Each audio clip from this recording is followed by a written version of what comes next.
Chapter 436. It was dawn, and the sun had yet to rise. It was the coolest time of the day in Estapo, which was only about 15 degrees Celsius. Estapo Peninsula, 5 kilometers west of the city, in a brickyard by the sea. With the encouragement of the Dragon Queen, Pogba, the skinny man, pushed out a handcart used by workers to transport mud bricks from the factory. There was a thick layer of yellow and dry rice straw piled on the handcart. Among the straw, there were 8 jars the size of pineapples, 4 brown clay jars, and 4 transparent glass jars. Of the 4 glass jars, 2 were half filled with a green liquid, while the other 2 were full without a single bubble. Wildfire. Pogba slowly pushed the handcart out of the factory and came to the red brick steps where the mud bricks were being dried. Well, the process of baking red bricks was rather complicated. One had to first dig out sticky mud, then mix coal ash in the mud. After pressing the mud into the mold and cutting it into mud bricks, they couldn't immediately be sent into the kiln. The mud bricks must be dried in an open, ventilated area. They must not be exposed to the sun. They must be covered with a layer of waterproof linoleum, and then covered with a layer of sunscreen grass curtains over the linoleum. The mud bricks couldn't be casually placed on the ground. Red bricks had to be used to build steps that were a palm's width above the ground to prevent the bottom layer of bricks from being soaked by water when it rained. Because of this, there were rows of red brick steps that were 1 meter wide and 100 meters long outside the brickyard. When the mud bricks were dried and hardened, they would be transported into the kiln and stacked together. A layer of coal would be sprinkled on top of them, and the kiln door would be sealed. The kiln would then be lit up from the coal filler above. At this moment, a portion of the mud bricks had been transported away, leaving a long row of red brick steps outside the factory. Well, it wasn't all empty. There were 7 1-meter wide and 2-meter long mud brick walls that separated them into single rooms that were 10 meters apart. Under everyone's gazes, Pogba had the solemn expression of a bomb disposal expert. He moved gently, but his movements were swift as he moved the jars out of the handcart and placed them on the red brick steps. Perhaps it was because Pogba often practiced his ultimate skill of protection, fire walk, but he was very fast. In just half a minute, he had placed 8 jars on the separated steps. However, this was not the end. Instead, the expression on Pogba's face became even more serious. It was as though he had reached the critical moment of cutting the red line or the blue line. He took out a 30-centimeter tall bronze tripod from the handcart. There was a net under the tripod. At the entrance of the factory, under the eaves, Master Wood looked at the sky and saw a red sun rising in the east. He was very anxious and could not help but shout, "Hurry up, the sun is coming out." Pogba also raised his head and looked towards the east. A layer of cold sweat immediately appeared on his forehead. His movements became even faster, and at the same time, he became more cautious. He first put the jar in the net and then gently hung the net under the tripod. There were a total of 4 tripods, 4 jars, 2 glass jars, and 2 clay jars. Then, he connected a long rope to the jar and led the rope to the side, the mud brick wall 2 meters away. Yes, there were rows of steps made of dry mud bricks, with a distance of 2 meters between each other, making it convenient for handcarts to move in and out. On the stairs next to where the jars were placed, there was still a 1.3-meter tall brick wall that had not been moved away. However, the flammable linoleum and straw curtain on the mud brick wall had been lifted and thrown aside. 4 fire mages with brown ointment on their faces, plate armor on their bodies, and iron helmets on their heads stood behind the mud brick wall. They took the rope from Master Pogba's hands with an expression of facing death with equanimity. Phew, this time, Pogba breathed a sigh of relief. The solemn expression on his face became relaxed. "Your Majesty, it's done." He ran under the eaves and reported to the Dragon Queen on the armchair with a smile. "Then let's get started."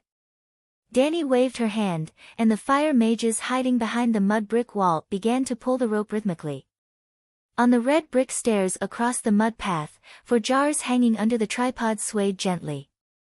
There were people standing on both sides of the queen's chair. In addition to the 50 fire mages, there were also a dozen scholars. Even White Knight, Old Yamant, Larissa, Tyrion, Little Aegon, Clinton, and others were looking up. The red sun gradually rose, and the red morning glow turned into golden morning light. The temperature slowly rose. Tyrion's nose was sweating. He said nervously, "Isn't it a little too much? 1 jar can hold 4 to 5 pounds of wildfire." "What's too much?" "This kind of small jar is already the smallest kerosene bomb of the Megalosaurus bomber. You haven't seen the giant bomb I used when I took over Dragonstone Island. It was about the size of a water tank. It could even be used as a bathtub for you," Dany said casually. "Wildfire is not kerosene. It's dozens of times stronger than kerosene," Tyrion emphasized. "If it's not stronger than kerosene, why would I waste so much effort to torment it? If I reduce the amount of wildfire and let the wildfire jar burn with the same effect as the kerosene jar, I might as well use kerosene directly. At least it's safer." Tyrion was speechless. At this time, the little devil changed her clothes. She was wearing a gold-framed t-shirt with a black dragon embroidered on the chest. In the past few days, although Dragon Queen did not participate in Klein's trial, she was not idle either. She formed the Royal Megalosaurus Mage Guild and built wildfire refinery bases in Astapor and Meereen. She also went to Meereen, Kayuan, and Astapor to participate in a few great leap forward in agricultural production. She reformed the centaur tactics and changed the breed of cattle and horses. She also made adjustments to the government at Slave Bay. She was very busy, so busy that she did not have time to interact with Nephew Gu. While optimizing the authority of the government, Dany also made changes to the official titles. She established a 7th-rank official title system and unified the government's uniforms. The black dragon pattern on the little devil's t-shirt was actually a patch. Just like the beast in human clothing of the ancient officials in China, the civil officials' uniforms used birds as patches to show their virtue. The military officials' uniforms used ferocious beasts as patches to show the military officials' prestige. She had to admit that compared to the beast in human clothing court meetings, the Western country's casual wear of the government meetings was a few levels lower in class. It looked more like the grandpas and aunties in a street mahjong house. Furthermore, the king did not even have an exclusive dragon robe. In the future, Dany, who became the empress of the world, would collect a gold coin, a copper pot, and an iron sword from various cities and melt them to create a throne. She hoped that when she sat on the throne, it would not be a messy market below, but a solemn, well-dressed, orderly civil and military officials. Therefore, she first unified the officials' uniforms. The 7th-rank officials had a red dragon, the 6th-rank officials had a golden dragon, the 5th-rank officials had a green dragon, the 4th-rank officials had a white dragon, the 3rd-rank officials had a black dragon, the 2nd-rank officials had a dark red 3-headed dragon, Targaryen's previous clan emblem, and the 1st-rank officials had a 5-colored dragon with its head and tail connected. Originally, Little Green and Little White were neck and neck. However, after following Dany to the Westeros, there were thrills and rewards. Little White became a magic dragon.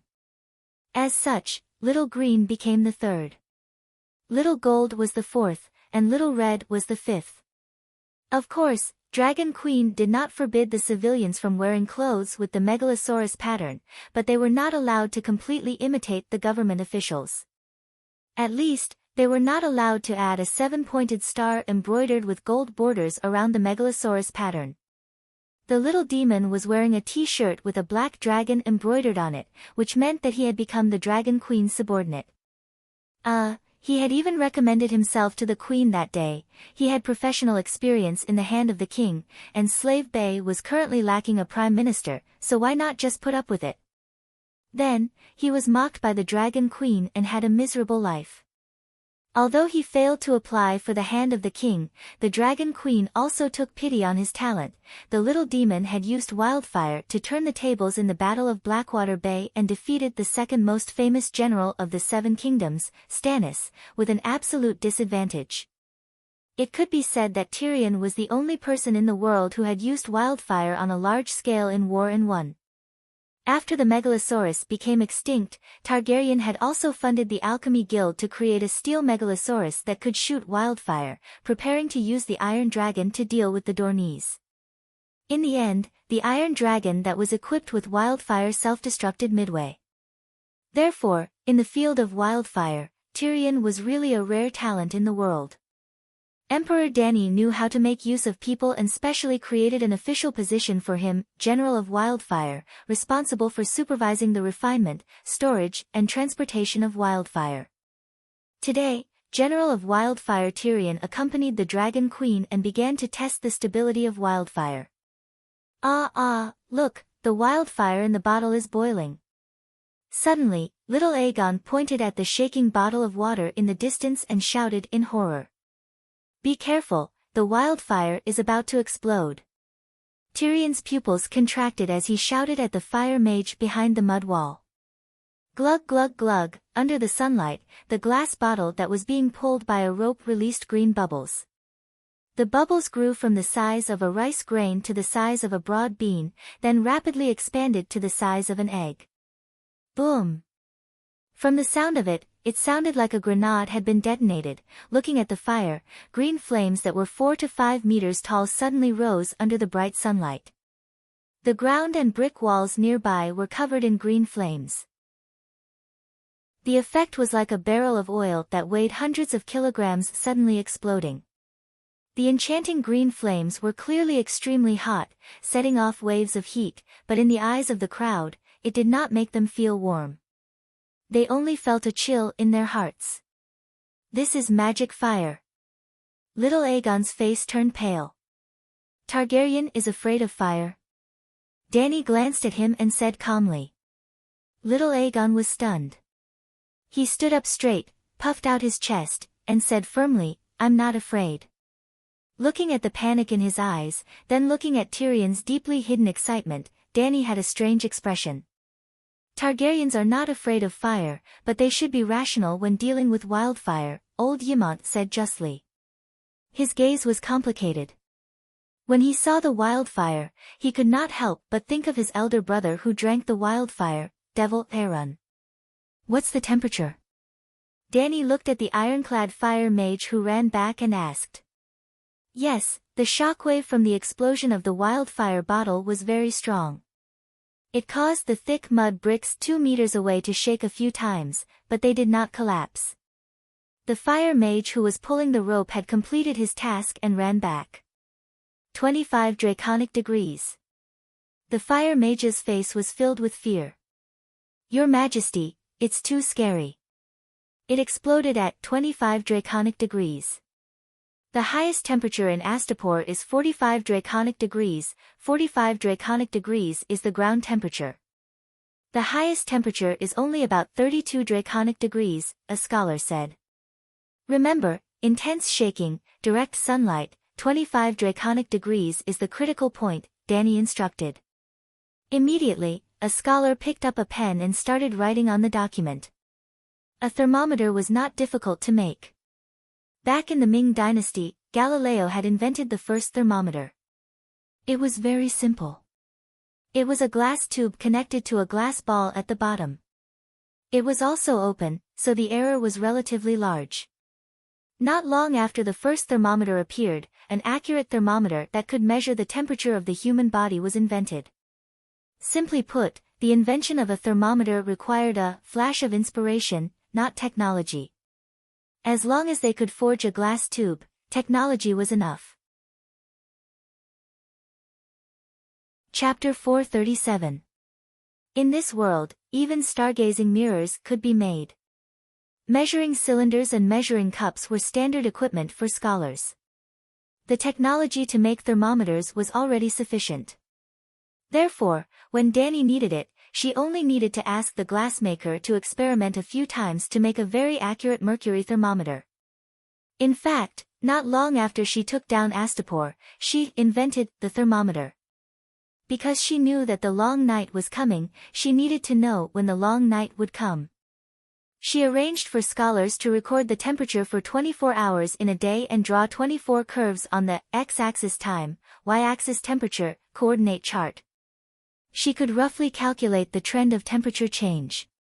If the data changed linearly, she could even predict the arrival of the long night in advance when the lowest temperature was below zero. It was a perfect plan. However, the temperature recording team had been established for 2 years. The 24 curves fluctuated almost on a horizontal line, which meant that the temperature in Slave Bay did not change much. Of course, it was not completely ineffective. In the past 2 months, the lowest temperature had been decreasing.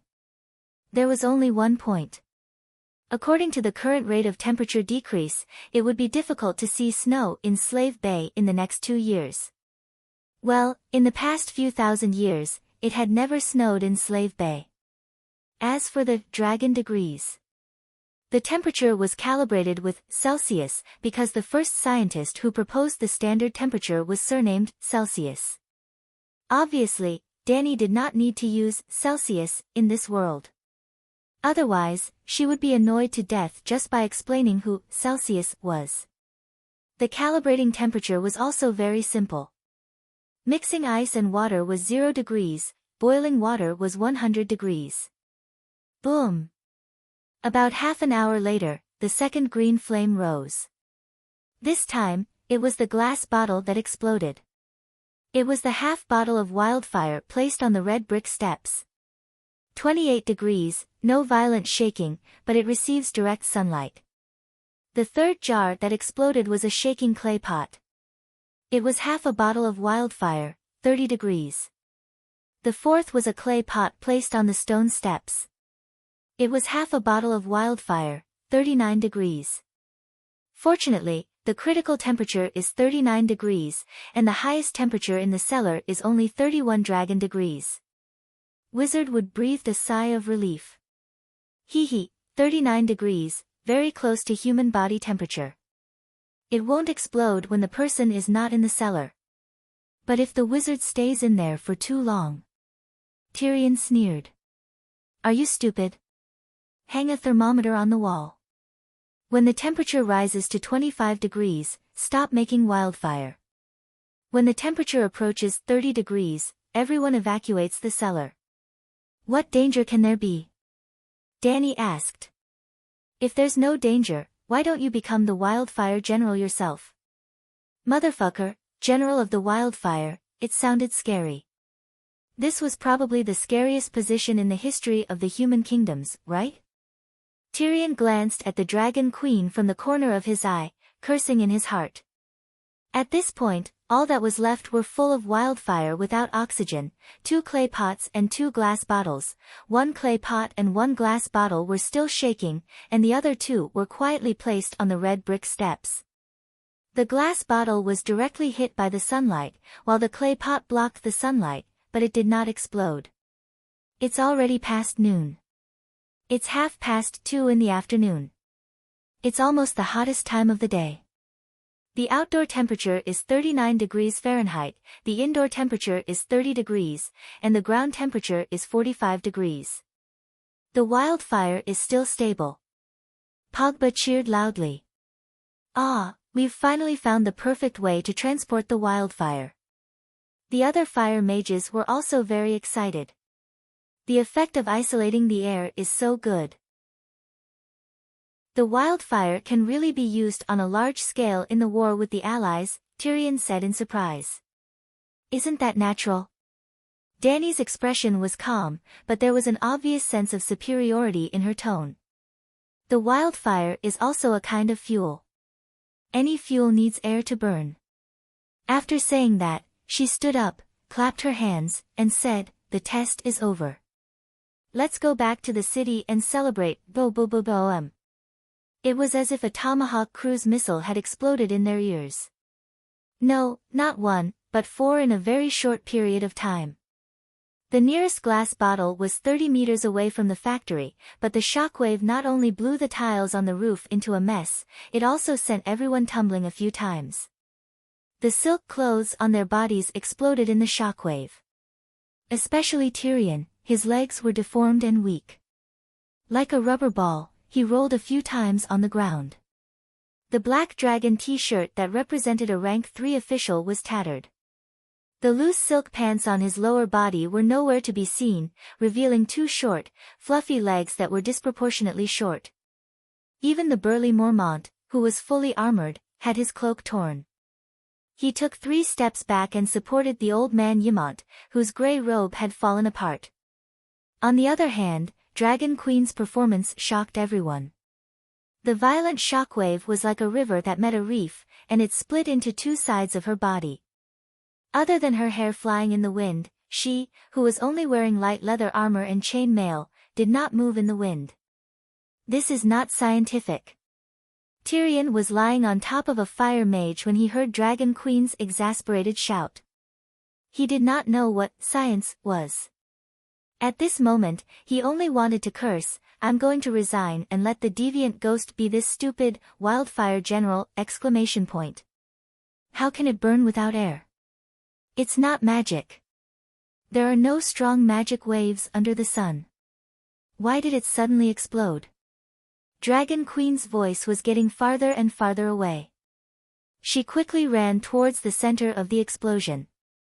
In the strange green flames, there were still 2 fire mages struggling in it. Tyrion struggled to turn over, but there was someone below him, and he did not know who was above him. There were also people on both sides. He could not move even if he wanted to. His consciousness gradually returned. His nerves became sensitive again, and the feeling on his skin became clearer. His squirming body suddenly froze. Little Tyrion was being held in someone's hand. There were only 2 women at the scene, the Dragon Queen and her mage apprentice. The queen had run away, then, it had to be that black girl. Tyrion turned his head in anticipation. In the next moment, a basin of ice water was poured over his heart. It was cold, and his body felt uncomfortable as if caterpillars were crawling all over it. He did not see the short-haired Larissa's black face. The flames gradually decreased, and everyone saw the Dragon Queen's expression was calm as she raised her right hand. Like Moses parting the sea, wherever he went, the demonic green flames automatically avoided him. Strands of green flames were pulled away from the flames and merged into the green fireball that was the size of a basketball in her right hand. "Come quickly, a few neatly dressed people, dig out Archmage Tim and Archmage Duncan," Dany said. Even the roof that was dozens of meters away was blown away, and the mud brick wall that acted as a firewall naturally collapsed. The 2 fire mages who were hiding behind the mud brick wall and pulling the rope were crushed inside by the broken bricks, and even the green wildfire splashed onto their armor. If Dany hadn't come quickly, they would have been burned to ashes. In reality, even if they weren't burned to death, their organs were injured in the explosion and they spat out blood. Archmage Wood walked over while holding his pants, and said with a respectful expression, "Her Majesty the Queen's magic power is monstrous, to be able to control such a crazy wildfire. I wonder if you have any tricks?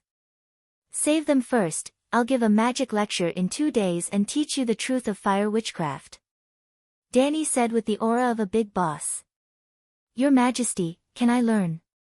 Tyrion heard from afar and was about to run over to ask, but was stopped by Clinton. "Wait, let me see your dick," he said seriously. Chapter 438. Magic and the power of the gods were real. For those with extraordinary talents, magic was the blessing of the world, giving them the possibility to see the truth. But extraordinary magic was too high for ordinary people, more like a curse than a blessing. Comparison of power levels, the magic of ordinary people, extraordinary people, and the divine power of gods. The magic of extraordinary people could curse ordinary people. But in the face of the divine power of gods, even extraordinary people could not resist being contaminated. In this world, there were 5 places suspected to be contaminated by high-energy divine power: Asia, Thunder Island, the land of long summer, Valeglia, Sosros, and the heartache of the Lone River. Among them, Valeglia and the heartache of the Lone River were the most famous curses. During the cataclysm of Valeglia, the magic of gods and fire witchcraft wreaked havoc. Humans and dragons close to the center of the cataclysm were directly swallowed by the high-energy heat, and those far away were also distorted and deformed by the subsequent magic radiation. Cheyenne of the Lone River, known as the capital of festivals, was the richest and the greatest city along the Lone River. It was also the center of the Lone civilization. In the battle between Prince Jaren and the 250,000 Lone people against the Valeglia Dragon King, the Lone River was evaporated by hundreds of megalosaurus, and the prosperous city was turned into ruins. Prince Jaren was captured alive by the Valeglia people and locked in a golden cage. The Lone civilization was destroyed. The mother goddess of the Loiner people, the Loiner Mother River, made a final stand against the invaders for her people. A sudden flood in the middle of the night dragged Cheyenne and the invaders to the bottom of the river.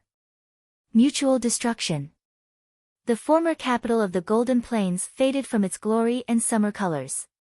Surrounded by fog all year round, it became a gray and damp heartache. It also became the source of the gray-scale disease, and the hometown of the Stone people, victims of the disease. Gray-scale disease caused the patient's skin to harden and lose the sense of pain and touch. It was covered with black and gray spots and was as hard as stone to the touch. In the late stage, the patient's tongue and lips first turned to stone and lost the ability to speak. As the day of their death approached, the other parts of their body would slowly turn to stone. In the end, they would become stone people. It was a very magical infectious disease. Well, gray-scale disease was contagious and could be transmitted through touch. When they passed by the heartache, Clinton jumped into the river to save Tyrion, but unfortunately, he was scratched by the Stone people, and a finger on his right hand was infected with gray-scale disease.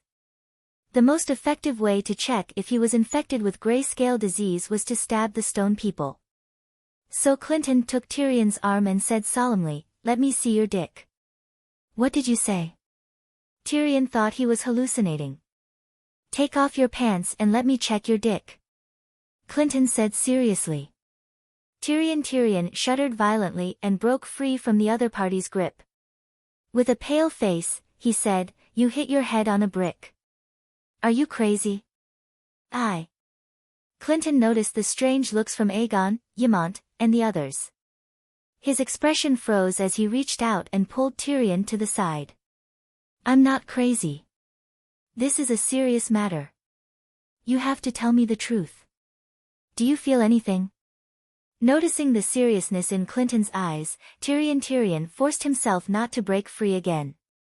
"How do you feel?" he asked in a low voice. "Do you still feel anything when I touched that part of your body?" Clinton asked seriously. Tyrion's back broke out in a cold sweat. He widened his eyes and looked at Clinton's bold and square face in horror. His calves were trembling. You, what do you mean?" he asked weakly. "Let me ask you. Do you still feel anything after I touched your dick?" Clinton had just explained when Tyrion retracted his arm in horror. Clinton was anxious. He walked over impatiently and pressed Tyrion's head with his right hand. His left hand reached out to, "Don't struggle. Let me pinch you again. See if you still feel anything," he said in a low voice. Suddenly, Tyrion remembered a rumor he had heard at King's Landing. Renly and the Night of Flowers were nothing. Back then, John Clinton and Riga, 7 levels of hell. Go pinch the balls of the other ghosts. Tyrion was furious. He pulled back his hand and kicked Clinton's right hand that was reaching for his crotch. "Get lost. I'd rather cut off my dick and sell it to a wizard. I won't let you pinch it." Clinton looked thoughtful when he heard that.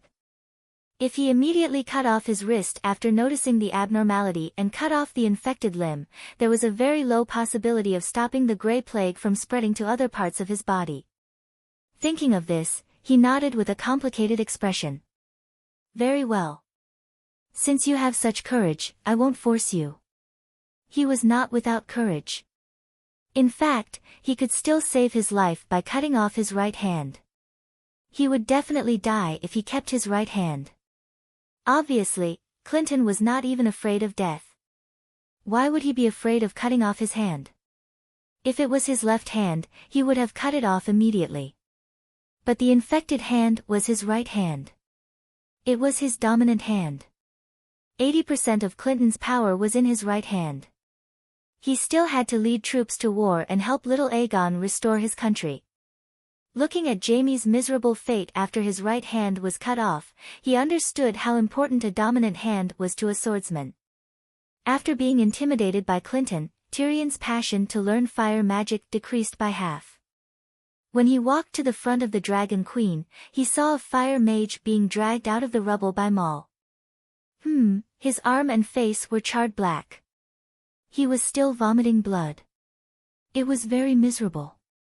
Looking at this pitiful fire mage, the little devil could not help but put himself in the other party's shoes. He shuddered and took half a step closer to Dany. He probed, "Your Majesty, it seems like you have failed. The temperature in Slave Bay is too hot.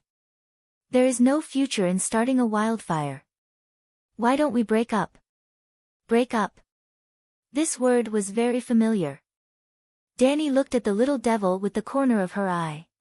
She said, "It is because you have failed that you have the chance to show off your skills as a wildfire general. If you really succeeded in one try, how could you show off your ability? When we return to the city, I will give you a sum of money. Walk 5 kilometers to the west and find a deserted place to build a wildfire shooting range. The kind that you can mess around with and explode at will." The second fire mage was also dragged out. One of his legs was broken, the bone fragments poking out.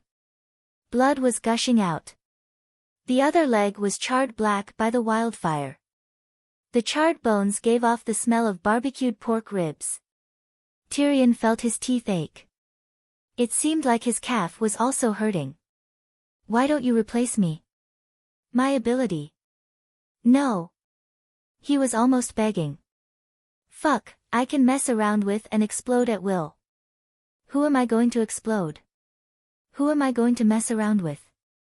You can do it. You have to have confidence."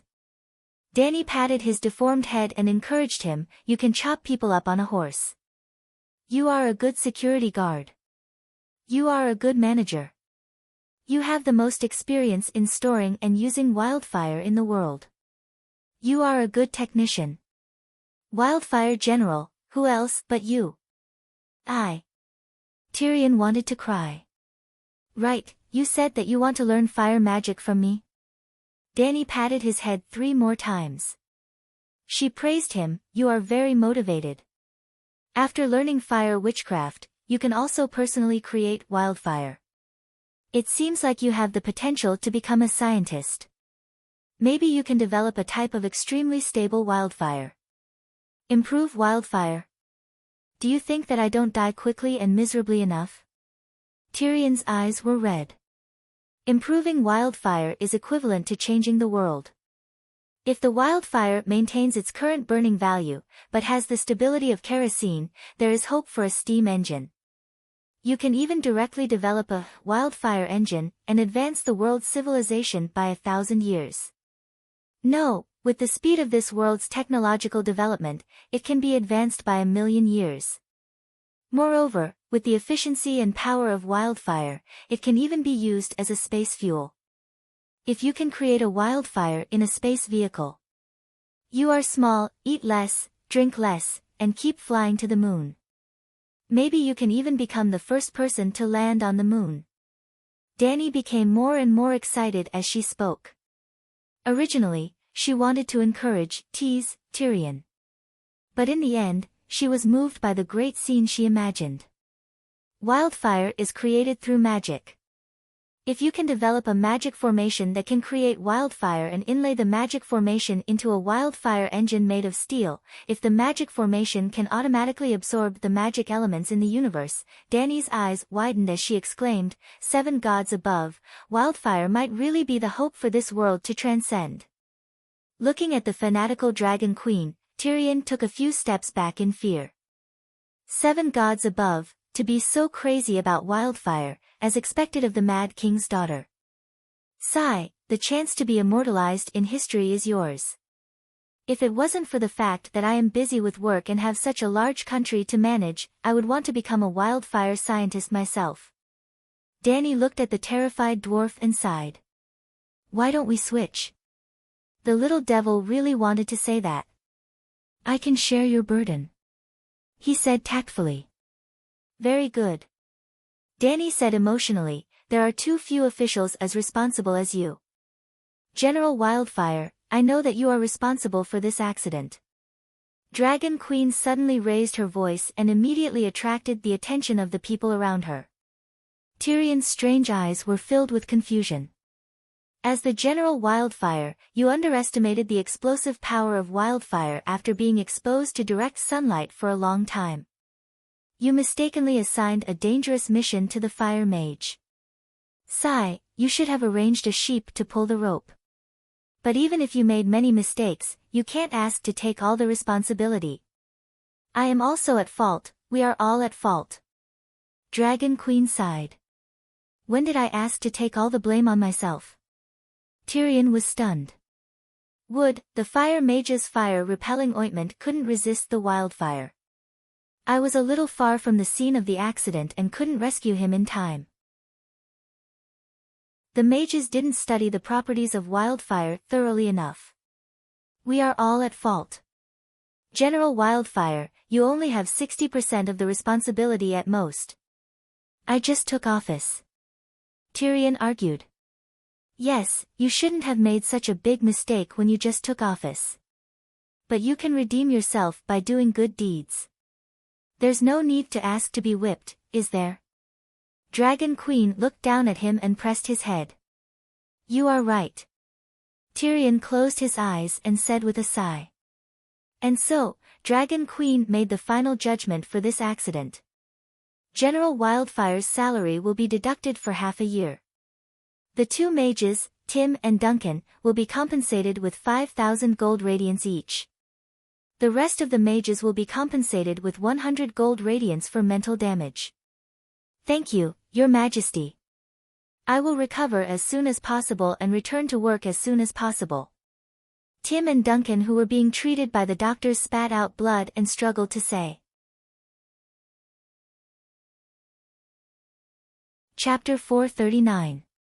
Since the Green Saint came to complain, Klein's case had been tossed around for more than a month. Finally, it was the day of the public trial. The Hall of Justice and Mercy, on the first floor of the pyramid, was not big enough.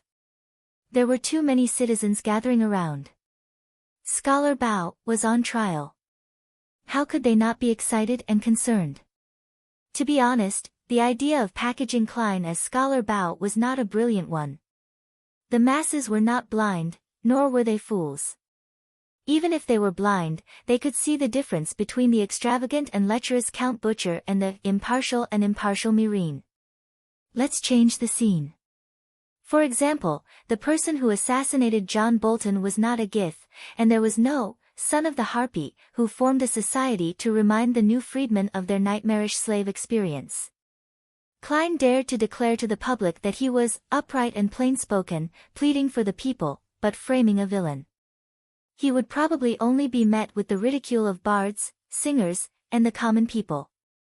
But the case of the son of the Harpy was too special. It concerned the vital interests of all the freed slaves in Slaver's Bay. The son of the invisible woman of the Gith targeted the Dragon Queen. He was a high-ranking member of the Mother of Dragon's Guard of Myrine, and the representative of the new freedmen of Myrine. His organization's program was to overthrow the current master of the new freedmen and restore the cruel slave rule of the Gith. To put it bluntly, Klein's brutal suppression of the son of the Harpy could be seen as a continuation of the class struggle. The former ruling class, the slave owners of the Gith, the former oppressed slaves, now the new freedmen. The revolutionaries, the revolutionaries. These two were too distinct and too typical of opposing classes. After taking down Mirin and Kayuan, the Dragon Queen's War of Liberation came to an end, and the class struggle began halfway, to mobilize public opinion, to use plays and songs to describe the injustice of slavery and the suffering of the slaves. In other words, to arouse the people's hatred of the former ruling class. The more they hated the slave countries of the past, the more they cherished the free countries of the present, the more they hated the slave owners of the past, the more they supported the current Dragon Queen.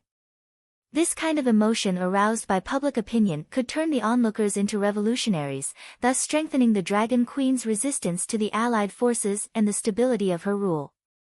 Logically speaking, once the hatred was triggered, the next step would be to settle the score. The revolutionaries had both hatred and hostility in their hearts. While they were settling the score, they were also venting the hostility in their hearts. Killing many birds with one stone. Everyone did the same. However, Dragon Queen could not do it. First, her enemies were not only the Guise people of Slave Bay, but also the slave owners of the whole world. In other words, the Dragon Queen was still at the stage of establishing a united front against slavery. Weak slave owners, big slave owners who sympathized with slaves, and neutral forces who only wanted to make money were all targets of the united front. Just like everyone did. If the entire world was a country, then the Dragon Queen only occupied a small county as the base of her revolution. When she really completed the unification, the united front would no longer be needed. Those who had cooperated with her before, the weak slave owners, the big slave owners who sympathized with slaves, became class enemies, the neutral forces who only wanted to make money, the free people who did not have their own opinions, became XX doctrine. In short, the Dragon Queen could not be too ruthless to the Guise people. Otherwise, the slave owners of other city-states would not surrender again. Instead, they would erupt with great energy to survive when they thought they had no way out.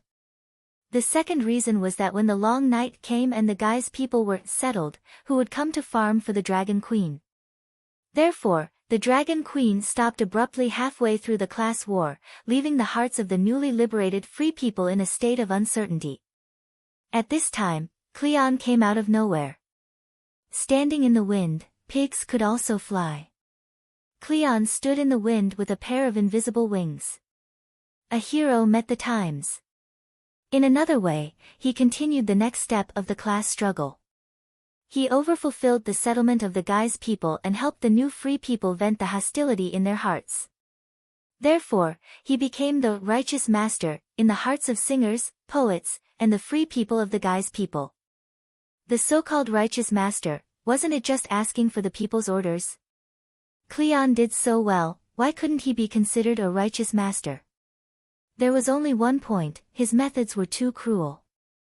But for the people, corrupt officials are treacherous, and honest officials are even more treacherous, was a matter of course.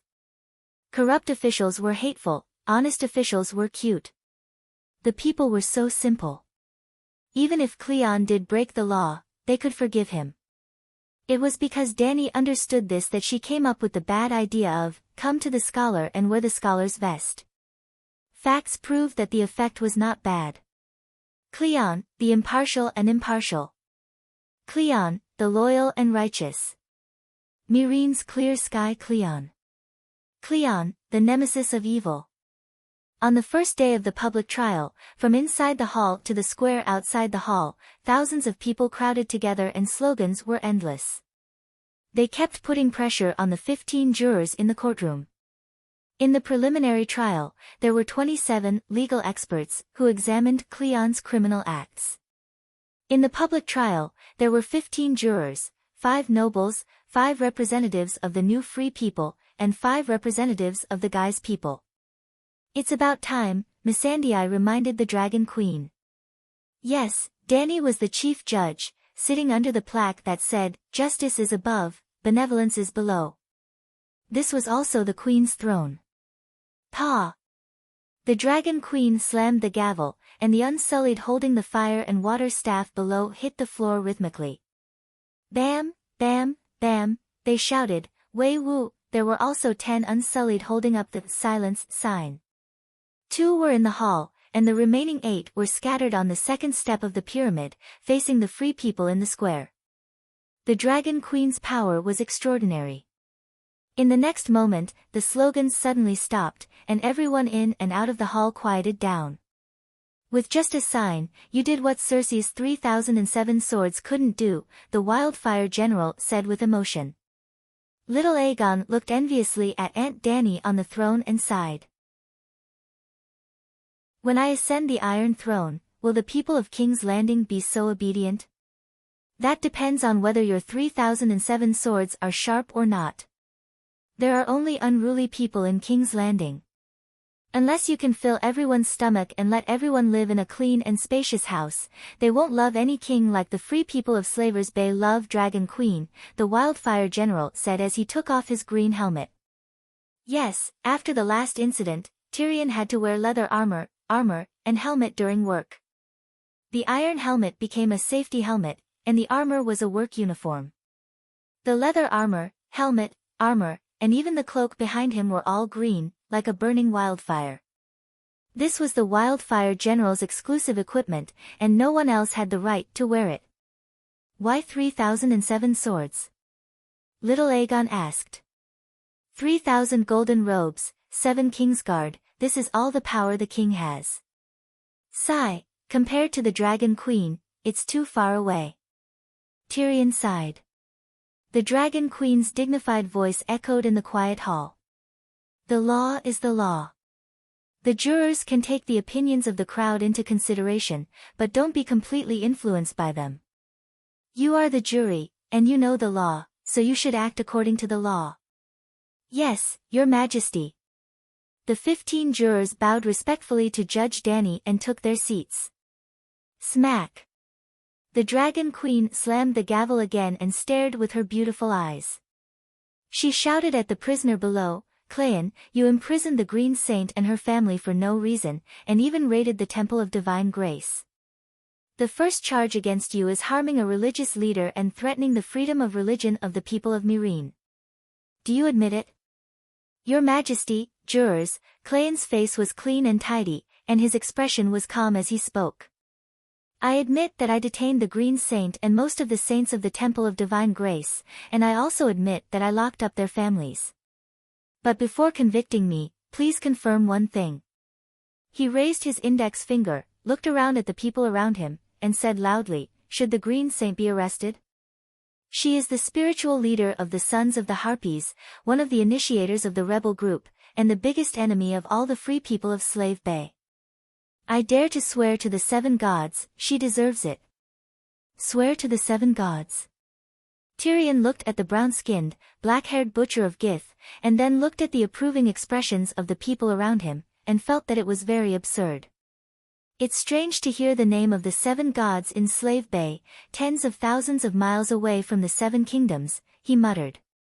What's so strange about that? You have never been to the great Cathedral of Divine Grace, and you don't know how many believers of the 7 gods come to pray every day. Especially to the Free Light Maiden, the believers here are thousands of times more devout than the 7 kingdoms. If you walk around the city more, you will find that the teachings of the 7 gods have penetrated into every household in Astapor. Now, the marriages and funerals of the people are all presided over by the White Nun. Sister Asherah said disapprovingly. But I heard that the great Cathedral of Divine Grace has holy prostitutes. Is this in line with the teachings of the 7 gods? Duckfield said awkwardly. The church needs money to survive, and not all women are determined to serve the 7 gods. Also, the Red Saint and the Garden of Desire are a cultural tradition of the city of Ursus. Asherah's face turned red, and she explained calmly. Tyrion's eyes lit up. I have heard of the name of the Red Saint in the Garden of Desire, and I thought that this profession was taken away by the Dragon Queen. As he said that, he punched the Duck Knight's thigh, and scolded in a low voice, Duck, you are too disloyal, you didn't even tell me when you went to find the holy prostitute. A nun, that's so exciting. I also accidentally found out about it when I was drinking at the docks. Also, you are busy experimenting with wildfire bullets all day long, I often don't see you. Duck said. Clinton's heart skipped a beat, and he pulled Tyrion aside and asked, "Can you do it?" Do what? Tyrion was confused. The day before yesterday, after I touched you, your dick and, before he could finish, Tyrion's expression changed, and he growled, "I said it clearly, unless you are as beautiful as the Knight of Flowers, and wear women's clothes, it is impossible between you and me, don't harass me again." Clinton's stiff square face turned white and red, and he gritted his teeth. You, never, look, in the mirror. That's right, normal people, including yourself, would be so disgusted that they wouldn't be able to eat if they didn't have nightmares when they saw your deformed face. Then I'm really relieved. I was worried that your taste was so unique that you would ignore my appearance and take a fancy to my noble and rich soul, Tyrion said. You. Little Aegon and Duckfield took a few steps back, looking terrified. Smack. The shock block interrupted Tyrion and Clinton's explanation, and they heard the Dragon Queen say, "The Green Saint, Graz Dan Callel." Chapter 440. Graz Dan Callel, more than 80 years old, the Green Saintess of Meereen. In the original history, Graz Dan was Dany Rise's advisor, an elder who guided her growth, and a very close friend. Dany Rise was almost fooled by her. She listened to her and completely integrated herself into the guy's slave culture, even marrying a slave owner. Now, this was the first time Dany saw Graz Dan. She was an old woman with snow-white hair and wrinkled skin. There were large gray age spots on her exposed skin, but time did not dim the spirit in her eyes. Her eyes were a soul-stirring green, filled with wisdom and experience that could see through human nature. She still maintained her dignity as the Green Saintess. She wore the green robe of the Green Saintess and wore a green veil on her face. She held a walking stick and seemed to be surrounded by a halo that symbolized wisdom and nobility. She walked in with the help of the two white saintesses. "Greetings, Your Majesty." The Green Saintess' voice was gentle and kind, making people feel like they were bathing in the spring breeze. Facing the Green Saintess' clear green eyes, Dany wanted to hide for a moment, as if the darkness in her heart had been seen through by the wise priest. "No, I'm not wrong. My goal is noble and great, my methods, compared to other ambitious and ruthless emperors, are gentler and more benevolent." As she comforted herself, her violet eyes looked straight into the pair of emerald green eyes. Grandly and righteously against the profound and wise. Dany smiled and said, "Give her a seat." Immediately, an unsullied brought a high back chair with fur for the Green Saintess. There was a hint of understanding in the breathtaking green eyes, but also a hint of sadness. The Green Saintess looked away and said, "Thank you, Your Majesty." Green Saintess, Count Shattered Shackles accuses you of participating in the formation of the Sons of Harpies. At this time, the Dragon Queen's clear voice did not have any extra majesty, but was very calm and indifferent, as if she was chatting with an old person. "Yes, I joined forces with some like-minded people to form the Sons of Harpies." The Green Saintess nodded.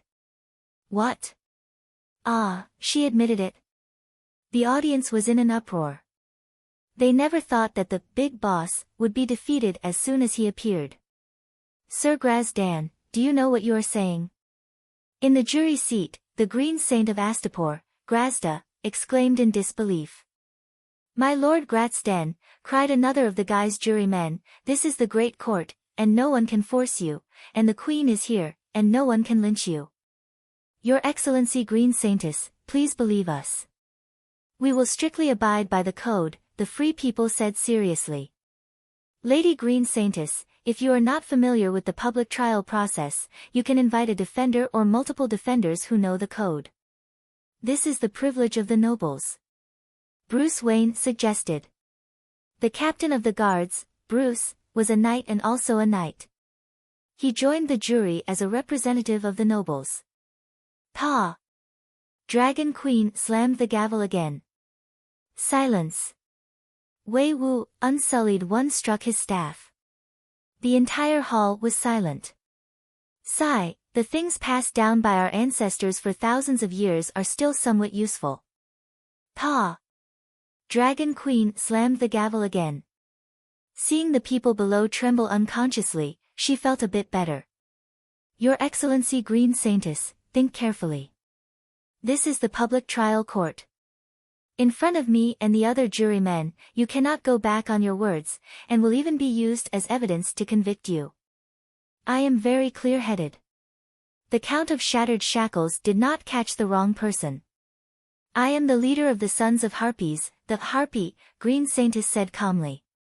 Klein could not help but ask, in Myrene, I used the cruelest water torture on you, and you insisted that you were innocent. Why did you admit it now? How can I, the Butcher Count, endure this? Water torture? There was a suppressed cry from the audience. Why are the people of Slave Bay so honest, saying what they want to say? Tyrion said strangely. Dany glared at the butcher, who did not keep his mouth shut, and announced, Count Klein admitted to lynching a religious leader, and is found guilty of the 13th charge.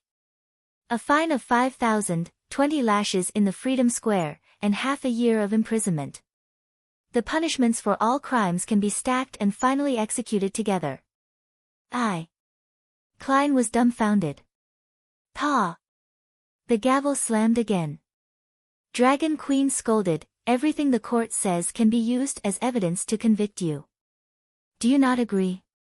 I agree, I plead guilty. Lord Bow of Myrene lamented. Your Excellency Green Saintess, why did you form a terrorist organization like the Sons of Harpies? Dany asked. Terrorist organization? Green Saintess smiled and nodded, that's right. We do not dare to face the Dragon King directly, but we do not want to lose the last glory of being the Sons of Harpies. We can only use assassinations and terrorist activities to overthrow your rule. Can terrorist activities in Myrene hurt my rule? Dany was a little amused. Green Saintess' eyes flashed with sadness. She shook her head and said, we thought we could, but reality has proven that we cannot. Your household registration system is perfect, almost locking out the possibility of us secretly causing trouble.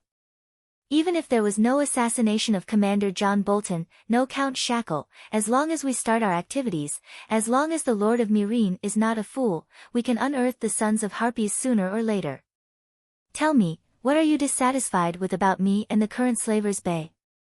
Dany said. Green Saintess looked at the eyes around her, which were as many as stars, and hesitated, here. I am upright, and there is nothing I cannot do that I cannot tell others. Dany said firmly. After staring at the Dragon Queen for a long time, Green Saintess sighed, well, you are so confident and proud, and you have the ability to maintain your pride.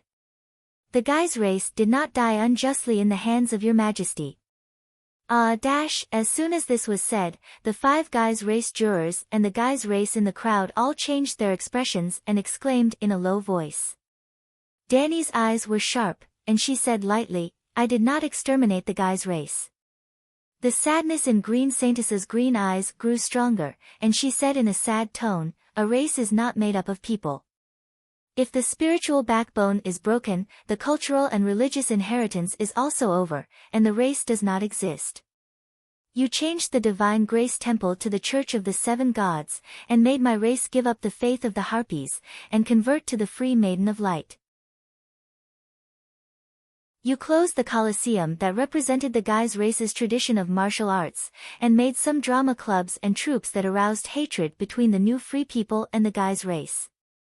You never wore toga robes, but wantonly promoted the sleeveless linen of the dock workers. You changed the Guy's race's tradition of eating dog meat and persimmons, and promoted strange foods such as chopped hot pepper fish head, blood sausage, tofu, fried dough sticks, meat buns, and other strange foods. You changed the Giscali language, and unified the learning of the standard Valeglia language. You also forced the Guy's race to shave their heads, keep their hair but not their heads. Dany's eyes widened, and her face was full of disbelief. Keep their hair but not their heads. When had she ever said such valiant words? She wanted to immediately interrupt the old saintess and ask, but the other party's series of questions seemed to have gotten to her head. She was so agitated that she could not stop, and quickly scolded the Dragon Queen for her sins of destroying the guy's race. You have never relied on the noble Gith people in politics and military affairs. You have allowed your slaves to rise to the top in one step, surpassing their former masters. The Gith people have been marginalized in all aspects of politics, economy, and military affairs in your kingdom. You also moved the noble guy's race out of their ancestral pyramids that had been passed down for thousands of years, and let them live in ordinary brick houses like the civilians. You showed no mercy to the guy's race nobles, killing them without mercy. Countless innocent people who were only interested in learning had their properties confiscated, and their families sent to labor camps. What you did was to strip the guy's race of slave bay away step by step. The guy's race's culture, traditions, beliefs, and spirit were all destroyed one by one. If we did not resist, one day, the guy's race would merge with the slaves from all over the world, and their bloodlines would be mixed up, their civilization would be tampered with, and their land would be taken over. The last trace of the guy's empire's existence would completely disappear. The Green Saintess spoke for a long time, and many of the guy's race people were deeply moved after hearing it. They looked at the Saintess with complicated eyes. The 5 guy's race jurors could not help but cry. Her Majesty the Queen is so ruthless. If the old woman is not lying, then she really intends to wipe out the guy's race. Tyrion said in shock. Your Excellency Green Saintess, I wonder what I should do to be a qualified queen of Slave Bay in your heart. Without waiting for the old saintess to answer, she asked herself, should I wear a toka robe and learn the dialect of Slave Bay? Live according to the guy's race noble's way of life, open the arena, or even buy one yourself, and raise a group of gladiators like horses? It would be best to find a marriage alliance with a noble guy's bloodline, and completely integrate yourself into Slave Bay? The old saintess' eyes flashed with wisdom, and she sighed, isn't that good? If you are willing to integrate into the guy's culture of Slave Bay, the other free cities will not be so hostile to you. With the help of a royal husband of a noble guy's bloodline, the new guys would no longer attack Slave Bay.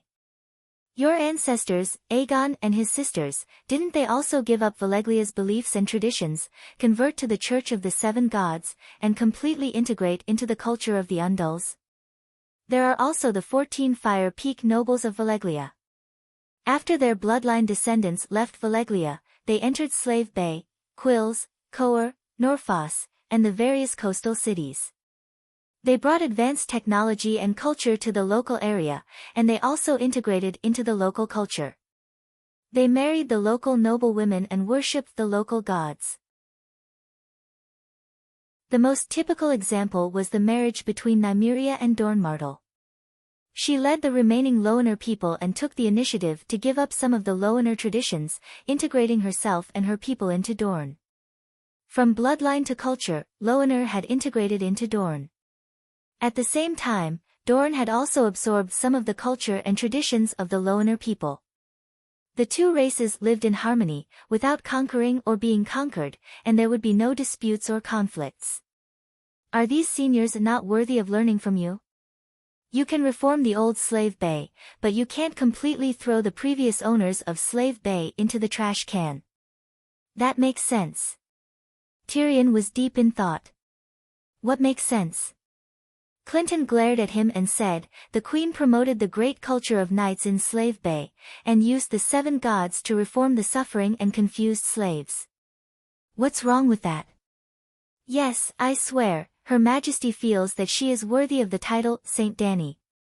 Sister Ashera looked at the Queen on the throne with a look of worship in her eyes. Sigh, Saintess, you are mistaken about something. The Dragon Queen smiled.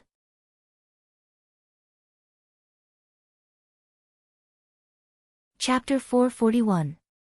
Danny stood up from the throne and looked down at the Green Saintess. I am different from Aegon and Valeglia's Dragon King. I am not a conqueror. I am also different from Nymeria. I am not a refugee. I am a reformer. I am a revolutionary. I am the nightmare of evil slavery. I am the Misha of all the oppressed slaves in the world. I am not targeting the Gith tribe in Slaver's Bay. My enemy is the entire rotten slave world. I want to build a new world without slaves where everyone is free. I will not compromise. I am not afraid of fighting. When I decide to become the enemy of the world, there is nothing in this world that can make me feel afraid. I will come, I will see, I will burn everything of the old society. I do not need to conquer you, nor will I integrate with you. I am a flood that will rush past you. Either you wash away the filth and join me, or you sink to the bottom of the river. Do you understand? This is your choice, not mine. I grant you the choice. The green saintess body trembled, her eyes filled with fear. This is the true Targaryen, the true queen. Tyrion felt an unprecedented shock. At this moment, he even wanted to kneel down to the queen who looked down on everyone. Dany has surpassed Aegon. She has surpassed all the ancestors of the Targaryens. In the crowd, old Ymont was proud. I am not as good as her, little Aegon said with a defeated expression. You are still young. Clinton retracted her admiring gaze from the Dragon Queen and comforted him gently. I am 1 year older than her. To be able to serve such a queen is also an honor, Duckfield muttered. Misha, Misha, Misha. Torrent, Torrent, Torrent. The new freedmen in the hall were stunned for a moment. Then, as if they had gone mad, they shouted themselves hoarse and hysterically. Many people's eyes turned red and tears flowed down. Dany smiled in relief. Pa! She slapped the gavel. Silence. Wei Wu, the Unsullied, began to strike with his staff. Your Excellency Green Saintess, other than my personal will, I can also explain the policies you proposed. After all, this is a court. As a judge, I have to abide by the laws of the Codex. I can't use my own will to sentence you. He picked up the wolfberry tea on the table and moistened his throat.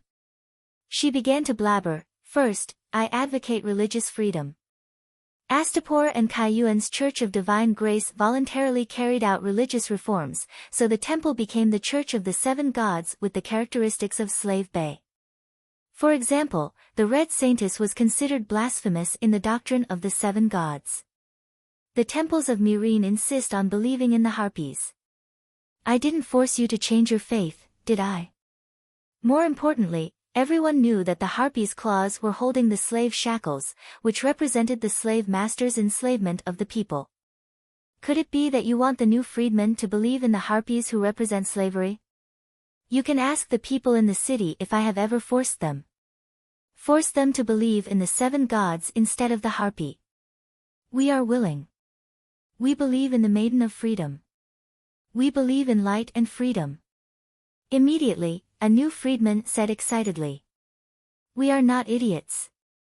As the new freedmen, why would we believe in the Harpy? Before the temple was reformed into the Church of the Seven Gods, I never went there. The Green Saintess looked at the excited audience and sighed. The light in her eyes dimmed. Second, the Colosseum. The Colosseum needs gladiators. Gladiators are mostly slaves. I even abolished slavery. Why would I allow gladiators to exist? Moreover, I didn't close the Colosseum. Don't you see that every evening, hundreds and thousands of people enter the Colosseum to do square dance? That's right. The Colosseum that occupied a large area in the city became a place for uncles, aunties, and young ladies to do square dance.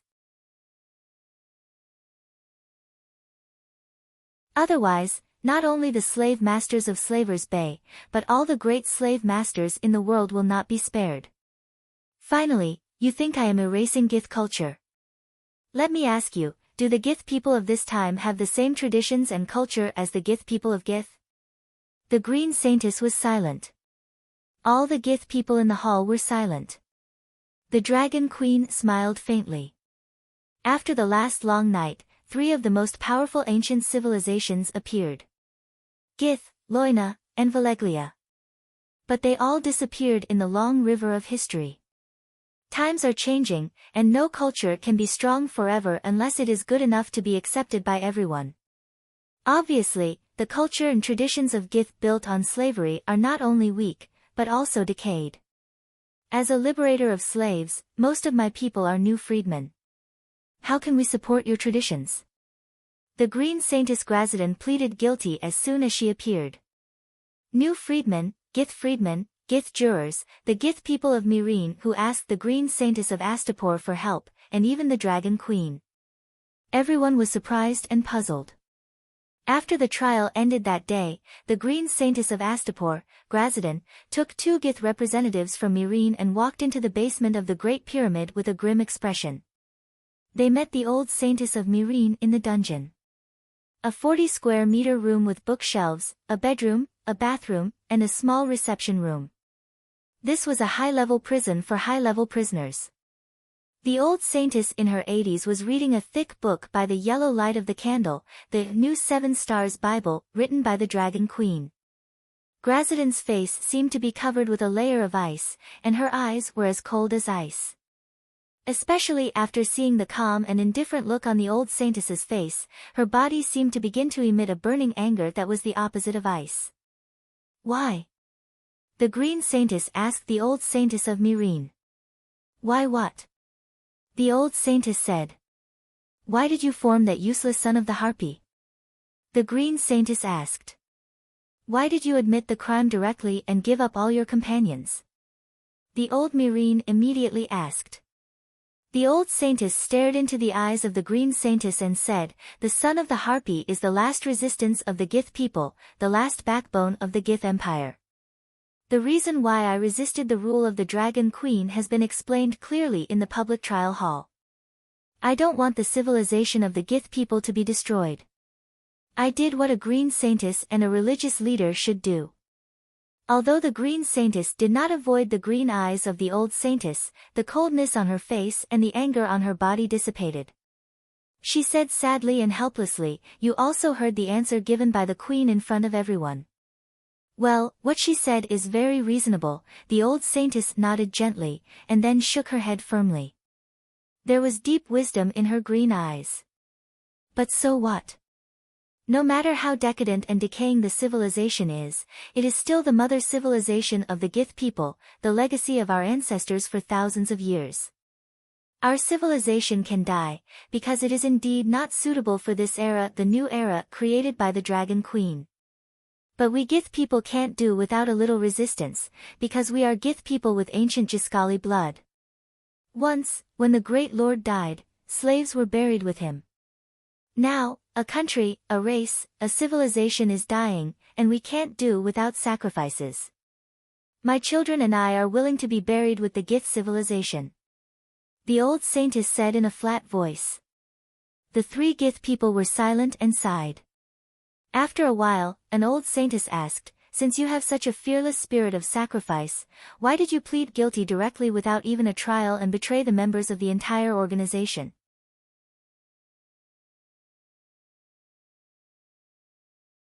Chapter 442. Is there any point in hiding it? The moment I saw the Dragon Queen, I suddenly understood that being honest is the only way out. I am not afraid of death, we should not be afraid of death. From the moment they became the sons of the Harpies, they should be like me and have the resolve to be buried with the Gith race. The old Saintess smiled faintly. In the court, the Queen also has to abide by the code. As long as one lives, it's one life. The elder said woodenly. The old Saintess smiled bitterly and said, that's the problem. We first violated the laws of the code. Assassinating John Bolton caused the sons of the Harpies to be completely exposed. As long as the Queen has the will to adhere to the code, none of us can escape. In her eyes, I saw a will stronger than steel. So, I simply surrendered.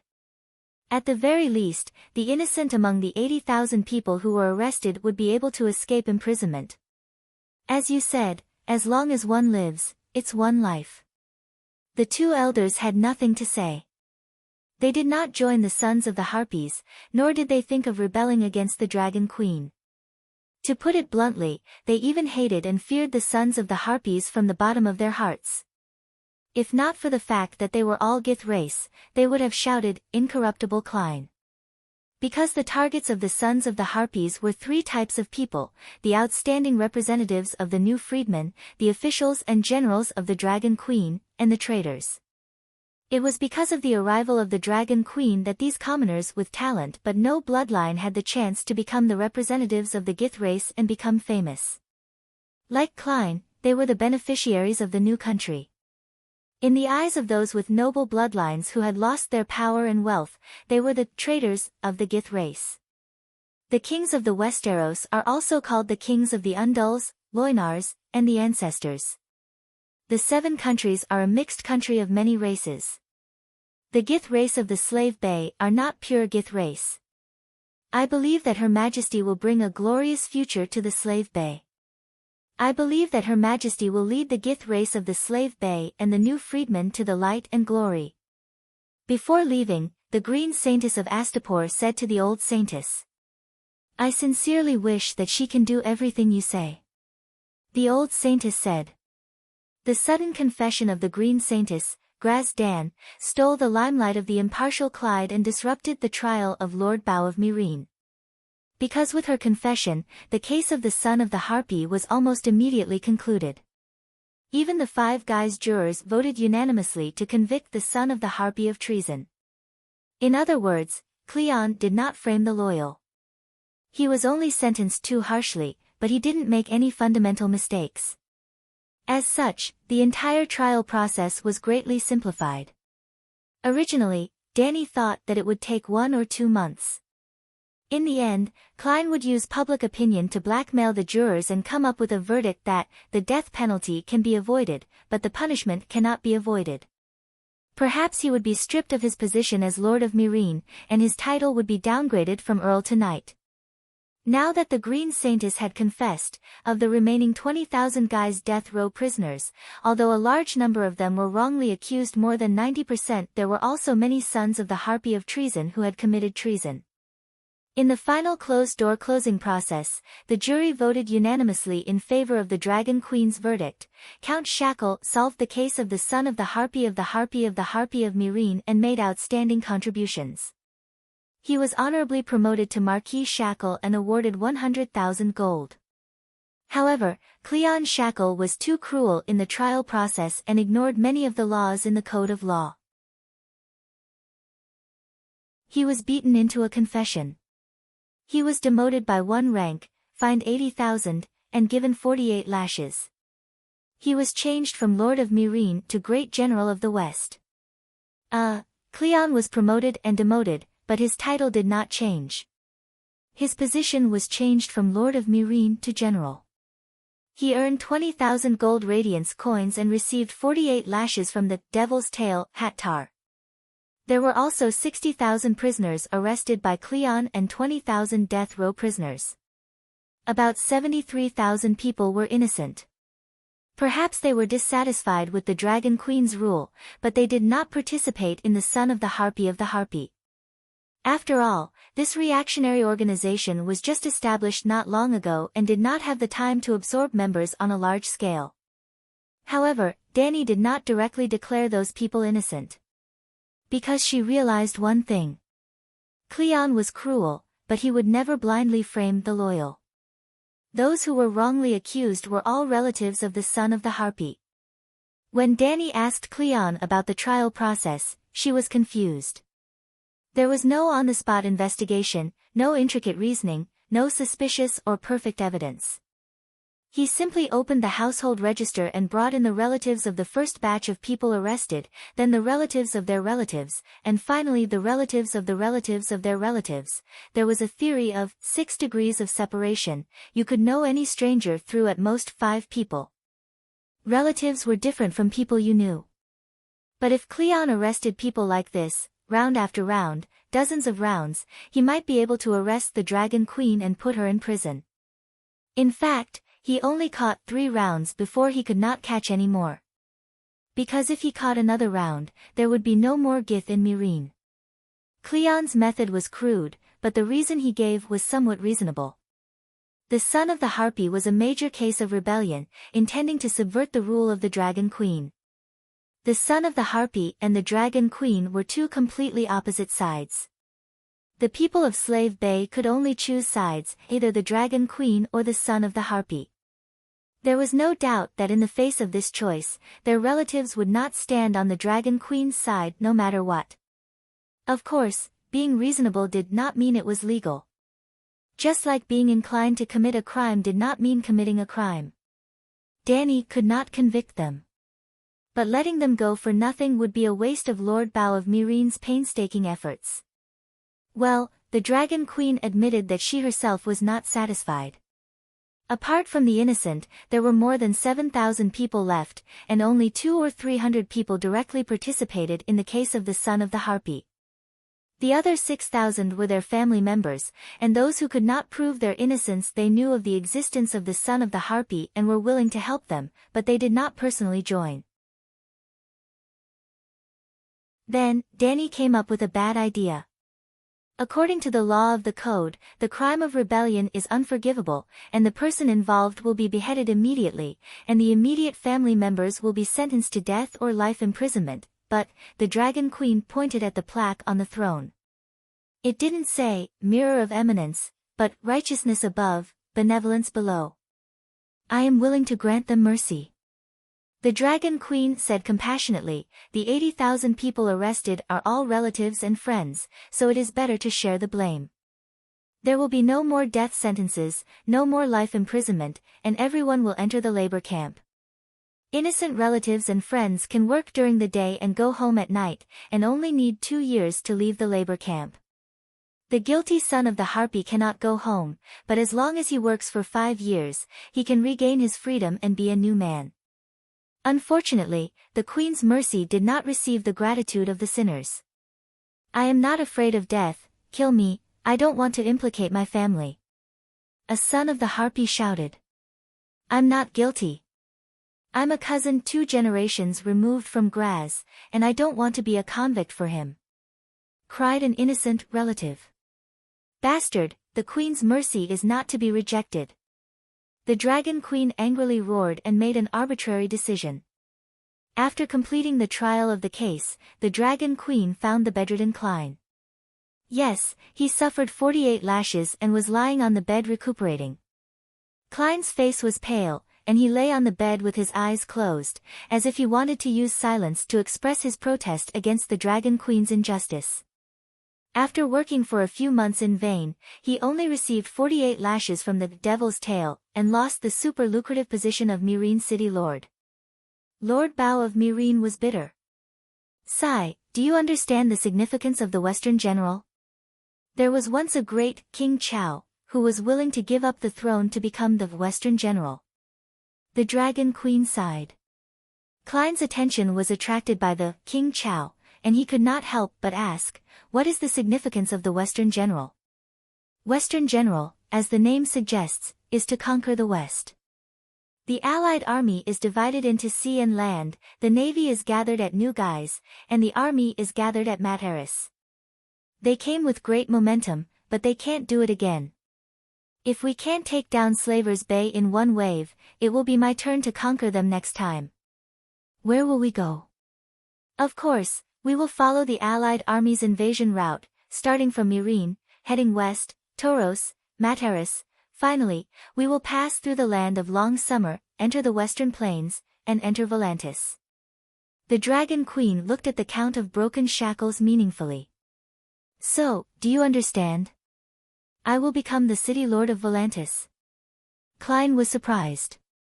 Dany gave him an encouraging look and said, no, you will become the Grand Seneschal of the West, the Lord of Volantis, the Lord of Kal, the Lords of Pentos, Myr, Tarosai, Lys, and the other cities.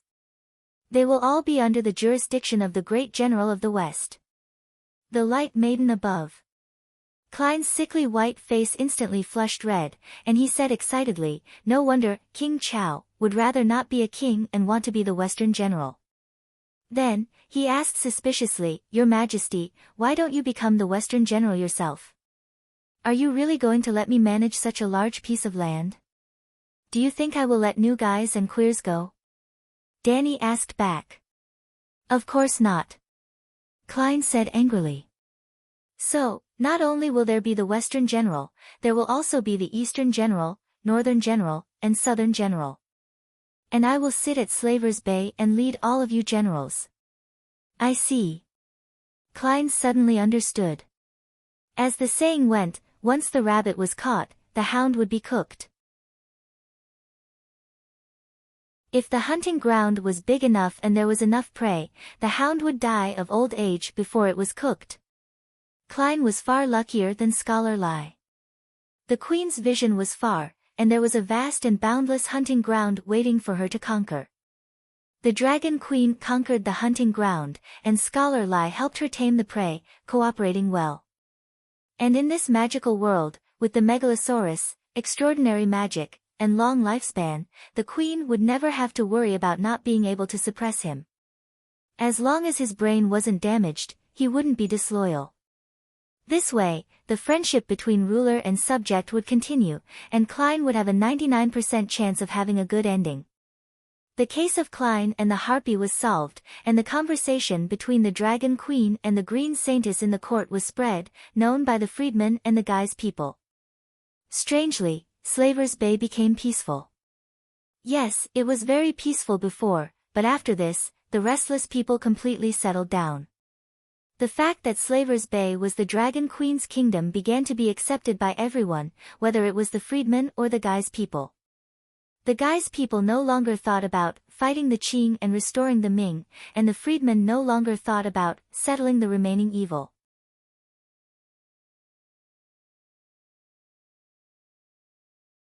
Chapter 443. To the south of Astapor, there was a stretch of green peaks. Danny chose a straight mountain 150 kilometers away from the city as her training ground. Big Black and Little Green transported a group of unsullied people up there. It took them a week to build a garden called Five Dragon Cave on the peak. The 3,000-meter-high mountain was almost vertical among the mountains, as if a god had left his sword in the human world. The gray granite stones were dotted with green pine trees and green vines. At the peak, under a huge rock, there was a wooden house facing north. It had 2 rooms and 1 living room, covering an area of about 80 square meters. In front of the wooden house, there was a 50-square-meter flower bed planted with figs, tomatoes, potatoes, strawberries, and other fruits and vegetables. There was a 30-square-meter pool beside the flower bed. The pool was cut out of the huge rock and half filled with green water. It was the place where the Dragon Queen cultivated the fire ladder technique. Outside the flower bed, there were piles of rocks. Some were as big as a human head, some as big as a water tank, some were as tall as a person, and some were even 4 or 5 meters wide. The rocks surrounded the flower bed, pool, and wooden house, blocking the storm outside. Outside the pile of rocks, a platform 25 meters wide and 30 meters long was cleared out. The platform was not flat, but it was paved with a thick layer of gravel and a layer of green stone bricks. It was very flat. Outside the platform was a cliff. Standing at the edge of the platform and looking into the distance, there were green mountains, green trees, and a trickling river reflecting the silver light. From time to time, there would be the cries of apes and birds. At the edge of the platform, there was a piece of blue jade bigger than a millstone. It was polished smooth and warm to the touch. Beside the jade, a thunderous voice said, "Autumn is here. The weather is cold. Yellow leaves fall from the trees. A flock of big." He was stuck. Danny was wearing a thin green dress, with a small braid on both sides of her head. Her silver hair was fixed at the back of her head, and when the breeze blew, her hair and green dress swayed gently. At this time, she was sitting cross-legged on the blue jade. Her eyes were slightly closed, and she was facing the mountains. Her white and delicate cheeks shone with a transparent halo under the sunlight. "Geese Ian Yen, wild geese," she said. Then, the coarse and loud voice continued, a flock of wild geese is flying south. One moment they're arranged in a figure 8, the next moment they're arranged in a. Danny's eyes widened. 8? You can't even recognize a person. Are you still human? No, no, it's a human, a dragon, a dragon. Blackie stammered. You are a dragon, but you have to have humanity. You are a dragon with humanity. Mother Dragon corrected. Well, ever since he ate the rat chef, Danny had been teaching him language and writing every day for more than a month. She really couldn't understand Big Black's dragon language, which was actually the original language, nor could she learn it. Her vocal cords didn't support that kind of pronunciation. Unable to teach the Western dragon language, Mother Dragon had no choice but to teach her child the Eastern dragon language. The descendants of Yen and Huang were the descendants of the dragon. The language spoken by the descendants of the dragon was naturally the dragon language. After that, it was simple.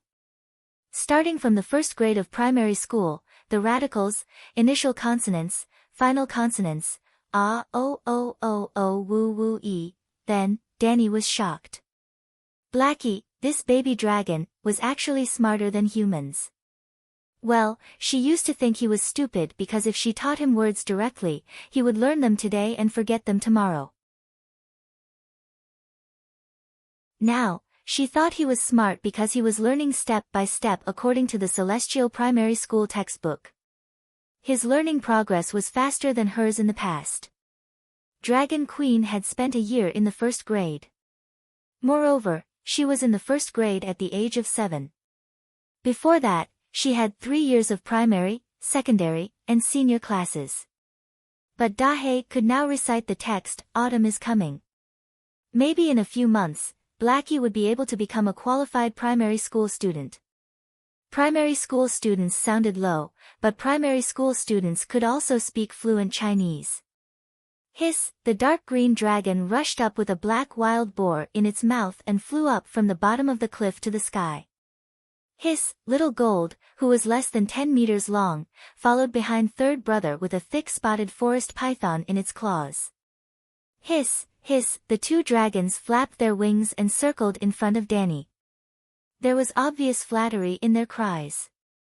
Unfortunately, their behavior didn't win their mother's favor. You 2 idiots only know how to eat all day long. You've been in seclusion for more than half a month, but you still can't communicate with my dragon spirit.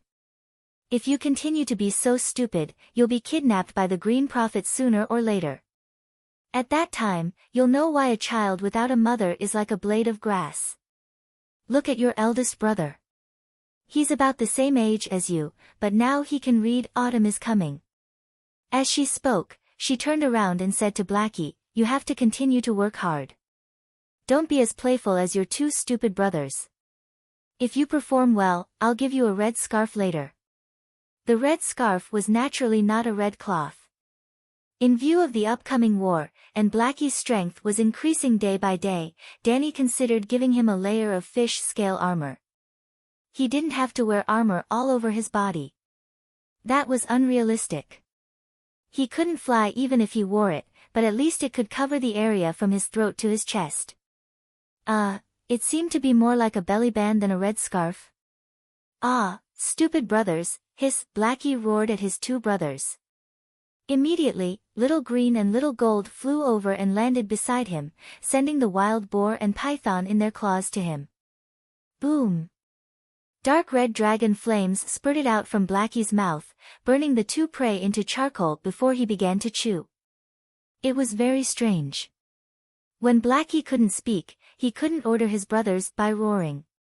Now that he had learned to speak, his words were not even complete, but Little Green and Little Gold actually understood. The 2 illiterate dragons understood the Eastern dragon language. Alright, let's take a break after class. With a helpless sigh, Danny stood up and returned to the small study on the left side of the wooden house. She picked up her pen and wrote a series of runes. Just as Tam said, no meditation technique was perfect. There was always the possibility of evolution. Every time she entered the state of wind song, she could obtain some information from the wind. More accurately, wind song helped her understand the universe. The new understanding allowed her to improve her two major meditation techniques little by little. She improved some runes and formed new runes. She would record the newly obtained runes and analyze their meaning and functions. During this period of time, with the help of wind song, her green prophet meditation technique had changed by almost 10%. Danny thought that this was an optimization. With this optimization at its peak, could it help her control a few more dragons? Danny wasn't sure. However, the new meditation technique was more compatible with wind song, allowing her to enter the state of wind song more easily and maintain it for longer. Compared to the Green Prophet meditation technique, the change in the Grand Wizard meditation technique was less than 4%. However, she could clearly feel that her ability to control flames was improving. For example, she could control the wildfire last time. When she was in the City of Knowledge, it was difficult for her to even control the burning bonfire. Now, she could twist the wildfire into a large fireball. Even if she wasn't as skilled as the dragon flames, it was enough for the group of fire mages to worship her like a god. This meant that Danny wouldn't be hurt by the wildfire. In addition to the 9-colored whirlpool and green prophet meditation technique, Danny also spent a lot of energy on necromancy and deviant ghost meditation runes. When she parted with Bo Cheng that day, Prince Edie gave her 5 necromancy scrolls to repay Layla for saving his life, the development of necromancers, the encyclopedia of basic incantations, Chai Jin's notes, Bo Yi's travels, and Bo Cheng's notes. Basic incantations was a secret of the Necromancy Association. Bo Cheng gave it to her at a great risk. Bo Cheng was worried that Layla would learn the meditation techniques of wild necromancers and enter the evil path, becoming neither human nor ghost. Therefore, he taught her the orthodox necromancy spells. Chai Jin was the strongest necromancer in Huang Dynasty. He had broken the limit of life and lived for 150 years. Bo Yi was Bo Cheng's ancestor. In the process of exploring the easternmost land, he had seen all kinds of extraordinary professions and evil witchcraft. Bo Cheng was studying the possibility of strengthening a necromancer's witchcraft with a positive spirit.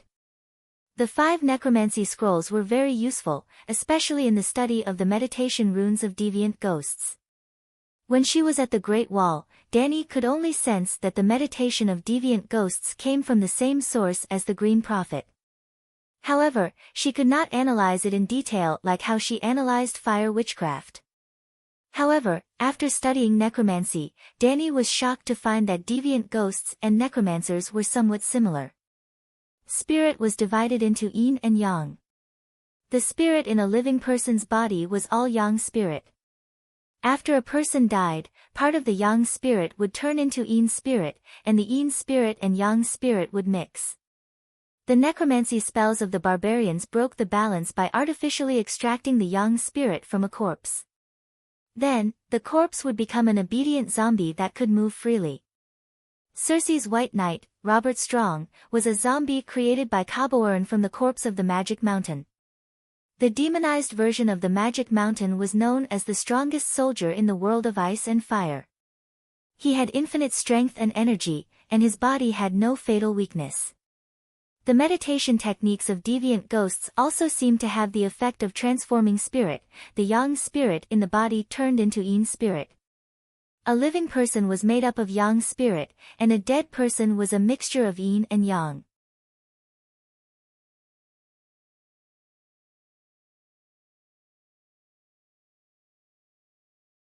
Chapter 444. Barristan said slowly, "There was a leathersmith named Yale in the Stinky Water Bay, and he died 5 years ago. He had black hair and gray eyes, but he married a lazy prostitute, who had silver hair and blue eyes. His wife died in childbirth during the War of the Usurpers. The leathersmith had 2 sons. The eldest had black hair and blue eyes, and he died in the rebellion of the 4 princes. The second had silver hair and blue eyes, and he inherited his father's business. He is now a leathersmith in the Steel Street of King's Landing."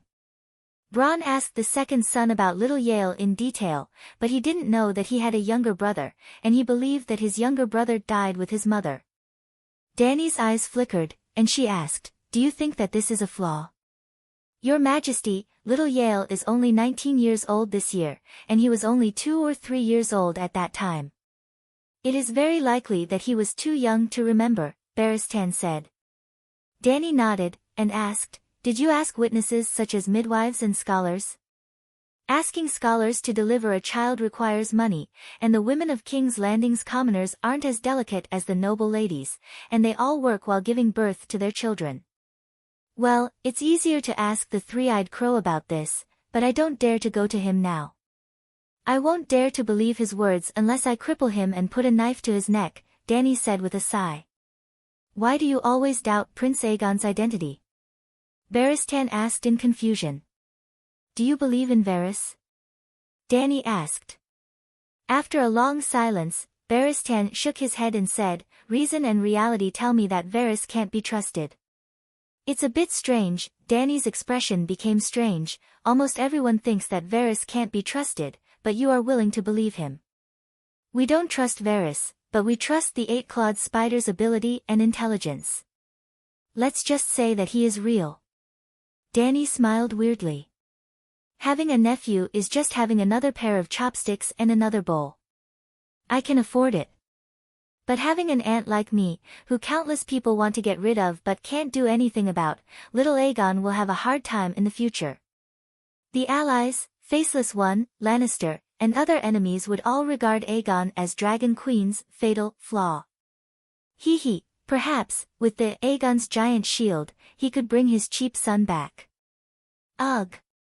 White Knight also thought of Aegon's future situation, and her face could not help but contort. "By the way, Knight, are you still passionate?" "Passion?" The old knight was puzzled. "Your goddess, Ashera Dane, is not dead." "What? Ashera isn't dead?"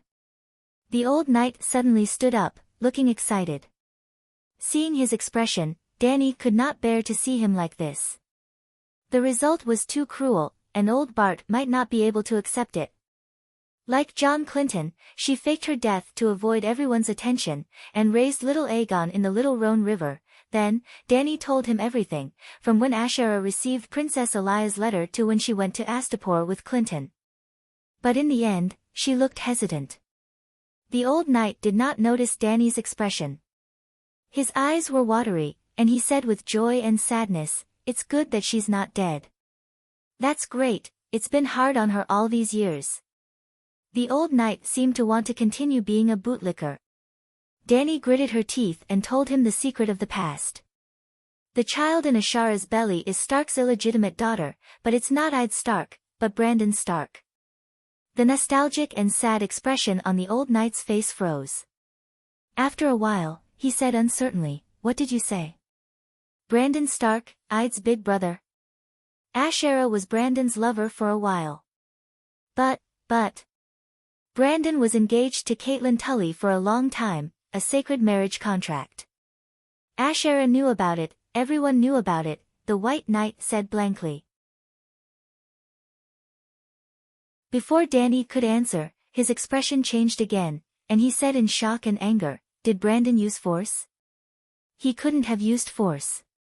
After all, he's the heir to the Duke of the Northern Territory, and he has a good upbringing. And Ashara's brother is Daybreak Swordsman, everyone knows that." A trace of pity appeared in Dany's eyes. The Great Wall was relatively close to Winterfell, and the men in black were very close to Stark, so old Ymont knew Brandon very well. The previous young wolf master was a typical dissolute young master of a noble family. He was not an ordinary lecherous man, but he liked to conquer unmarried ladies. He had a famous saying that was widely spread in the Northern Territory, "A blood-stained sword is the most beautiful sword." Many daughters of noble families in the Northern Territory had affairs with him, and they could not forget it even now. Just like when Targaryen traveled through the Seven Kingdoms, many nobles gave their daughters to him as lovers. When Brandon was a guest in a noble family in the Northern Territory, the nobles were very happy to see their daughters being fucked by him. It was worth mentioning that a noble lady who lost her chastity to a lord would not be looked down upon. It seemed that it was natural to serve a lord, and even an honor. For example, Count Riswell of the Stream had once used his daughter Barbara to curry favor with Stark. But after Brandon and Tully got engaged, Barbara was still very popular, with Count Lone Moon next door. For example, on the night of Stannis's wedding, Robert had sex with the bridesmaid Delena on his wedding bed. Delena had given birth to an illegitimate son, Rick, and this was known throughout the Seven Kingdoms. But Delena was still married to the heir of the Norcos family without any discrimination. Even Duke Tywin took a fancy to her and proposed marriage to her father on behalf of his son, Tyrion. In the end, her father did not like the little devil. Even if my daughter was sent to the Silent Sisters, she would not marry a half-human. In Westeros, when a woman did not have the right to inherit, her status was really low. In front of the commoners, they were high and mighty, honorable ladies. In front of a nobleman of a higher rank, the only difference between them and the prostitutes in the brothel was that they could marry, while the prostitutes could not. That was a digression. As for Ashera Dane, the brightest pearl in the tournament at Hellenberg, she had also dyed Brandon's sword red. This time, Brandon had relied entirely on his strength to pick up girls. Stark's identity was not useful in front of Dane. Why would Ashera like him? Barristan's eyes were filled with confusion and pain. Obviously, he would rather Ashera's secret lover be Ide. But, Ide was like Barristan, an honest child, a true gentleman. Since ancient times, goddesses have loved scumbags. An honest person was not even qualified to be a spare tire. Sir, the long night is coming, we should devote all our energy to the great cause of saving the world. Dany's words were unusually childish, but it re-energized the sad old knight. He sighed, his blue eyes shrouded in pain became sharp again, and solemnly said, "You are right. You are so young, you should be at the age to enjoy the most beautiful love. Now, for the people of the Seven Kingdoms, for the hungry and cold savages beyond the Great Wall, for the suffering slaves of the world, you put your best years into work. I should learn from you and devote all my energy to serving you. The rest of my life will be the most glorious path of a white knight in history." Sigh, the old knight's words were always so honest. Dany nodded calmly and asked, "Is the blacksmith, Tobu Mott, willing to tell us the secret method of recasting Veleglia's steel?" In order to strengthen and improve the dragon crystal weapon industry, Bronn and his subordinates kidnapped a large number of master blacksmiths in Blacksmith Street when Cersei was parading the streets. One of them, Tobu Mott, was the best blacksmith. He had studied in Khal and knew two skills that Dany coveted, coloring metal and recasting steel.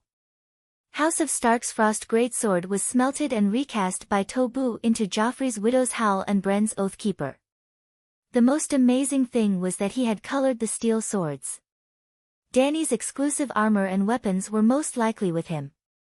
Barristan temporarily put aside the matter of Ashera and began to get into work mode.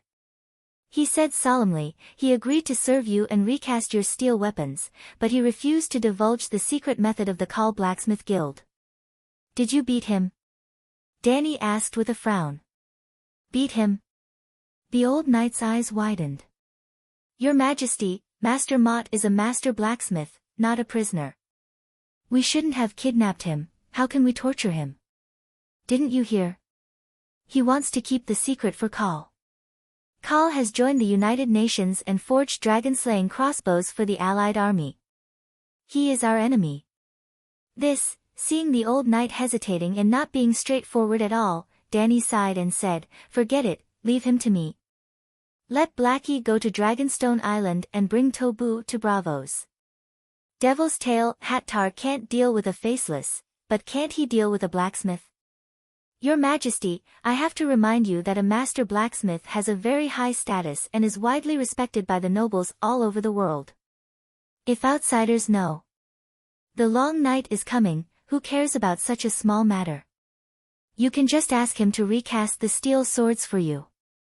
Why do you need his secret method?" Barristan was puzzled. Danny said helplessly, I also want a set of strong and light steel armor, but the dozens of swords are not enough to kill the deviants. How can they melt the swords to make armor for me? I want to try and see if I can deduce the technology of making steel through the magic spell of melting steel. If I succeed, we will all be wearing steel armor and holding steel swords, not to mention deviant ghosts. Even Frost God and El Hiller could be killed if hundreds of armored knights charged at them together. Danny was so excited that her cheeks flushed. There was one more thing Barristan told Danny before he ended the conversation. Your Majesty, Blackie's words were too shocking. The people of King's Landing were shocked by the Megalosaurus's magic, and they all believed his words. Only people will lie. As the great guardian of light of the Church of the Seven Gods, the holy Megalosaurus will not lie. Everyone thinks so, and the sparrows also spread the news. As a result, the news that the Great Sparrow was the holy son of the Church of the Seven Gods spread wildly in the Seven Kingdoms, and the Church of the Seven Gods became more and more popular.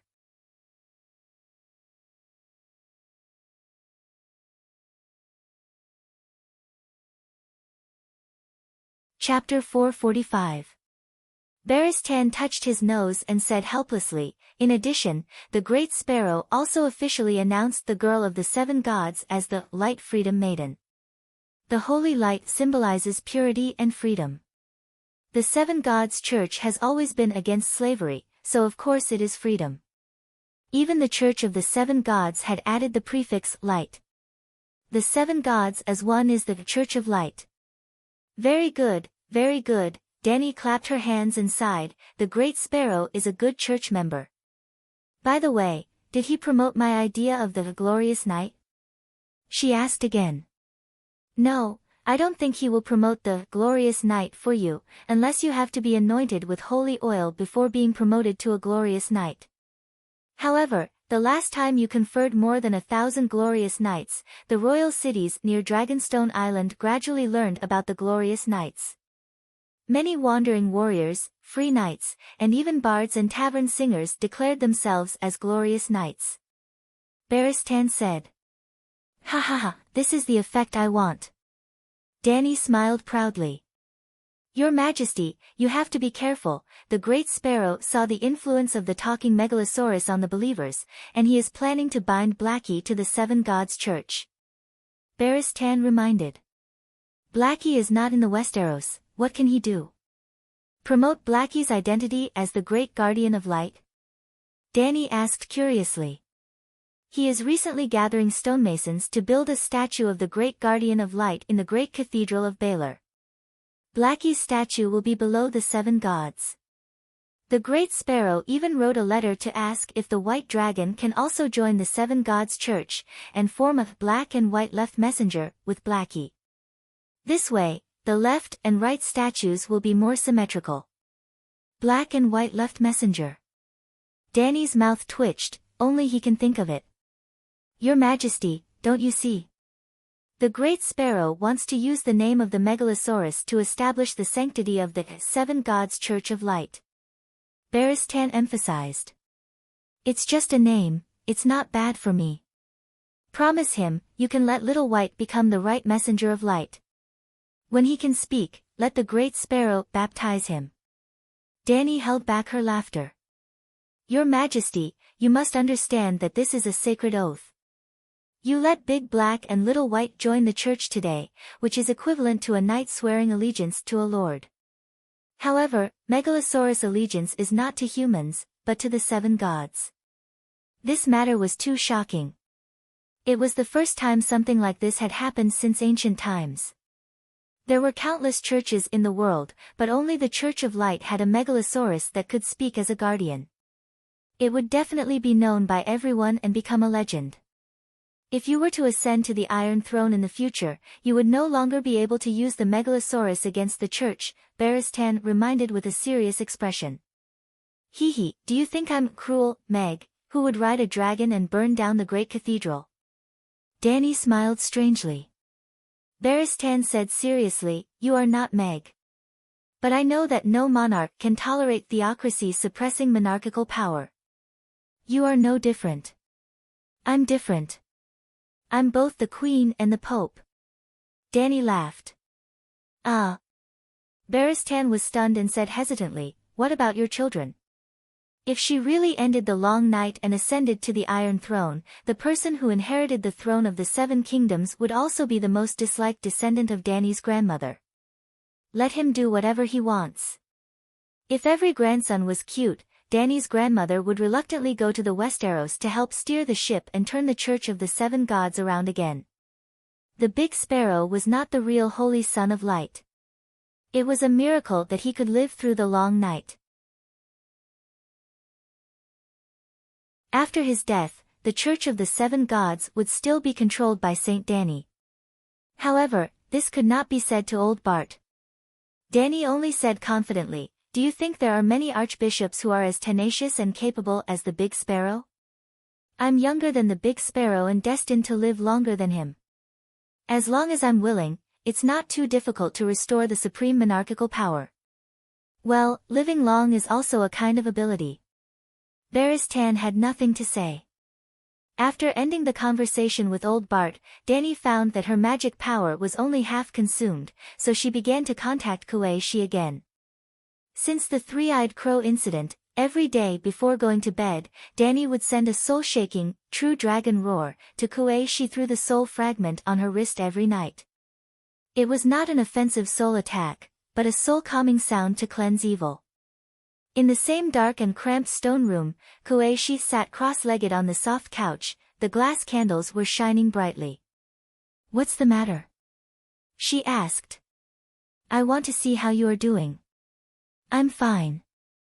Recently, I'm considering whether to go deeper into the underground palace. Kuei-shi said. I don't understand. You should know the limit of your power.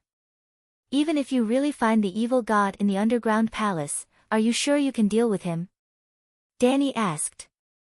Kuei-shi said helplessly, the evil god of the underground palace has existed for tens of thousands of years. No one has ever been able to destroy him. I know my limits. I only plan to leave a magic seal in the depths of the underground palace to block the evil aura overflowing from the ground.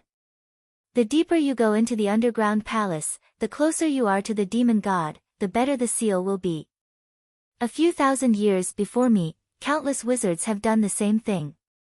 Danny's heart skipped a beat. He said, what do you think of the Great Wall's magic formation that suppresses evil forces? Is it as effective as yours? City builder Brandon's evil warding magic formation. Where did you find it? Kuei-shi asked curiously. I'm surprised that you know about City Builder Brandon, Danny said with a strange expression. Of course I know him. He's the founder of the evil-suppressing magic. Wizards with ancient legacies all know about him, Kuei-shi said. Are you sure? The Westeros Brandon is the ancestor of the Asian wizards. It's only limited to the evil-suppressing magic.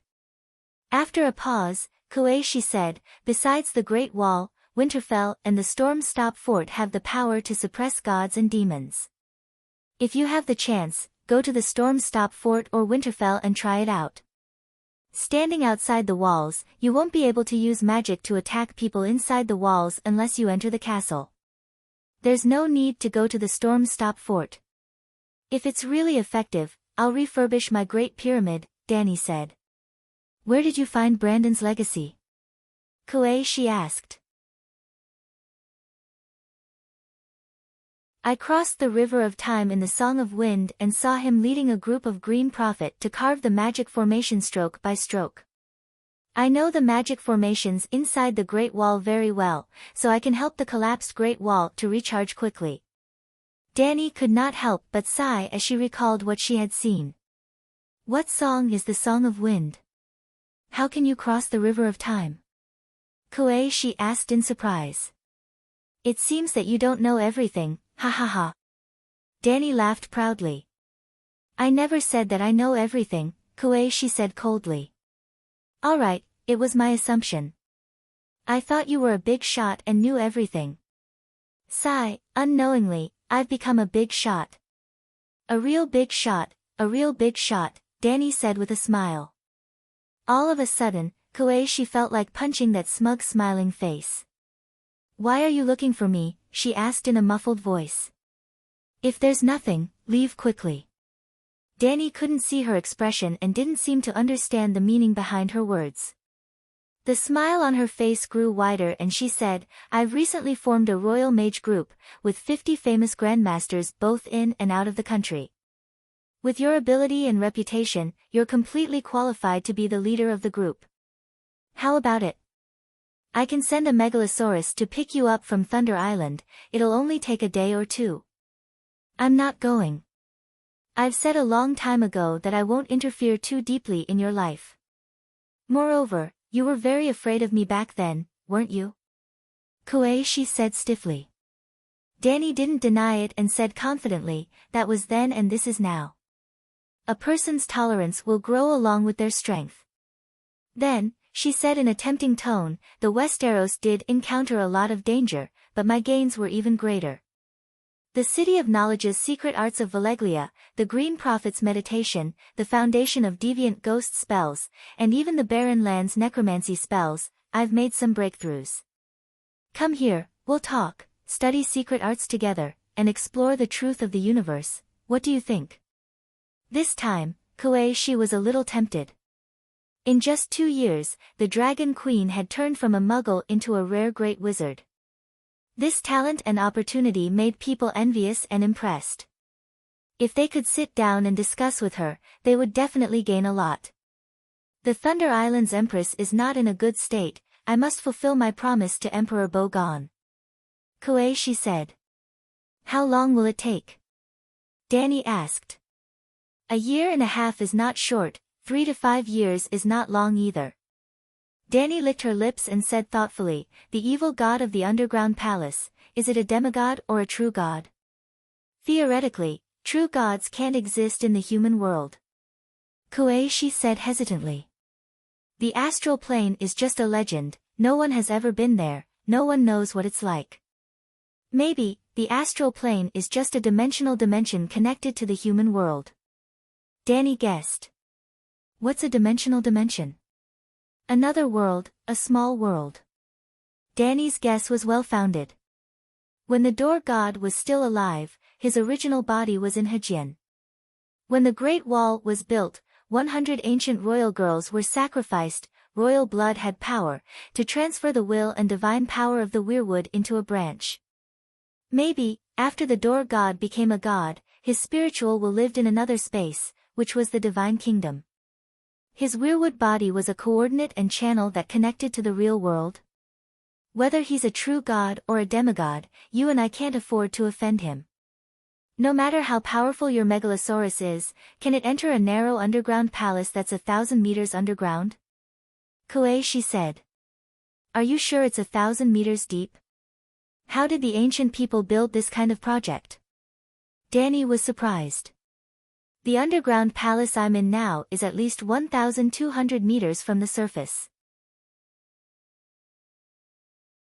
"Did you notice that I'm in the underground palace every time I see you recently?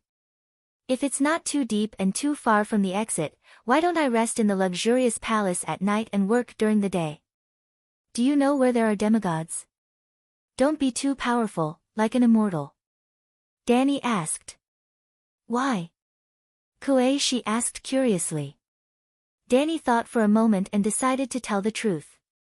"My dragon likes to eat demigods. In quarrels, Blackie ate an immortal and grew tall and strong. In the Great Wall, Blackie ate the rat chef and became smart. I don't have to worry about his studies anymore. So I was thinking, can I let little white, little green, little gold, and little red grow taller and smarter?" Danny said with an expectant expression. "You?" Koichi pointed at Danny, her voice and arms trembling. "Eat gods? You're crazy. Is your Targaryen mad blood acting up?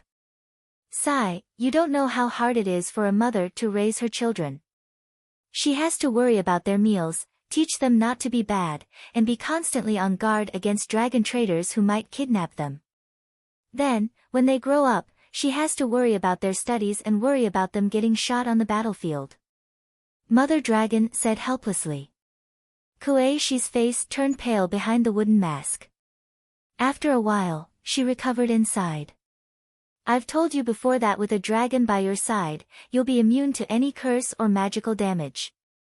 But there's no shield in the world that can't be broken. When I said any, it obviously doesn't include the gods. If magic power is divided into levels, there's no doubt that the gods are of a higher level than the Megalosaurus. Not to mention the true gods, even the Megalosaurus can't handle some powerful demigods, such as the three-eyed crow. Danny smiled confidently and said loudly, in the past, I could only rely on the dragons to protect me. Now, I can protect them. If the Megalosaurus can't handle the gods, I'll handle them. I have 3 blood guards, 7, 4 half-white knights, and more than 20 steel swords. What kind of gods can't I kill?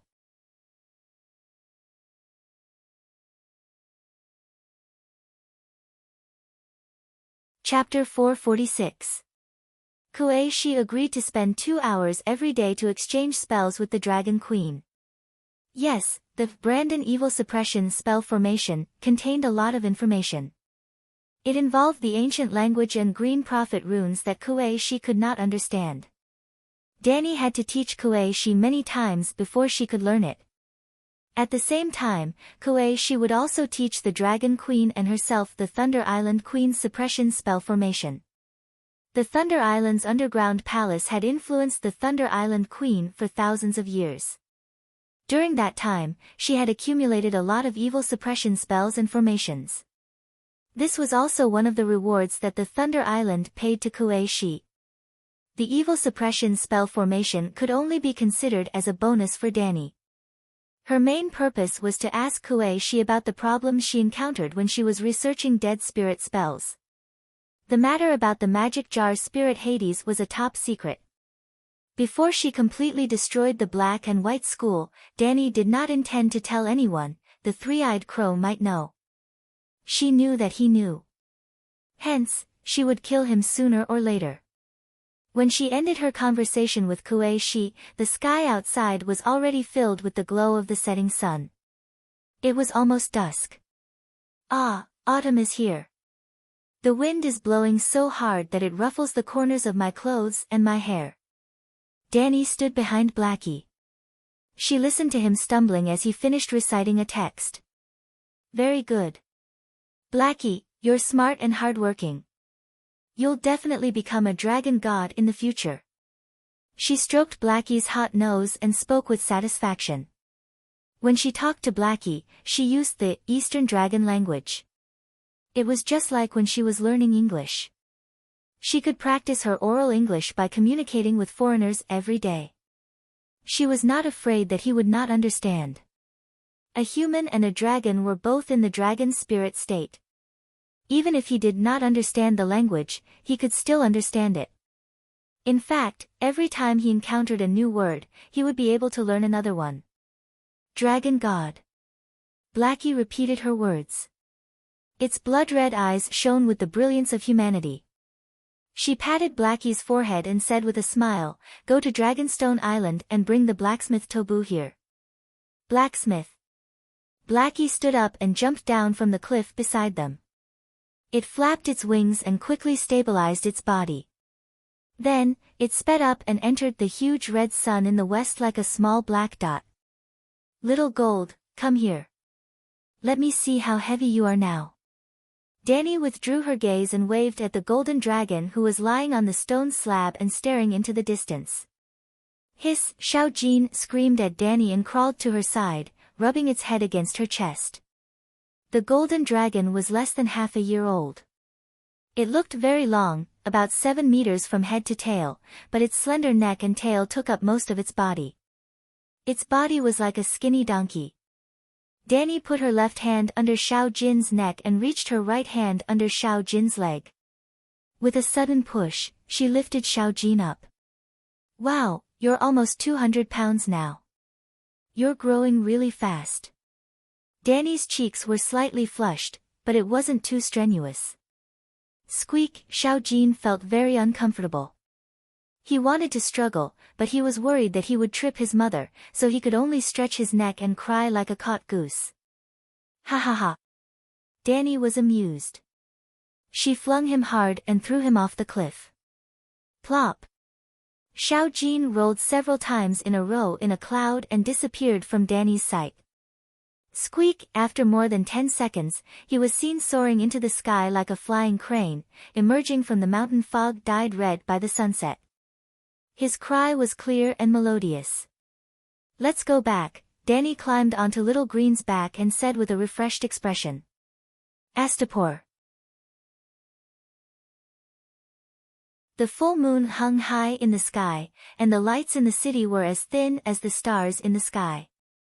Most of the residents who were tired from the day's work had fallen asleep. Only the dock area was still noisy, and the chaotic sounds drifted with the sea breeze into the ears of the people at the top of the Great Pyramid. An orange-sized dragon flame fireball hung in the air, casting a bright red light on the map on the long table. After taking a bath, Danny, who had changed into a beige linen dress, stood by the table and drew a circle on the map of Slave Bay with a red pen. She said to the Blood Alliance Guard, "From tomorrow onwards, Jogo will lead 1,000 men under your command north to Myrene. In the future, you will be nomadic between the edge of the Dothraki Sea and Borash, monitoring Khalasar from the Great Sea of Grass and the vanguard of the Alliance Army." "Khaleesi, do you suspect that Akal has joined the Alliance Army?" Jogo asked in surprise. "It's better to be safe than sorry. It's only 1,000 men. If they really encounter Khalasar, I'm afraid they won't be able to withstand it. There's even a possibility that they will be swallowed by the enemy's light cavalry," Clinton said with a frown. Although Clinton was a little inflexible during the Battle of the Ringing of the Bell, he was, after all, an orthodox noble officer. He had commanded tens of thousands of troops and had experience in large-scale battles. In terms of military quality, Barristan was probably the only one who was better than him, and Jorah Mormont was a little worse. Danny gave him the position of a military advisor and asked him to teach the new freedmen generals about the military knowledge of the combination of heavy cavalry and infantry. Well, Danny knew that her new freedmen had almost no military quality. After taking down Astapor, she set up a training course for famous generals, and let Jorah Mormont, Grey Worm, and Barristan be instructors. It was probably a super low-level version of the Huangpu Military Academy. In fact, all the generals in the army had received Barristan's teachings and could be considered his students. As for the Dragon Queen, not only was she not the principal of the school, but like many illiterate freedmen, she also learned the ability to lead troops and fight from Old Bart. "Knight, you're talking about conventional warfare. We have dragons, so we don't fight conventional warfare. As long as the main forces of the Alliance Army with dragon-slaying crossbows have not entered Slaver's Bay, no one will dare to surround my men." Danny smiled. Clinton frowned and asked, "Can Astapor receive Knight Jogo's request for help in time?" "Of course not. It was more than 1,000 kilometers, and it would take about 2 days to send the message by Raven. 2 days was enough for Jogo's 1,000-men cavalry to die several times." Danny explained, "When the vanguard of the Alliance Army leaves Mataris and enters Slaver's Bay, I will announce that Slaver's Bay is in a state of combat readiness. At that time, there will be dragons patrolling the area around Slaver's Bay every day. There won't be a situation where our troops are suddenly surrounded and quickly wiped out. Moreover, Jogo's 1,000 men have horses, so they can immediately retreat when they encounter a large enemy force to avoid being entangled. Their main task is to prevent small groups of enemies from infiltrating our rear and destroying our food production plan." "Yes, please continue." Clinton understood.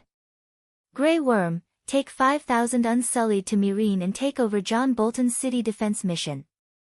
"Yes." Grey Worm accepted the order solemnly. "Bolton." Danny looked at the commander of the Imperial Guards who had just recovered from a serious illness and was still a little pale.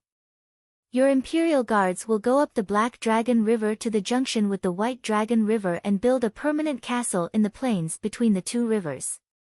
The Black Dragon River was the original Skahazaban River. Its source was at the Raza River at the junction of the Red Wastes and the Dothraki Sea. The Raza people upstream also called it the Raza River. Skahazaban meant noble slave master in the Jiskali language, similar to Great Lord. Of course, Danny could no longer use this name.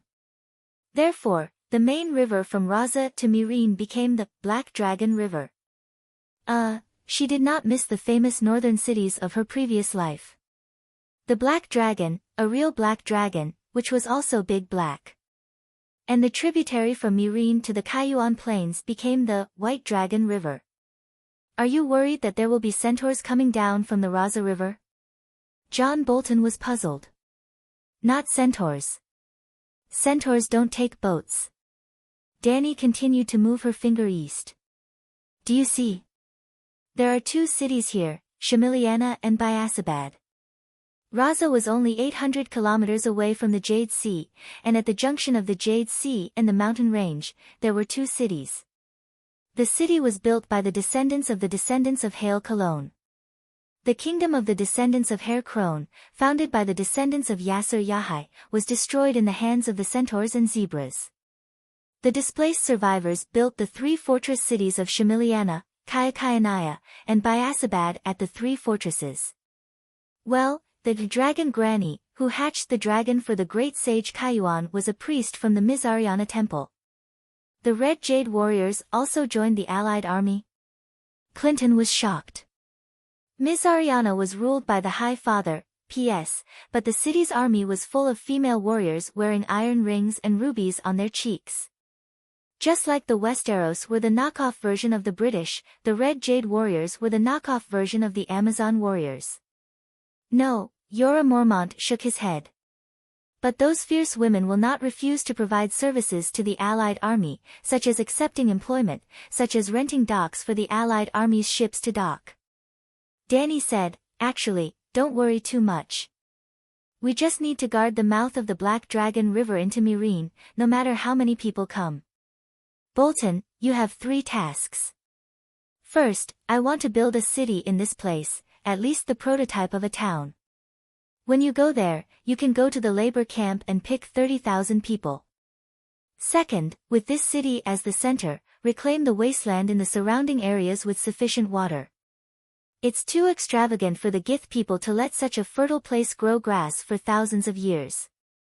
Third, I need you to be my representative. Go upstream and personally go to Raza. I want to form an alliance with the Raza people. The shepherds are useless. They can't do anything but cry in front of the scimitars, Rakalo said. Everyone knows that the shepherds are cowardly. Jogo nodded in agreement. But the Raza people are good at farming, the centaurs are good at fighting, and the shepherds are good at farming, Kue Luo said hesitantly. Danny looked at her Megalosaurus guards in surprise. Could the dragon essence really be able to enlighten them? Sigh, back then, when you were 15, you were all the same, pure centaurs, brainless and reckless. Now that you've grown taller, you still refuse to use your brains. Look at Kue Luo, I dare say that he'll be the most legendary sage of the centaurs in the future, Dragon Queen said in a complicated tone as she looked at her centaur followers. Kue Luo's bronze cheeks reddened. It's all thanks to Calixi's good teaching. Look, he's speaking so well. Rakalo glared at Kue Luo, who was gradually becoming someone else's child, and said righteously, even without Kue Luo, didn't Calixi also want to form an alliance with the shepherds and have them help us farm? That's why, with Calixi around, the centaurs don't need brains. Yes, as long as our scimitars are sharp enough.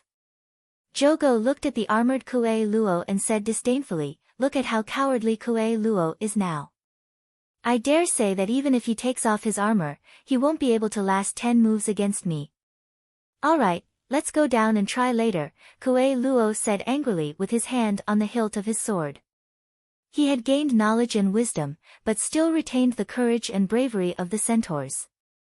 You can fight, but you have to use a blunt sword. And Kue Luo doesn't have to take off his armor.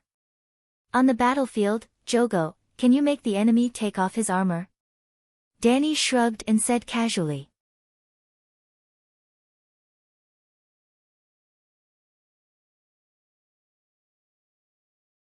Chapter 447. Danny said, John, your mission isn't just to form an alliance with the Leza. I hope that they can collectively move to Slaver's Bay and become my allies, as well as my people. I will make a sacred vow to keep them safe and provide the Leza with a bountiful and vast land. They will also need to swear eternal loyalty to me, to Targaryen, in the form of farming and food. John Bolton asked, what if they're unwilling? After all, the Leza River is their homeland for thousands of years. Tell them that if the Alliance attacks Slaver's Bay from the Jade Sea, they will definitely take food along the way and even capture the Leza as slave laborers. Secondly, the Leza River is next to the Great Sea of Grass. Almost every Khal will go there to hunt after leaving Centaur City. They should know this better than I do. With me at Slaver's Bay, no Centaur can cross Meereen except for my Khalasar. The Leza can enjoy unprecedented peace and tranquility in the White Dragon River. Lastly, the long night is coming. They are harassed by centaurs year after year, so they definitely have no food reserves. Only by forming an alliance with me and pledging their loyalty to me can the Leza avoid the danger of destruction in the long night. Tell all the Leza that I, Danny Liz Targaryen, am their savior. John Bolton nodded thoughtfully and asked, farm at the White Dragon River? You don't plan to let the Leza come to Astapor? It's too much of a waste of time to let the Leza migrate to the Worm River. It will probably take a year or two. The Leza live upstream of the Black River. If they follow the river downstream, they will reach the intersection of the White Dragon River and the Black River in a week, which is where I want you to build the city. After that, they will migrate south along the White Dragon River. The water route is convenient and fast. In about 2 months, the Leza will be able to start farming in the White Dragon River. After arranging the tasks for the guards, Danny turned her gaze to the centaurs again. Quiro, work with Ricarlo. From now on, build 3 fodder fields around Meereen, Astapor, and Cayuan. Each field can hold at least 10,000 cows. Cows? Ricarlo was puzzled. Why not healthy horses? When the long night comes, the warhorses will be of no use. We'll just kill them and make them into bacon. Instead, we need cows to provide milk, cheese, and butter for daily necessities. Are 10,000 cows enough? Kue Luo asked doubtfully. It's barely enough to supply the city. From this day on, I will store an unlimited amount of butter and cheese. The pyramid in the city will be the storehouse. Moreover, the farmers outside the city also raise cattle. I will also issue an edict for them to start preparing early. At the very least, they must be self-sufficient. How long can the food in Slave Bay last? Clinton suddenly asked. Cora looked at him deeply and said, do you know about the Great Leap in food production? More than 1 million people had opened up tens of millions of acres of fertile land, and the progress had not stopped even now. Rice could be harvested 3 times a year, and barley and turnips could be harvested twice a year.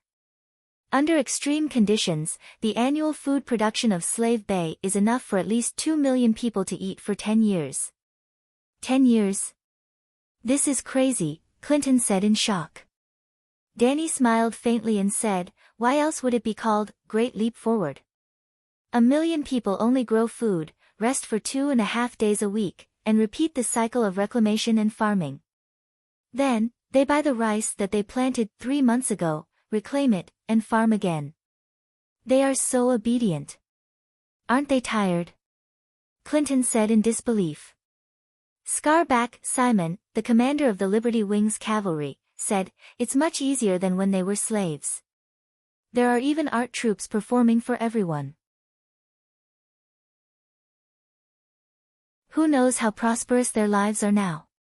Fat Scholar Morono, the commander of the Liberty Wings Infantry, said proudly, even if the long night really comes, and it lasts for 20 years like last time, not a single person will starve to death. 20 years?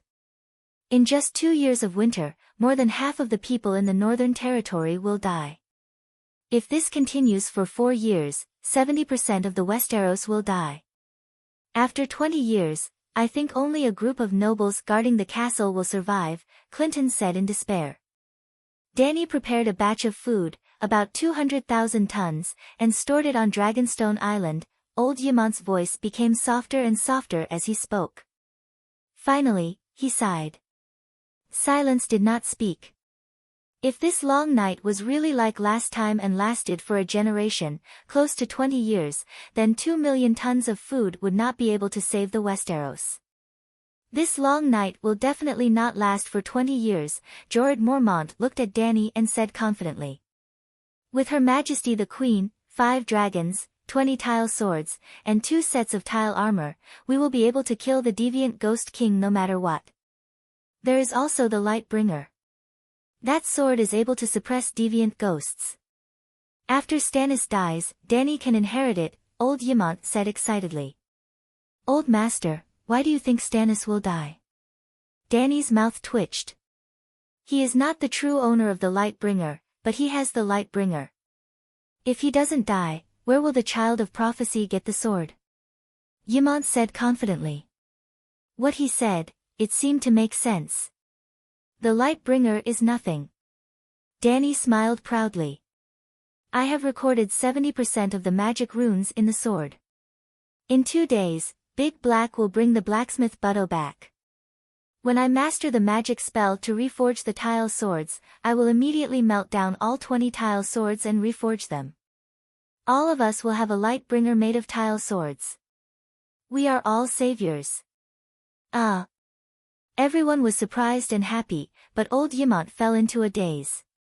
If everyone had a Lightbringer in their hands, then how much would the child of prophecy, who had been devalued by the Dragon Queen, be worth in the future? Can ordinary people use magic swords? Jorah asked doubtfully. I will try and see if I can make you become a magic swordsman. Let's test your talent first. If you have extraordinary talent, you can learn fire magic directly. If you don't have talent, maybe, we can try to create talent with blood magic, Dany said uncertainly. Blood magic? Dany, you know blood magic? Old Yamont frowned. Dany shook her head and said seriously, I saw Jenny in Mat Eris. She has Balerian's spirit in her body. I plan to find a chance to kill her and steal her treasure. She must know the most advanced blood witchcraft. Clinton, Old Yamont, John Bolton, everyone was stunned. They looked at the serious Dragon Queen with their mouths wide open. Kill Balerion. Old Yamont's face turned pale. His body swayed as he supported himself on the table. He said in a trembling voice, that is the ancestor god of Valeglia. We Targaryens have believed in her for 6,000 years. She is already with the allies. Of course, she must be killed, Dany said firmly. But, she is a god. Old Yamont murmured as if he was about to break down. How can a human fight a god? What are you saying? Have you forgotten about the rat chef? Ah. The meeting ended, and everyone dispersed. When Dany was about to return to her room to rest, little Aegon came to the top floor and found her. Little Aegon and Tyrion had just arrived at Slave Bay. They did not understand the situation and did not have the position of commander, so they did not participate in this war mobilization meeting. Aegon looked around at the people who were packing up the map and preparing to leave. He said, Aunt Dany, I want to talk to you alone. Your Majesty, I'll take my leave first. Take your time. Old Aemon took the lead and was the first to bid farewell. Although the others wanted to watch the show, they also hastened their footsteps. Soon, only Dany and Aegon were left on the top floor. Little Green, Little Gold, and Little Red were sleeping on the thick wall. What do you want to say? Dany picked up a glass bottle from the table and poured herself a glass of pink peach blossom wine. Aegon stood upright, looking at the Dragon Queen who was sitting leisurely on her throne. I want a dragon, he said stiffly. I want to be a dragon. I want to be a dragon knight. A Targaryen without a dragon has no right to be a king. Hee hee. Dany smiled meaningfully and asked, didn't we agree to wait until the long night is over before we consider the Iron Throne? Anyway, I promised that if we really meet the king of deviant ghosts, I'll definitely give you my head. This has nothing to do with me becoming the Dragon King. With a dragon, I don't need your help to kill the king of deviant ghosts. Aegon pursed his lips and said stiffly. Dany shook her head and sighed. Your thoughts are very dangerous. You don't know how scary deviant ghosts are, and you don't know how dangerous Westeros are. I know that Westeros have dragon-slaying crossbows. I'll be careful, Aegon said. Dragon-slaying crossbows. Hee hee. The Dragon Queen's scornful laughter made Aegon's handsome face turn red. Seeing this, Dany didn't take it too far and asked curiously, I didn't forbid you from interacting with dragons. Haven't you been accompanying Scholar Ymont to feed Little Red recently? He doesn't like me. I think he's very good to you. He let you attend his little class with Missandei and Larissa. He even tutored you in the history of the Targaryen family alone every morning. Scholar Ymont is very good. He's a red dragon. He doesn't like me. Aegon was a little embarrassed and said hesitantly, when I touch him, he bites my finger. He's closer to Scholar Ymont. A dragon can only have one dragon knight. Maybe Little Red recognizes Ymont. Dany's violet pupils shrank and she asked softly, he really bit you? Did you try a few more times? I tried, but he didn't let me touch him. Being rejected by a young dragon made Aegon feel inexplicably ashamed and angry. Now that he was repeatedly questioned by the Dragon Queen, he said irritably, I said, a dragon can only have one dragon knight. Little Red met Scholar Ymont first. You can't have forgotten that Ymont is also a Targaryen, right? Dany's eyes flashed and she advised, you're very anxious now. That's not right. I suggest that you take a peaceful attitude and cultivate a relationship with Little Red for a while, then try a few more times. This Aegon even despised the Targaryen ancestral Megalosaurus. Was he really Rhaegar's son? And Jon could make Little White have a good impression of him. Aegon scratched his head and said anxiously, Little Red was just born and is too young. I can't wait. Aunt, you said it yourself. The night is coming, and I don't want to be idle in Astapor. Then which dragon do you want? The emotions in Dany's eyes turned cold, and her smile became gentler. You want my dragon?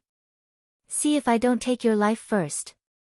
Has Big Black established a dragon knight connection with you? Aegon asked. I'm different from ordinary Targaryens. No Megalosaurus will reject me. This silly child, he likes Big Black. Then, can I choose a black dragon as my partner? Aegon asked expectantly. Big Black is on a business trip. Try again when he comes back, Dany said calmly. Then I'll try the green dragon first, okay?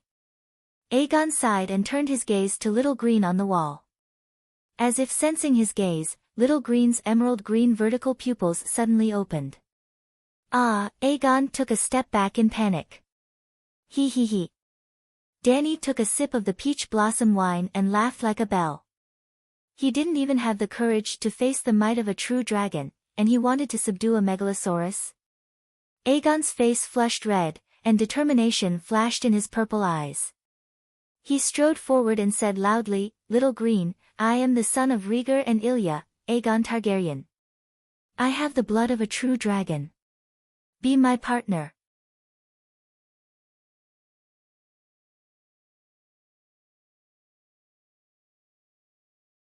Chapter 448. I am Laejazi, the king of the Undulls, Lorna, and ancestors, the ruler of the Seven Kingdoms and the protector of the realm, Little Green, Green Dragon. Aegon was very excited, his cheeks and eyes turning red. Be my partner and submit to me. Dany's aunt was unhappy.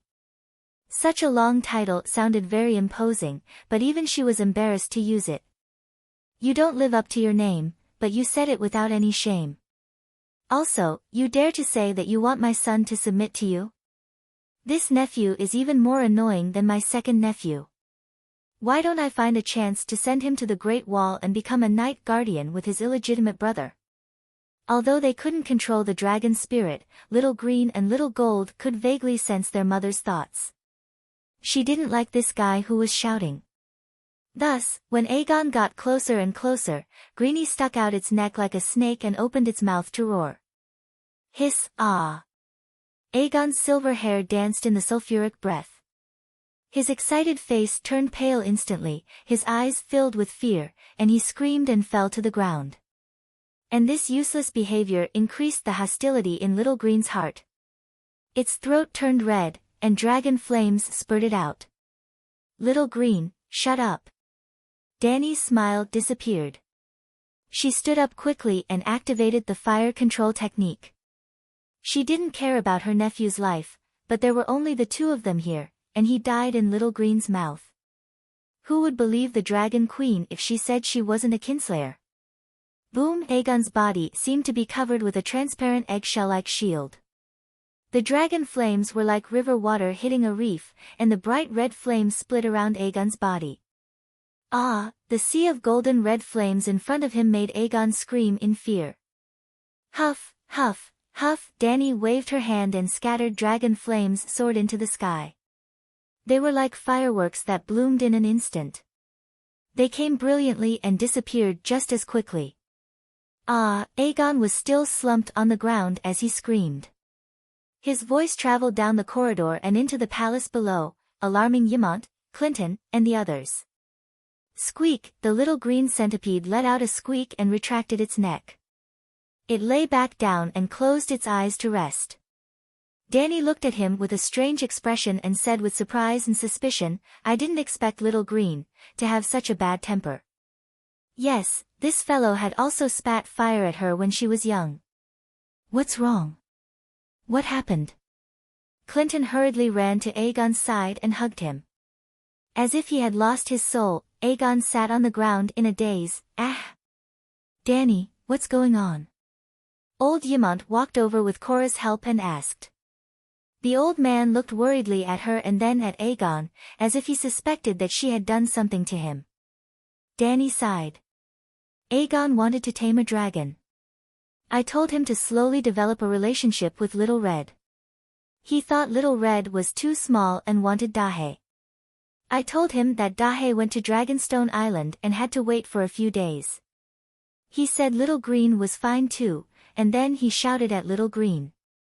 He said something like, I am Laegiazi, the king of the Undulls, Loinars, and ancestors, the ruler of the 7 kingdoms and the guardian of the realm, Green Dragon, submit to me.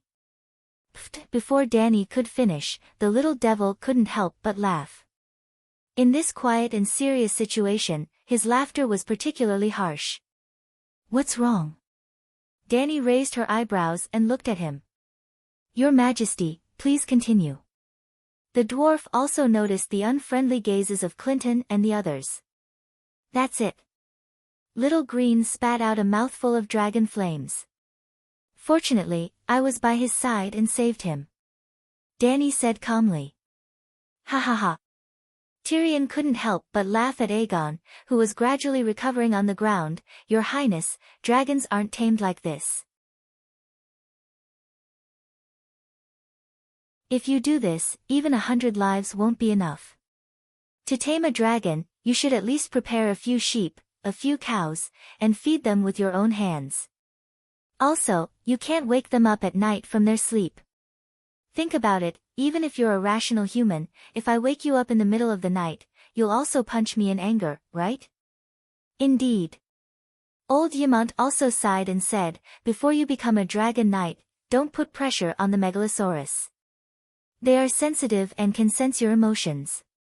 Your Majesty should have reminded His Highness, Clinton said with some resentment. Remind what? I've never encountered such a thing. In fact, my Megalosaurus guards, a dozen centaurs have taken care of the Megalosaurus for so long, but they've never been attacked by the Megalosaurus. Dany frowned. Yes, the Megalosaurus never spits fire at us.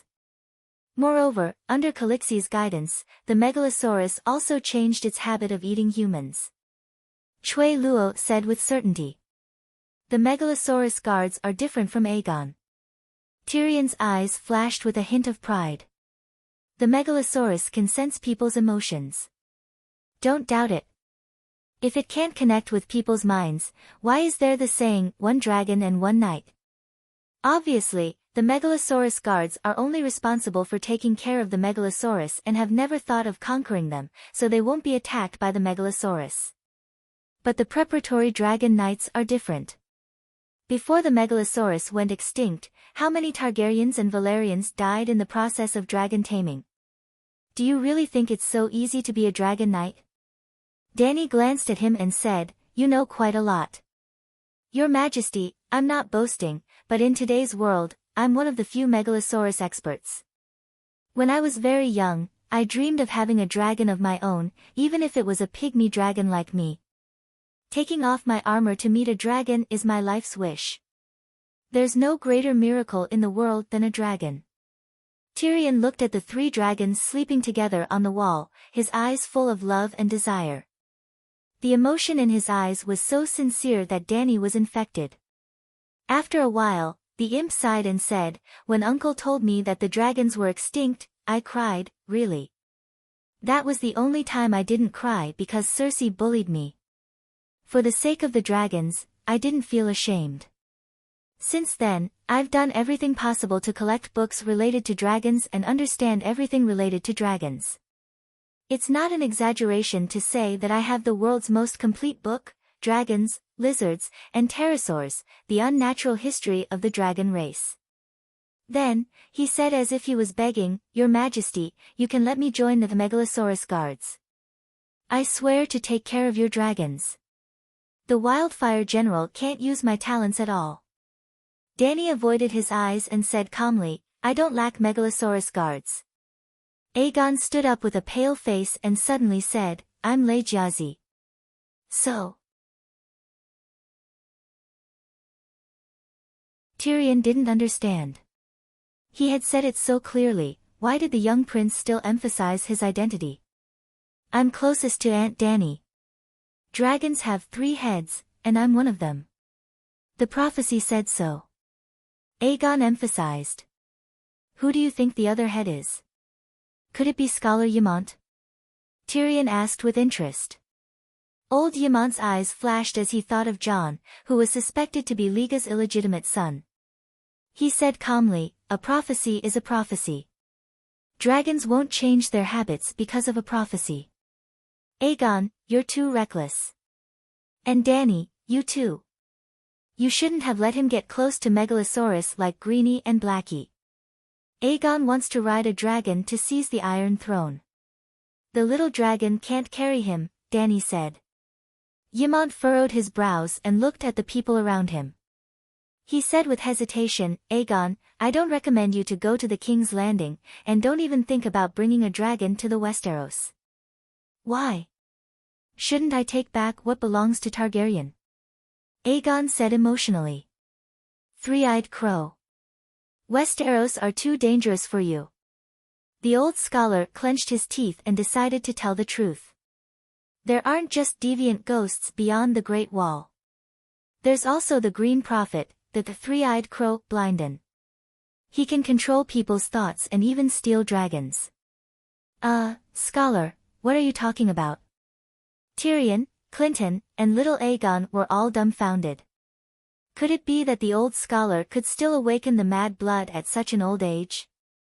Wasn't it a little too late? Sigh, even deviant ghosts have appeared.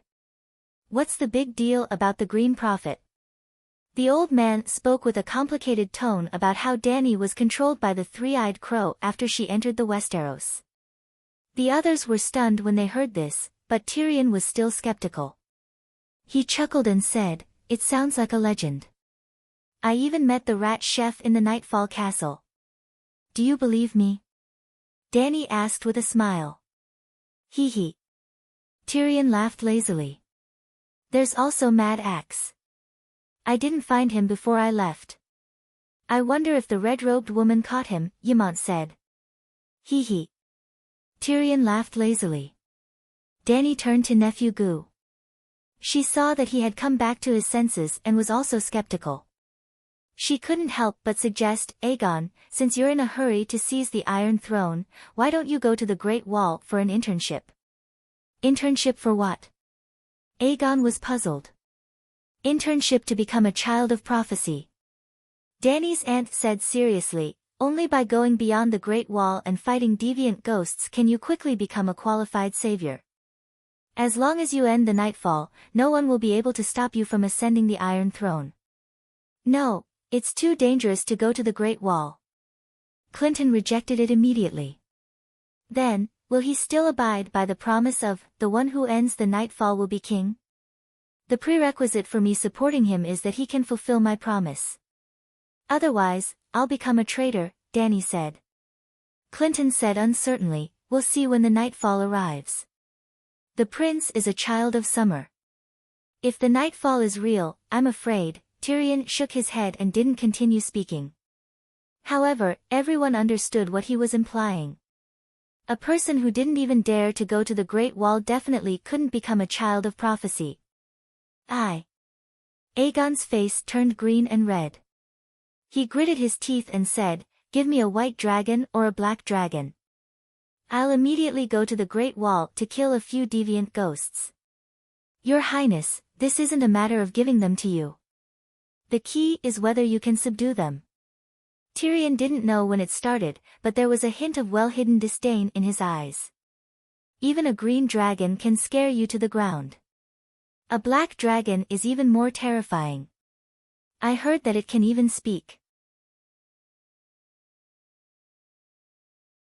Then, he asked Dany curiously, I've seen a black dragon a few times, but I've never heard it speak.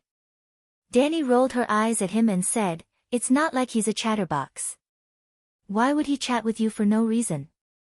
Alright, that's all for today. She yawned and said impatiently, everyone, disperse. Dragon Queen, the Centaur Maid, and old Ymont's rooms were on the top floor, while Aegon and the others were on the second floor. When they walked out of the staircase, Tyrion noticed Aegon's gloomy and angry expression. He pulled him to the side and whispered, are you unhappy? What are you doing? Aegon asked gloomily. If a man is unhappy, he should vent it out. Tyrion said with a sly smile. The green dragon was indeed angered by me. It's not my aunt's fault. I don't know how to tame a dragon, so I was a little reckless. Aegon sighed. Tyrion looked at him appreciatively and nodded in his heart. Although this child is irritable and impulsive, he has his redeeming qualities. Clinton and Ashera taught him well. It's definitely not your aunt, but you can find other women to vent it on. Tyrion chuckled.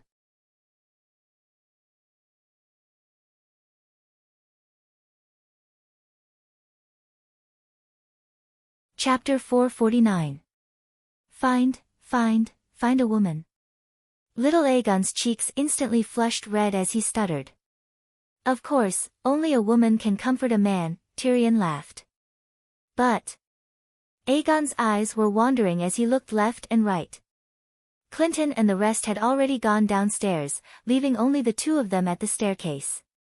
I can't go, as if he had heard the most terrifying thing, he shook his head repeatedly. Why? Are you worried about your aunt? Ha! Tyrion raised his eyebrows as he laughed, Your Highness, it's obvious that the Dragon Queen means what she says. If she says she won't marry you, then she definitely won't marry you. It's useless for you to keep your chastity for her. No, Aegon was angered by the little devil's teasing expression. He straightened his neck and said, I don't want to go myself. Tyrion looked at him strangely, Little Prince, you're 17 years old, right? TSK, you're still a virgin. Little devil, you're a shameless bastard. I'm different from you, Aegon said angrily. Yes, we're different. I'm a man, and you're still a child. Men build their careers, and children go home to drink milk, Tyrion puffed out his chest and said proudly. I really do have the talent to anger princes. Looking at Aegon's twisted face and red eyes, the little devil thought proudly. Sigh, how many times has this little prince gone crazy because of me? Why is it that every time I see him, I can't help but think of my nephew Joffrey. Why am I inexplicably happy when I see him jumping around in anger because of me? Even if I get slapped, I'll be happy. Slap. Aegon raised his right hand and slapped him. Tyrion took a step back and raised his hand to block the slap. Shoo. He put his right index finger to his lips and said softly, "Little prince, do you want your Aunt Queen to see how you lose your composure and beat up her minister?" He pointed at his green leather armor that had a picture of a roaring black dragon printed on it and said, "I'm a third-rank wildfire general, not Hugo Caesar." Well, when he was still Hugo, on the way from Pentos to Slave Bay, when he was beaten up after angering little Aegon, he would not dodge. Aegon was stronger than him, so he couldn't resist. "If I hit you, my aunt would only clap her hands and cheer," little Aegon said hatefully. Even though he said that, he raised his head and carefully glanced in the direction of the top floor, giving up on the idea of slapping the dwarf again. "Sooner or later, the wildfire will burn you to ashes," he cursed. "Yeah, there's the possibility of being blown up into the sky by the wildfire every day. I have to get drunk today." Tyrion sighed and walked directly towards the red brick door, saying as he walked, "The red nun of the Church of the Seven Gods is one of a kind in the world. It's up to you whether you want to go or not." "The Seven Gods nun?" Aegon exclaimed. "There's hope." Tyrion's eyes flashed and he stopped in his tracks. "A devout nun in the day and incomparably lewd at night. By the way, do you believe in the seven gods?" "Of course, Sister Asherah is my spiritual mentor," little Aegon said. "Then, have you ever dreamed of your spiritual mentor at night, and then secretly changed your underwear the next morning?" Tyrion chuckled. "You?" Aegon pointed at him, his face flushed red. "Looks like I have." Tyrion smiled in understanding. "Don't be shy, I even dreamed of my sister when I was young, do you believe it?" "You beast!" Aegon said agitatedly. "Hee, aren't your grandfather and grandmother also brother and sister? You Targaryens have so many examples of brother and sister unions, and you even want to marry your own aunt. Are they all beasts?" Tyrion retorted. "This is a Targaryen tradition," Aegon argued. "Lannister can learn the traditions of Targaryen as well. Now he's even learning from you, sitting on the Iron Throne, being a king, being a mad king."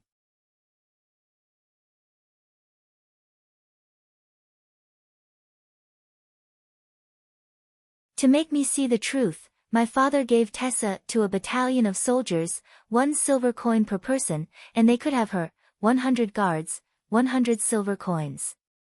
Aegon shuddered, then muttered, "Your father is a beast." "Very good, in this regard, we have reached a consensus," Tyrion nodded with satisfaction, then sighed. "A beast's father gave birth to a beast's son. I stood on the side and watched, until my dick was about to explode, and then I became the 101st. For this, my father paid Tessa a gold dragon." According to his words, Lannister should always be a cut above others, and the price should be higher than the average person. "You really are a beast," Aegon said coldly. "Kid, let's play a game later. If you win, I'll shout, 'Tyrion is a beast' 3 times to the sky, how about that?" Tyrion said with a strange smile. "What game?" "You'll know in a while." Aegon fell silent again. At this time, they had already walked down the pyramid. The unsullied trainees guarding the stairs at the door only glanced at them, then untied the fence. Tyrion found a white-painted carriage with a kerosene lamp in front of the square, handed a few copper coins to the coachman, and pulled little Aegon in. "You're so familiar with your movements, it's not your first time, right?" Aegon asked suspiciously. "I'm a normal man, and I've been in Slave Bay for so long, of course it's not my first time. Although Astapor is not as prosperous as Volantis, it still has a market that's open. You should have come out with me a long time ago," Tyrion said. "The female dwarf Fenny likes you, we can all see it," Aegon suddenly said. "Fenny." Tyrion was stunned, then sighed, "Fenny is a good girl, I don't want to hurt her." Aegon looked at him strangely. "Hee." Tyrion laughed bitterly, then asked, "Do you know the ending of the story?" "What story?" "Tessa and Tywin." "Where did Tessa go?" Aegon asked. "I want to know too. I even asked my dad about it. We didn't come to an agreement, so, he was killed by me." Tyrion shrugged. "You're crazy." Aegon's eyes widened, and said in shock, "You killed your father for a prostitute from more than a decade ago?" "After the trial, Jaime forced Jaime to save me. Maybe he thought it was the last time he said goodbye to his deformed and pitiful brother, or maybe Jaime suddenly had a conscience. He told me something." "What is it?" "He lied to me. He and my dad both lied to me. Tessa wasn't a prostitute, at least before she met our family of beasts. She was just a pure and kind peasant girl." Aegon was shocked, and his eyes widened. Could it be, Tessa really? She didn't even know my identity as Lannister at that time. Jaime and I wore casual clothes, dressed as third-rate mercenary knights. Maybe, she thought I was the pet of the tall and handsome knight Jaime, a deformed little devil monkey at first. But Tessa didn't care about my dwarf size at all. She even thought that I was so small, such a pitiful dwarf dared to fight against the fierce bandits. I was very brave. Tyrion held up 3 fingers. I've only met such a woman 3 times in my life. The first time was Tessa, the second time was Shui. It was fake. I thought Shui was the second Tessa.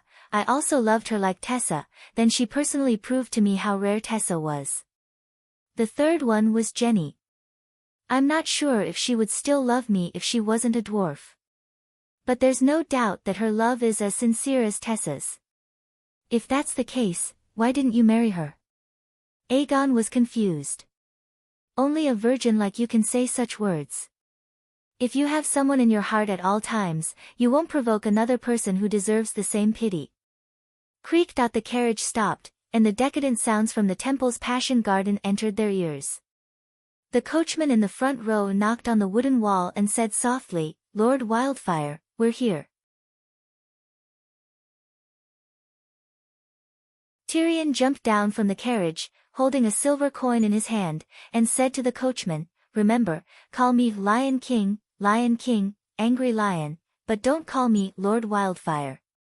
"Okay, Lord Wildfire."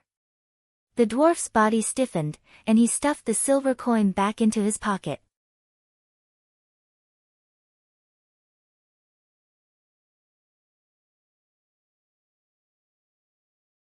Chapter 450. The former Temple of Divine Grace, today's Temple of Light, was a pyramid-themed building complex. The pyramid here was not as tall as Dany's Great Pyramid, but the platform at the top was wider. There was a clear swimming pool, a red rose garden, a lavender vineyard, a green olive forest, a white laurel bush. Women in red tulle were flirting on the stone steps in front of the swimming pool, waiting for customers to choose. There were the sounds of men and women having fun everywhere in the garden, the sound of music, drinking, and even the low moans that made one's imagination run wild. Tyrion stood at the entrance of the garden, as high-spirited as a general returning from the battlefield. He said loudly to Aegon, who was stunned, "Now, do you know why I brought you here?" "I won't thank you," Aegon said stubbornly. "You can't be taught." Tyrion shook his head and sighed. "If you don't experience big and small battles, how can you become a veteran of the battlefield? If you don't see all kinds of women, how can you distinguish true love from false love? If I had the experience I have now, I would at least be able to distinguish Jaime's lies immediately." "How do you distinguish?" Aegon said blankly. Tyrion patted him on the back and said with a complicated tone, "Do you know how to distinguish new shoes from old shoes? Unfortunately, I've been muddle-headed all these years, and only now have I figured out such a simple problem. Now, you can get my advanced experience without going through the vicissitudes of life. Be happy." Then, the dwarf strode into the Garden of Desire, opened his arms, and shouted, "Devout nuns, Lord Wildfire, am here for evening prayers again. Ah, Lord Wildfire, choose me, choose me. General Wildfire, use your green flames to burn my passion." The red-clothed nuns on the steps waved and cheered. "Who is this dwarf?" Why is he so popular? In the garden, a sea merchant was puzzled. This is General Wildfire, the great hero who made the wildfire specially for the queen, a red-clothed nun beside him said. Great hero?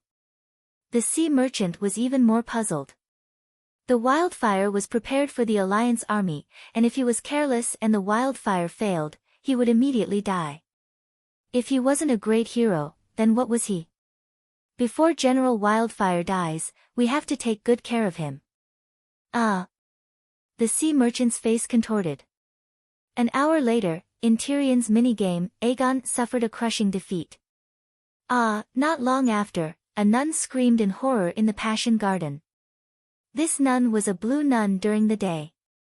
At night, she would put on a red veil and enter the Passion Garden.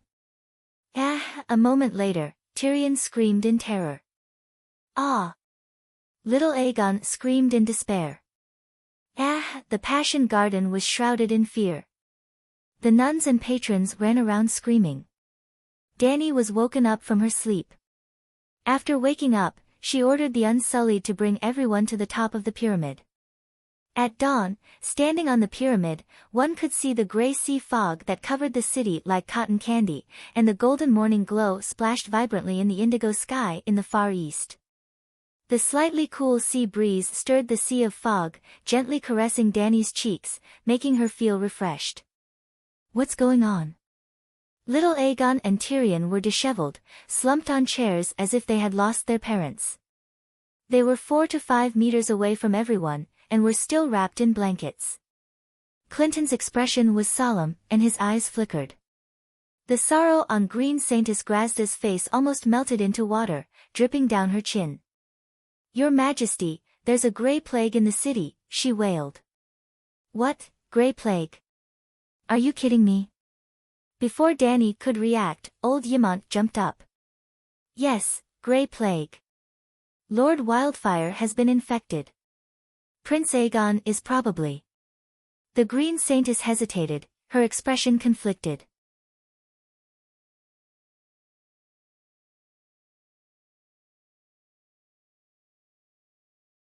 The Grey Plague had similar symptoms to the Grey Scale disease. It was difficult to tell if it did not spread on a large scale. I've never been touched by a Grey Scale patient, so it must be the Grey Plague. Only the Grey Plague can spread through the air and make me infected unknowingly, Tyrion said in despair. No, not necessarily, Clinton suddenly said. Sorry, I shouldn't have hidden it from you. He sighed and took off the deerskin glove on his right hand, revealing the gray and black spots on his palm. The upper half of his middle finger was completely petrified into gray. Ah! Tyrion was stunned for a moment, then suddenly jumped up, pointed at Clinton, and roared in grief and anger, It's you, you're the one who infected me with the Grey Scale disease. The last time you tested the wildfire bullets in the brick factory, you used this hand to grab me, old X, 7 levels of hell. John Clinton, you're too vicious. Didn't I keep asking you if you felt anything? Clinton argued with an awkward expression. Bastard, if you're sick, just say it. Tyrion shouted. Clinton was speechless. Sir, when did you get the Grey Scale disease? Dany asked. Clinton glanced at the unusually angry Tyrion and sighed, about 4 months ago, in Sad Hill. Tyrion was pulled down the river by a stone man, and I jumped down to save him. In the process of fighting with the stone man, it grabbed me in its hand. The angry expression on Tyrion's face froze. Why didn't you say so earlier? He asked softly. Clinton smiled bitterly and shook his head, so what if I did? There's no cure for Grey Scale disease, it's a terminal illness.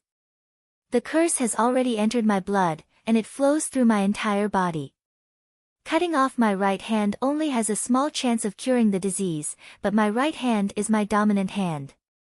I still have to help Prince Aegon take down the Iron Throne. At that time, I didn't know about the Queen's vow to end the long night as Queen, nor did I know that she had already gone to the Westeros. I thought that the queen would immediately marry the prince, then ride the dragon to Pentos, join forces with the fleet prepared by the Golden Group and Illyrio, and take back the Iron Throne first. That way, Prince Aegon would become the king of the Seven Kingdoms, and even if Her Majesty failed in Slave Bay, she could still return home. As long as you help Targaryen restore their kingdom within 2 years, and let me redeem myself from the failure of the Battle of the Ringing of the Bell, I will return to Vulture's Nest Castle, and spend the rest of my life in the Mahogany Forest where I first met Prince Rhaegar. Silence. Everyone's emotions were complicated, and their gazes towards Clinton were no longer filled with reproach and resentment. Dany sighed in her heart. This was a true knight, just like Barris Tan, the White Bull, and Sword of Dawn, an old version of the knights. The Mad King was so crazy, so why were there so many honorable knights under his rule?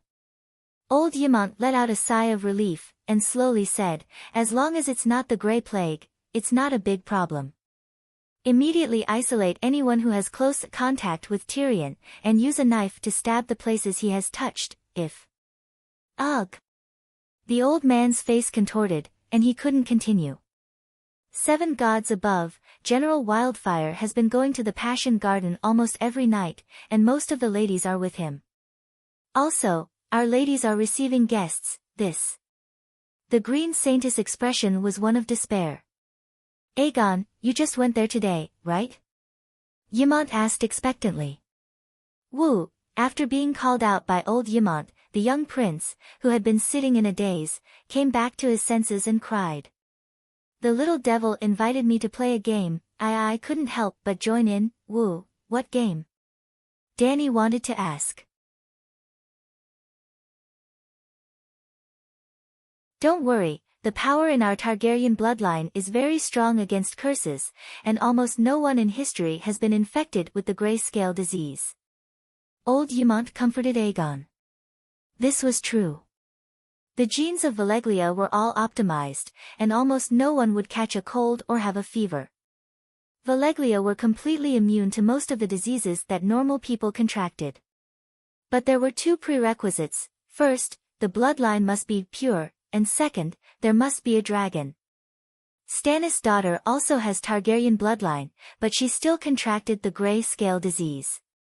Dany said. Woo. Aegon heard this, and cried even harder. Shireen and Aegon are different. Shireen and Princess Lele are 3 generations apart, and Aegon is your nephew, and has the purest bloodline. Aegon stopped crying, and looked at Aunt Dany eagerly. Lady Green Saintess, close the Passion Garden immediately, and conduct a thorough investigation. Grey Worm, stop the journey to Meereen. 8,000 Unsullied and 5,000 trainees will be mobilized, and lock down the entire city. Go door to door according to the household register, strip naked, and check one by one. Remember, all Unsullied must wear leather armor, gloves and masks. At this point, Dany turned around and asked Ymont, how do we kill the virus? The curse.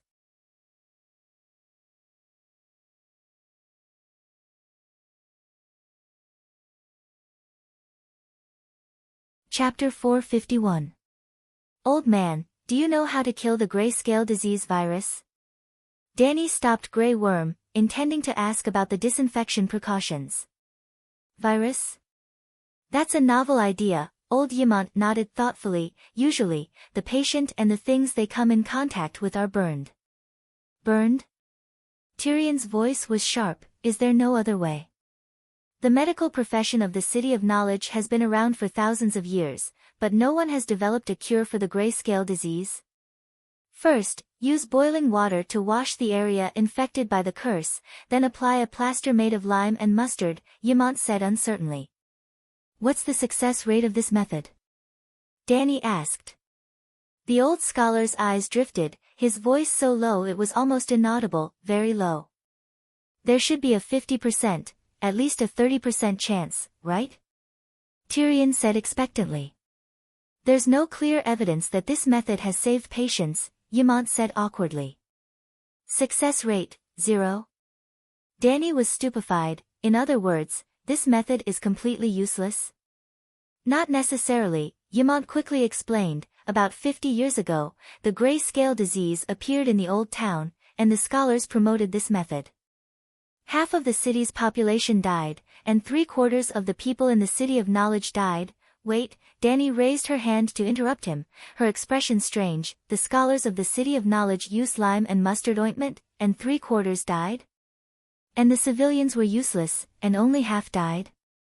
Old man, even a fool knows that 3/4 is more than half. Danny, you can't say that. Yimont said seriously, scholars of my generation study hard all their lives, isn't it to stand up in times of crisis? Of the 3/4 of the people who died in the city of knowledge, 99% were infected while trying to save the civilians in the city. The oath of an apprentice to become a scholar is to serve the 7 kingdoms. And every qualified scholar has a silver chain, symbolizing medicine. They're all frontline doctors. But Danny was only touched for a moment before she realized another problem. Xuecheng sacrificed so much. He obviously did his best and risked his life, right? Of course. Don't think that the city of knowledge is violating the rights of the guests and exterminating the megalosaurus. They are not afraid of sacrificing themselves for the sake of their ideals, old Yimont said with a complicated expression. I knew those guys weren't afraid of death, otherwise, he would have killed them long ago. If the people do not fear death, why should they fear death? Danny nodded and said strangely, but there doesn't seem to be any effect even if you try so hard. Half of the city's population died, and it's not much better than the other cities infected by the Grey Plague. Yora Mormont nodded and said, a few years ago, I experienced it myself. A Bravosi merchant ship infected by the Grey Plague docked at Pento's wharf. The infected sailors were killed or burned to death, but the rats on the ship could not stop them. They brought the disease to the nobles and commoners of the city, causing a super pandemic. But only 2,000 people died. Let alone half, it's not even 1% of the mortality rate. Look. Danny spread her hands and looked at old Yimont with her big eyes. That's why I said that the mustard lime cream's effect is not that significant, the old scholar said hesitantly. Soon, he added, Stannis's daughter, Shireen's gray scale disease was suppressed by Scholar Clarkson with this method. The city of knowledge is useless. They have a medical school that has systematically researched medicine for thousands of years, but they still shamelessly steal from everywhere. Now, they still only know how to use leeches for blood-sucking treatment. They haven't even come up with a systematic theory of medicine, Danny said with disdain.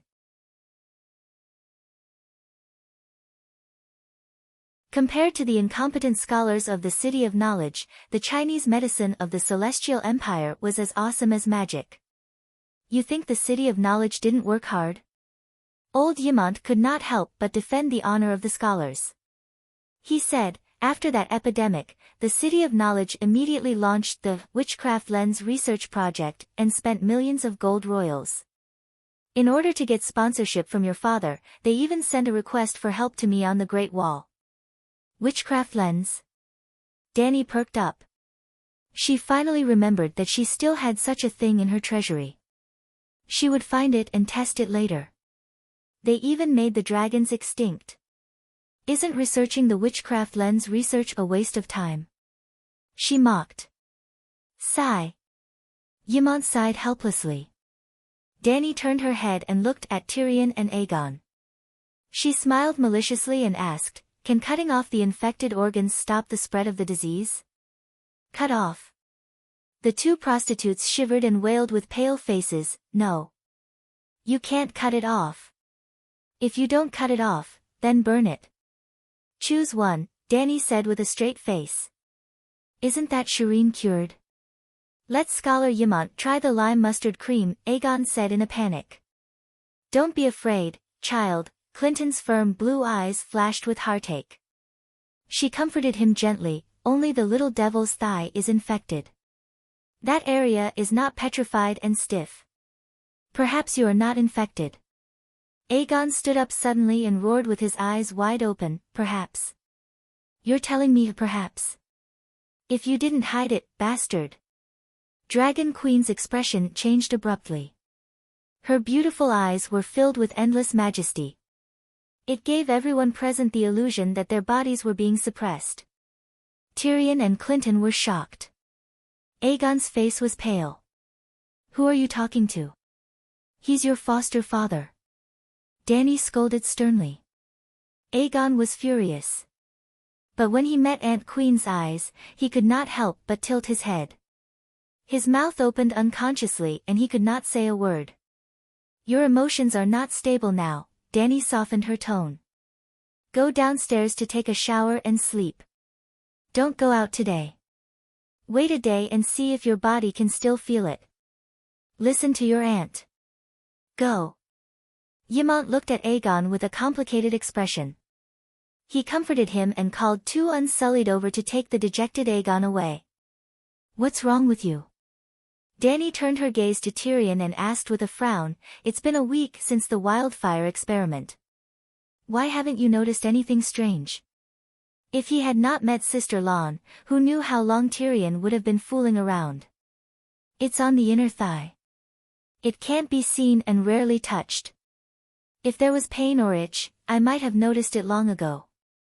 But the grayscale disease doesn't feel it," the little devil said bitterly. "Have you stabbed it with a knife?" Dany asked again. "Yes, it's like wood. It doesn't hurt." His eyes were red and he was about to cry. "You haven't slept all night. Go down first."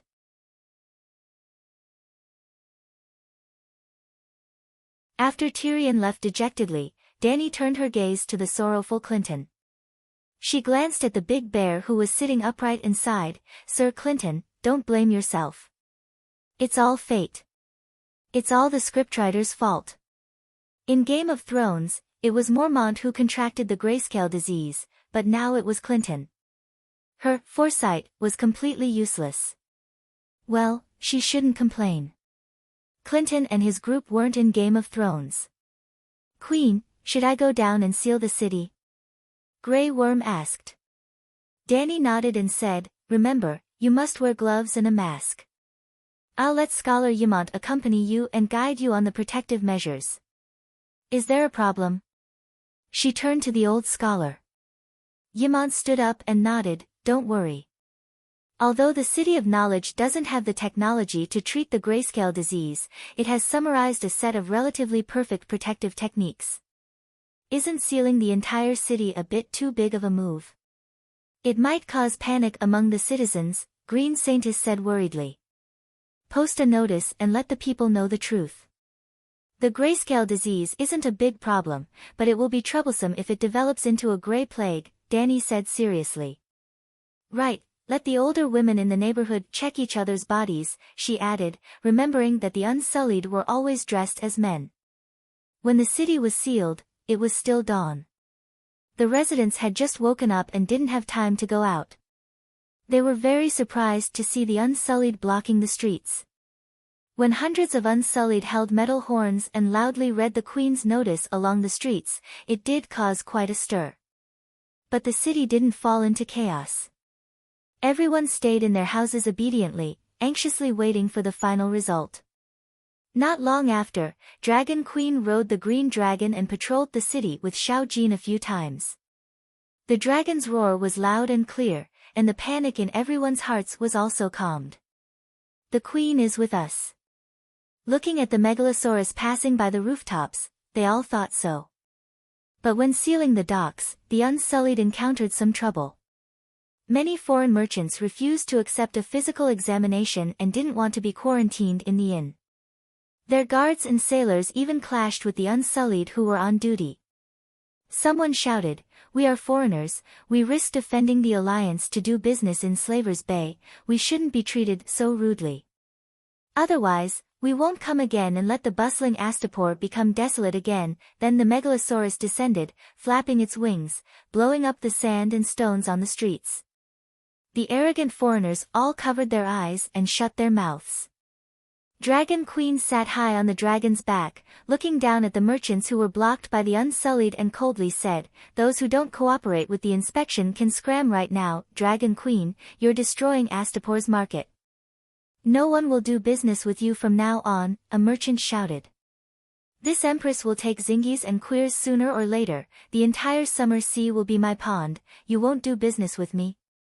Fine, go home and farm. Danny coldly laughed. The foreign merchant was indignant and shouted, "The Alliance has an army of several 100,000. Danny raised her hand and cut him off. No need to say more, cooperate with the inspection and you'll still be Astapor's VIPs. It's useless if you don't cooperate, we'll forcefully strip you naked." Danny waved her hand. 3,000 unsullied entered the dock and sealed off all the shops, docks, shops, and warehouses. "Danny, what are you doing?" Old Yamant anxiously approached Xiao Lu and warned her in a low voice, "Just a physical examination is enough. Why do you have to search the goods and warehouses?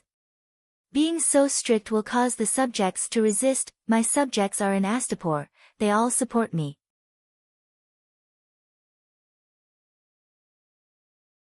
These foreign merchants are after profits, they'll come back. Danny didn't care. Seeing the Unsullied pushing away the sailors and mercenaries, barging into the ships and opening the warehouses, the old scholar worriedly said, "Back then, in order to deal with the epidemic, Count Quinton Hyder burned all the ships in the harbor, closed the city gates, and strictly ordered his soldiers to kill anyone who tried to escape, men, women, old, and young. But when the epidemic finally subsided and the harbor reopened, not only did the survivors not thank him, they even dragged him and his son off their horses and slit their throats." "Do you think anyone can drag me off the dragon's back?" Danny giggled. SSSS. Xiao Lu's cold emerald eyes scanned the crowd, white smoke with sparks coming out of her nostrils. "All right, I'll stop joking," Danny said seriously. "I've been neglecting something, now Tyrion reminded me."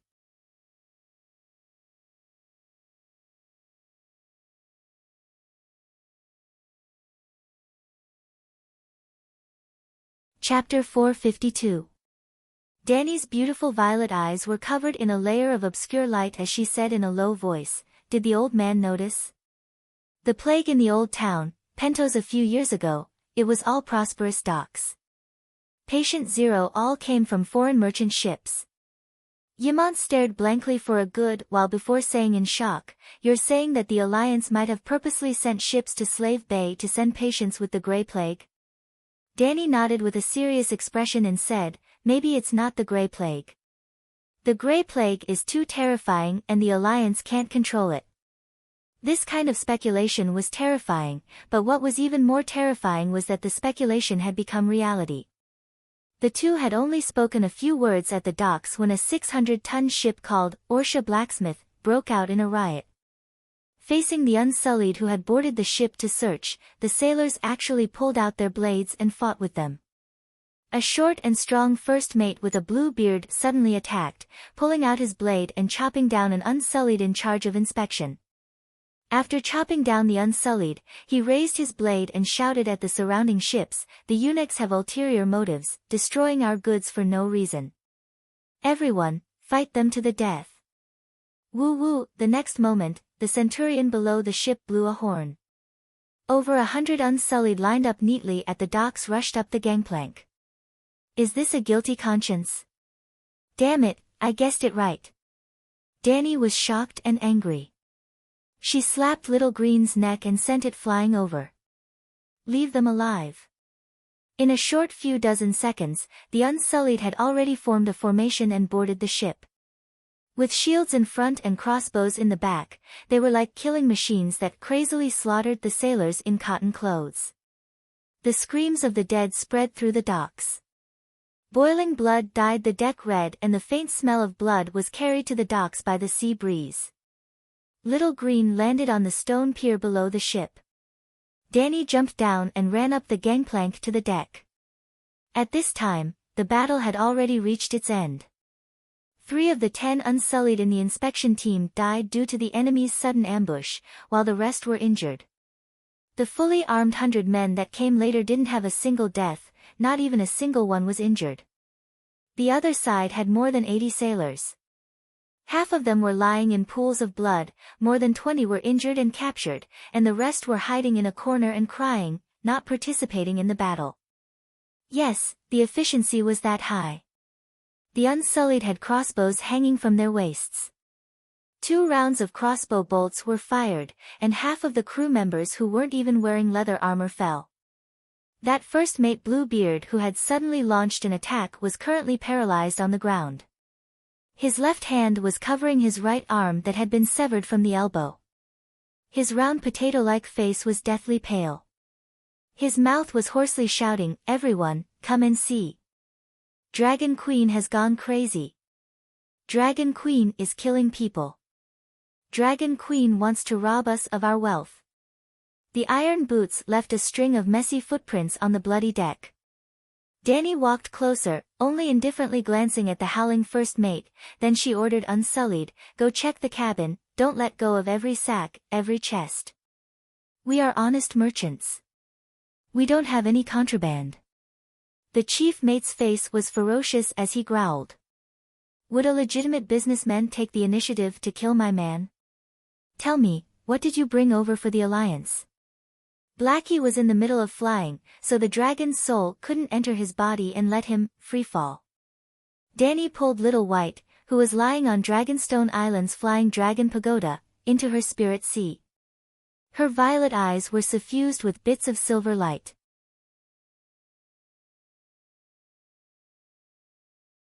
Her might was like the Milky Way falling from the 9th heaven, overturning the potato-faced first mate's soul. His face was getting paler, and large beads of sweat seeped out of his forehead. "I'm not afraid of you, you won't find anything, you won't find anything." The substantial dragon might made him unable to breathe, but the first mate still clenched his teeth and kept his secret. Danny frowned slightly. This guy had a strong will. The dragon might was real.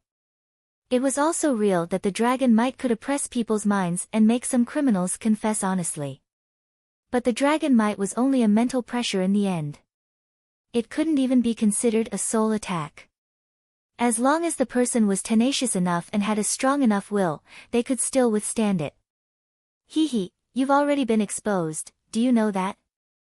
Ordinary people couldn't withstand the dragon might." Danny sneered and said to the Unsullied beside her, "Take him to the pyramid and let the doctors help him stop the bleeding. Then send him to the Black Prison. Tell Hattar that I want to know all the secrets of this first mate." Immediately, 2 Unsullied picked up the potato-faced first mate and dragged him away. "You won't find anything." The first mate looked at the Dragon Queen with a sly smile, and then shouted to the sea merchants and crew members who were watching from both sides, "Do you see? This is the descendant of the Mad King, the demon mother of dragons. This vicious woman brutally slaughtered us kind crew members. Pick up your weapons and resist. Raise your sails and leave this sinful land." Hiss! Little Green suddenly stood up, and the ferocious dragon head shot out like lightning. Its mouth almost bit the first mate's bulging potato-like face. Ong! The dragon's cry was as loud as a train whistle, but it carried the endless pressure and the smell of burnt sulfur that a train whistle didn't have. The potato-faced first mate's body stiffened, and his spine was as stiff as a bow. His mouth made a sound, but he couldn't speak a complete sentence. His lower body was drizzling with yellow rain. Plop! The Unsullied couldn't help but let go of his hands and covered his ears. The first mate's stiff body fell to the ground like a wooden stake. Little Green.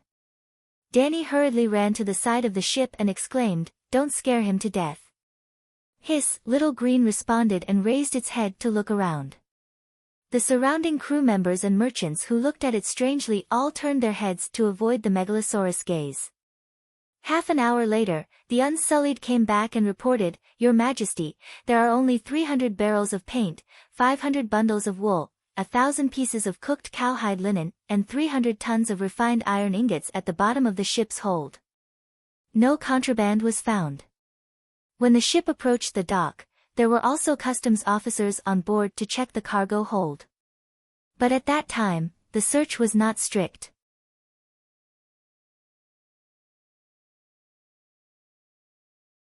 The main purpose of customs was to count the types and quantities of goods, and not to search every box and every sack in detail. That was unrealistic and a waste of time. As a matter of fact, dozens of people entered the ship's hold and took more than half an hour to complete the search. Danny frowned and said, "Are you sure every corner has been checked? Are there any caged rats or boxes, or any patients in solitary confinement?" "No, we know what you are looking for. We even specially interrogated the sailors who did not participate in the battle very quickly. They all said that they did not see any special boxes," the Unsullied said. "That doesn't make sense." Danny was puzzled. "Calixi, use the dragon." A general with 3 dragons imprinted on his chest walked over and reminded her. Yes, it was Danny's old subordinate, a second-rank Navy Admiral, Blackbeard Grohl. This former captain of Illyrio had rich sailing experience, but his military accomplishments were slightly lacking. Although he helped Danny build a fleet of 100 longships, he could not control the Sea of Grief. He could only be a local tyrant in Slave Bay with the help of the Megalosaurus. "Have you forgotten? The dragon can drive the rats away. Let the green dragon drive the rats into the sea. Just now, I saw a few rats running out." Seeing Danny's confusion, Blackbeard explained. "Oh." Danny was enlightened. She immediately waved to the sky and called Xiaojin down. Xiaojin was small. After retracting its wings, it could enter the hold. Soon, under the protection of the Unsullied, Xiaojin entered the hold. Squeak, the dragon's might and dragon's roar filled the hold without restraint. Squeak, squeak, squeak, squeak. Hundreds of rats ran out from the hold and surged onto the deck like a tide. Even the sailors on the ship felt their scalps tingle. "Gods, have we been living with so many rats all this time?" Someone cried out in alarm. The rats were of different sizes. There were thumb-sized rats and black-furred rats the size of kittens. At first, they ran around the deck like headless flies. After a while, they all came to the side of the gangplank and prepared to escape to the dock. Squeak! Xiao Lu immediately poked its head out and roared at the group of rats. Squeak, squeak, squeak. As if they were suddenly hit by soft muscle powder, almost all the rats were paralyzed on the wooden plank. Their limbs twitched a few times and they all died. No wonder everyone uses rat guts to describe cowards and cowards. That's not wrong, Blackbeard Grohl said in surprise. 2 years ago, Blackbeard and the rest were still young and could only scare the rats. Now that the Megalosaurus had just grown up, it scared the rats to death. A group of Unsullied squatted on the deck and used chopsticks to pick up every rat.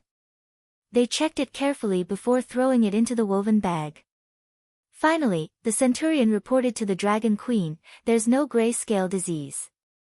All the rats are normal." "That's strange." Danny touched her chin and muttered in confusion. "They didn't bring any biochemical bombs. Why are they rebelling?" Suddenly, her expression changed. Her sharp eyes scanned the ships around her. At this moment, even she was on the Orsha blacksmith. This ship was the focus of everyone's attention. Then, was it possible that the real source of the poison was on another ship? Was that potato face covering for his accomplices? "Seal off this dock immediately. I want to check every ship myself," Dragon Queen ordered loudly. This time, the Unsullied were more familiar with their methods. They first gathered all the crew members in the corner of the deck before arranging for the quarantine officers to go on board to check the goods. Then, it was time for the Megalosaurus to appear. Little Gold went to the bottom of the ship, and Little Green stood by the side of the ship, scaring the rats to death.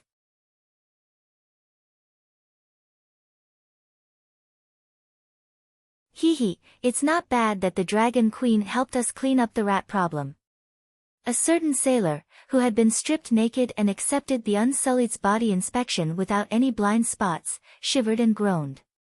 What made Danny depressed was that she had been busy for the entire morning, but she had only managed to clean up the hundreds of ships at the docks once. She didn't even find a sick rat. "Danny, this is good news." On the way back to the Great Pyramid, old Yamant said happily, "There is no plague at the dock, which means that you guessed wrong. The Allies are not as crazy as you think. After all, no one has ever used the plague to deal with the enemy."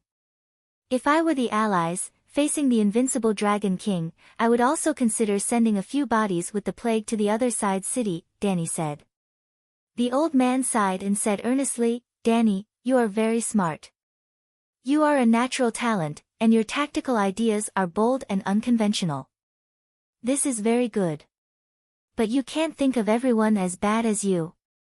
I'm not saying that you are not good, but your strategy is specifically targeted at the weakness of human nature. It's a little not so upright. Not long after returning to the Great Pyramid, Grey Worm came over with a happy face and reported, Your Majesty, there are 65,000 households in the city, nearly 150,000 people. All of them have been checked, and no patients have been found. This means that Tyrion's grayscale disease has not spread, and Aegon may not be infected. Ymont smiled happily. Just as Danny was breathing a sigh of relief, Hattar ran in with a bloody smell and a panicked expression. Your Majesty, something bad has happened. The slave owners are treacherous.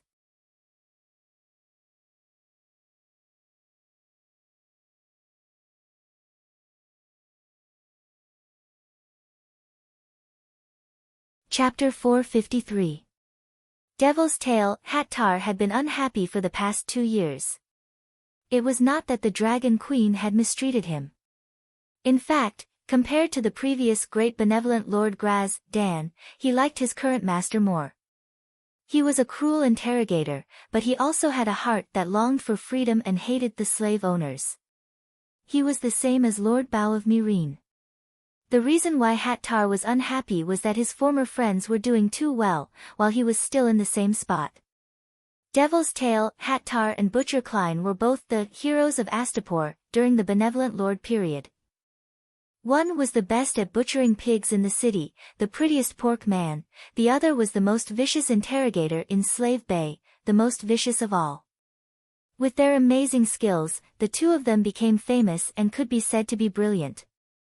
But after Astapor was liberated by the Dragon Queen, the two of them developed very differently. Hattar only showed off once when the Dragon Queen was trying to win people's hearts, but he did not have any chance to show off after that. On the other hand, Klein rose step by step, his status became higher, his wealth became richer, and his reputation became louder. The first count under the Dragon Queen. One of the 8 heroes of the Northern Expedition. Other than the Dragon Queen, the most hated enemy of the slave owners in the world. Meereen has a Klein, impartial and impartial. 7 gods above, listen to these awe-inspiring titles. Hattar's heart was filled with envy and jealousy. If his friends were doing well, he was not. The last time Klein came to Astapor for trial, he hoped that the queen would hand the butcher over to him, so that his former friends could feel his wrath, jealousy, and hatred, especially when the trial of the son of the Harpy ended. The Count of Shattered Shackles looked for him to drink and eat lobsters. During the meal, he complained to him in a boastful tone. Green Saintess Graz, Dan was too hateful. She suddenly confessed her crimes in court, causing the climax of the trial the defendant, Klein, in front of countless people, to express his thoughts to come to an abrupt end before it even arrived. The speech that Klein prepared for a long time, and even secretly asked the Dragon Queen to moisten her pen, also became a waste of paper. This reduced his chances of showcasing his talent as a great songstress by 99%. Moreover, everyone was discussing the answer between the Dragon Queen and the Green Saintess. Very few people were talking about Lord Bow of Meereen. Well, with a sense of superiority, the butcher introduced the story of Scholar Bow of the Sea of Sunset to the interrogator. Most of it was made up by the butcher himself, because the Dragon Queen never told him the story of Lord Bow in detail. Hattar wanted the same fame and fortune as Butcher. Once, there was an opportunity in front of him, but the interrogator was powerless and was defeated. Yes, the female faceless who tried to assassinate the queen. The Devil's Tale used all its means to torment the other party for a few months. In the end, he gave in shamefully and didn't even get a useful word out of the other party. What a disgrace. For several days, he didn't dare to go out, afraid of meeting people. At that time, Butcher was helping Dragon Queen attack the pyramid in Kaiyuan. He was victorious in every battle, and reports of victory kept coming in. Finally, the straw that broke the camel's back came. Butcher became the lord of Mirin City, and Butcher became the only count under the queen. Hattar woke up from his depression. He couldn't continue to be muddle-headed like this. He had to pull himself together. He had to strengthen his business ability. He began to train his whip technique like crazy. Why did Faceless, a mere woman, keep her mouth shut under his peerless whip technique? Is Faceless powerful? Then he should be stronger than her.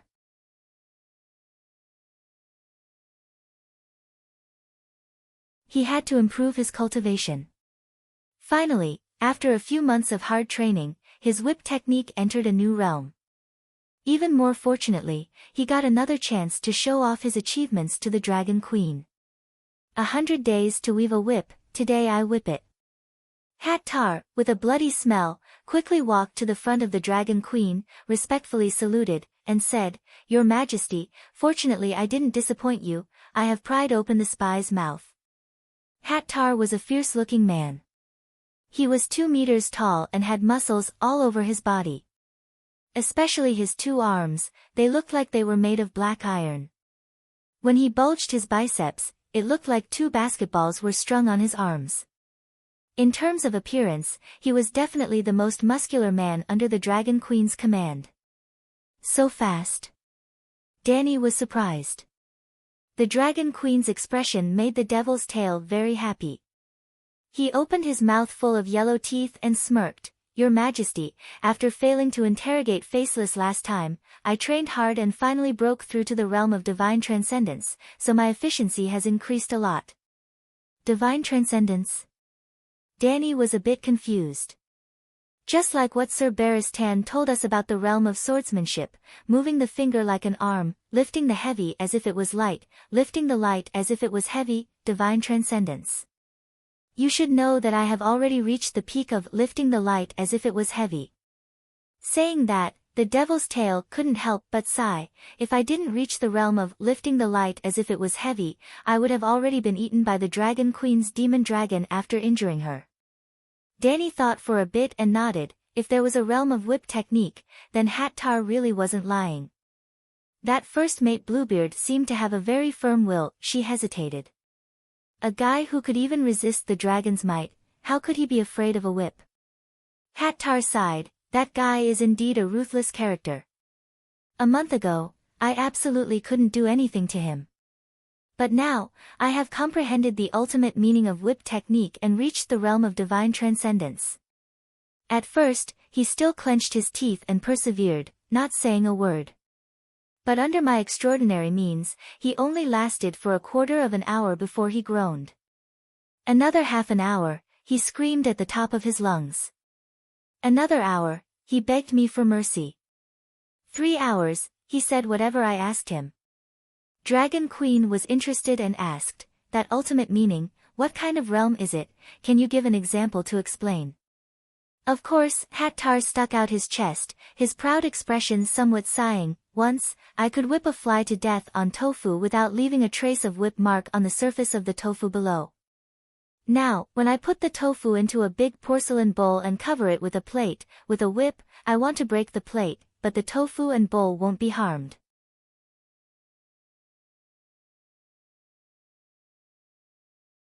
When I want to break the tofu, the plate won't even fall from the bowl, let alone break. When I want to break the bowl, the tofu will fall neatly on the dregs of the bowl, and the plate will cover the tofu. This is really divine transcendence. But I don't know what effect it has on prisoners," Dragon Queen exclaimed. Hattar sighed and said, "When used on prisoners, their skin won't break, their flesh won't rot, but their bones will break. I want them to feel pain wherever I want, as much pain as I want. If there's a chance, you can perform it for me," Danny said with interest. Then, she saw Yimant's reproachful gaze and immediately added, "I mean, the show of whipping tofu and plate, Your Majesty, I can perform for you at any time, any kind is fine. Actually, there should be another realm above divine transcendence. Danny was very touched by Hatter's behavior of using off-duty time to train his business ability. It was like a certain programmer who had signed a contract to sell himself. He was already working at 996, but he was still working hard on coding at home on the 7th day. How could the boss not be touched? She should encourage and provide some help to such a motivated employee. Once, in Whis, Dragon Queen was halfway through her sentence when she suddenly noticed the old scholar Yamant beside her. He was an old Westeros, and a scholar. What Westeros story could deceive him? Ahem, when I was in Westeros, I heard a story about an ancient sword saint. His name was Invincible Loneliness. He often said to people, I, who stand at the peak of swordsmanship, am too lonely. My greatest wish in life is to be defeated by a strong person. Isn't this too strong? Hattar was fascinated. Even old Yamant temporarily suppressed his doubts of, why have I never heard of this invincible loneliness swordsman, and muttered, to be able to say such words and not be beaten to death, he must be a peerless strong person. Hattar, do you know what level invincible loneliness swordsmanship has reached? Above divine transcendence. The first stage, there is no sword in the hand, but there is a sword in the heart. The second stage, there is no sword in the hand, and there is no sword in the heart. Everything can be a sword. The Dragon Queen sighed and encouraged the burly executioner, Hattar, you are very talented. Continue to work hard, and one day, you will also become Hatter's Whip of Solitude. Solitary whip? The executioner muttered with a dazed look in his eyes, as if he was in a daze. Yamant did not care about the level of the burly executioner in front of him. He directly asked, Hattar, I saw that you looked panicked when you first came in. What did that spy say? Hearing this, Hattar snapped out of his reverie and said anxiously, Your Majesty, please send someone to seize the ship Erudite, immediately. That is also a spy ship. They transported 10 stone men and threw them into the sea beside the dock. Stone men? Are they patients with the grayscale disease who are completely petrified? Danny asked. Yes, they are the stone men found from the Sorrowful Hill. The demon's tail's face was filled with anger. The spy wrapped them in oilcloth and pressed the cloth bag to the bottom of the ship. This way, they could avoid our customs inspection. When the ship docked at the docks of Astapor, Cayuan, and Meereen, they took the opportunity to transport the goods into the city and threw the stone men into the wells of the residents. 7 gods above, the Alliance army is really so vicious. Old Yamant stared with his eyes wide open.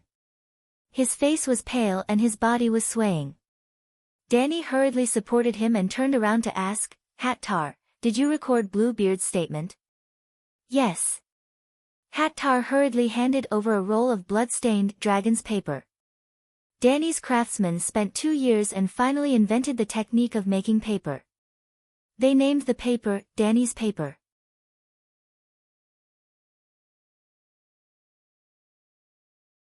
Dragon Queen felt that it was a little low class, so she changed it to Dragon's paper.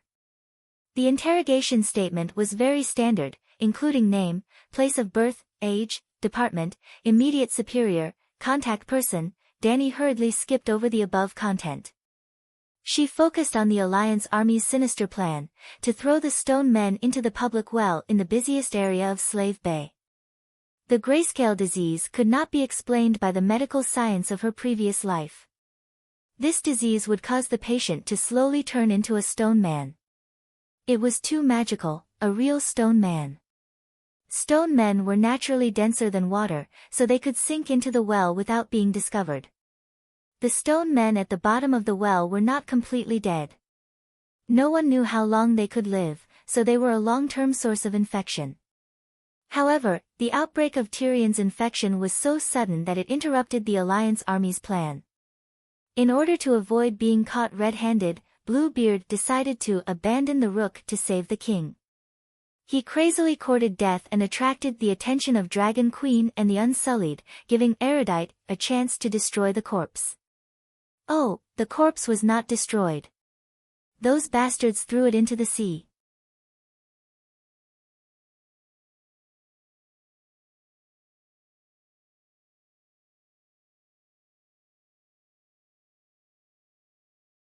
Chapter 454. If they ignored the grayscale disease stone men that sank into the bay, they might really sink into the sea. But they could also become the source of the plague, infecting the sailors and citizens on the docks, or even causing the even more terrifying grayscale disease. Therefore, it was best to deal with the corpses that sank into the sea immediately. Yes, pick them up and burn them. Thinking of this, Danny handed the document to Yimont and ordered Grey Worm, immediately detain all the sailors on Erudite. Also, seal off the sea near Erudite's berth. Old Yimont put down the document and sighed, Danny, we're in big trouble. Kayuan and Mirin also have grayscale disease stone men that were infected. Someone might have already been infected. They're courting death. A cold light flashed in Danny's eyes as she said coldly, I've changed my plan. I'm not going to wait for the night to pass. When the plague ends, Slave Bay will enter a state of war. I want to destroy New Guys first, then take down Quills. I want to seal off Quills Strait, which is also the summer seas route, and completely end sea trade. Old Yimont hurriedly advised, Danny, don't be rash. The key now was to stop the outbreak of the plague before it broke out. Then, store more food and weapons to deal with the night. Danny shook her head and said firmly, I didn't take the initiative to attack, not because I don't have the ability to farm and start a war at the same time. With 5 dragons, I was able to fight in a low-cost and highly efficient special battle. But considering that the night is coming, human infighting is too stupid, so I've been holding back. But now, I'm being bullied. Wouldn't it be even more stupid if I don't fight back? The big picture is more important. Yimont sighed, you did very well before, trying to stall for time to develop your own strength. When the night comes, the Alliance army will naturally retreat without a fight. Now that you're angry, wouldn't it be too much of a loss if something goes wrong? Don't worry, I know what I'm doing. I won't act rashly. Danny turned her gaze to Whip of Dugu, who was standing quietly at the side with his head held high. Noticing the Dragon Queen's gaze, the interrogator took a deep breath and puffed out his chest even more. Hat Tar, you are very ambitious and talented. Dragon Queen praised. Hat Tar heard something from the Queen's words and shouted excitedly, it's my honor to serve the Queen. I will keep your Majesty's encouragement in mind. In the future, I will definitely rely on my ability to obtain the surname, Solitary Tail. Just like Count Butcher, Hat Tar was born a slave and had a first name but no surname. In fact, ordinary Westeros did not have surnames either. If he became a noble, Hat Tar would be able to design his own family emblem and surname. Of course, in Slave Bay under Dragon Queen's rule, the commoners had long been qualified to give themselves a surname. However, most of the commoners were illiterate and did not know which surname to choose. Many people simply did not want a surname. There were also some who planned to join the Dragon Queen's Mother of Dragons Guard, and have the Queen bestow upon them a surname. Very good. Dragon Queen nodded and said, I have decided to launch the southern expedition at the last minute, but the original plan cannot be changed. Defending against the Alliance army coming from Materis is my strategic focus. Therefore, the position of the Southern Expedition General is lacking. Are you interested? Southern Expedition General.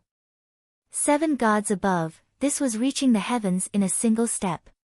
He would immediately be on the same level as Clayton's Western Expedition General. Thinking of this, Hatter's face turned red like a tomato. His voice trembled as he swore, Your Majesty, I will work harder than Clayton and be more outstanding than him. Clayton? Danny was stunned.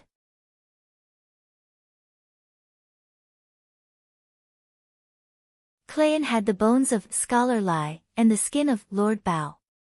If you are more outstanding than Clayton, then you should show off. She did not know that Hat Tar and Clayton were competing with each other. She also did not know that Hat Tar was jealous of Clayton while setting his own life goals based on Clayton's achievements.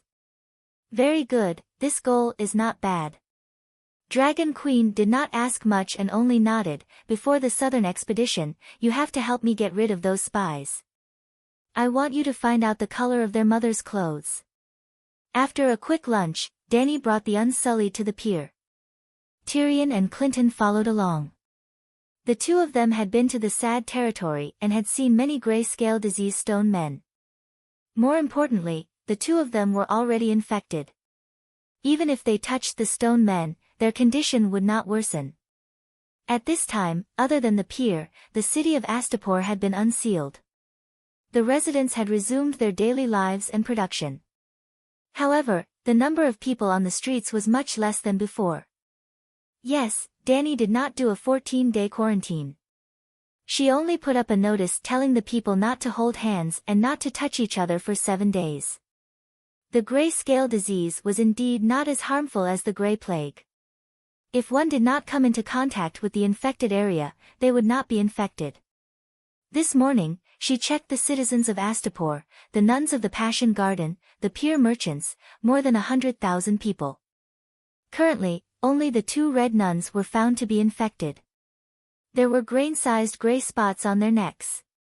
If one did not look carefully, they would not have noticed it. Of course, the quarantine for the grayscale disease was never done with the eyes.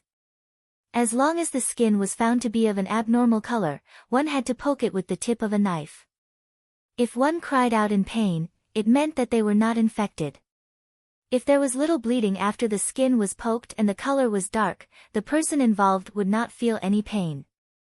Then, there was a 99% chance that they were infected. Other than the 2 red nuns, more than 20 dock merchants were infected. This was only the first census. In the following week, every day, the people would have to check themselves. Then, on the last day, the Unsullied would seal the city again and conduct a thorough check on everyone. In the hot afternoon at the pier, the seawater was blue and the sun was glaring. The surrounding ships had all been moved away. A middle-aged fisherman wearing a straw hat threw out his fishing net with all his might. The bundle of silk net suddenly unfolded in midair like a huge lotus flower. The silk threads reflected bits of silver brilliance under the golden sunlight. Whoosh! The fishing net that bloomed like a flower landed in the splashing seawater, covering the spot where the erudite was originally.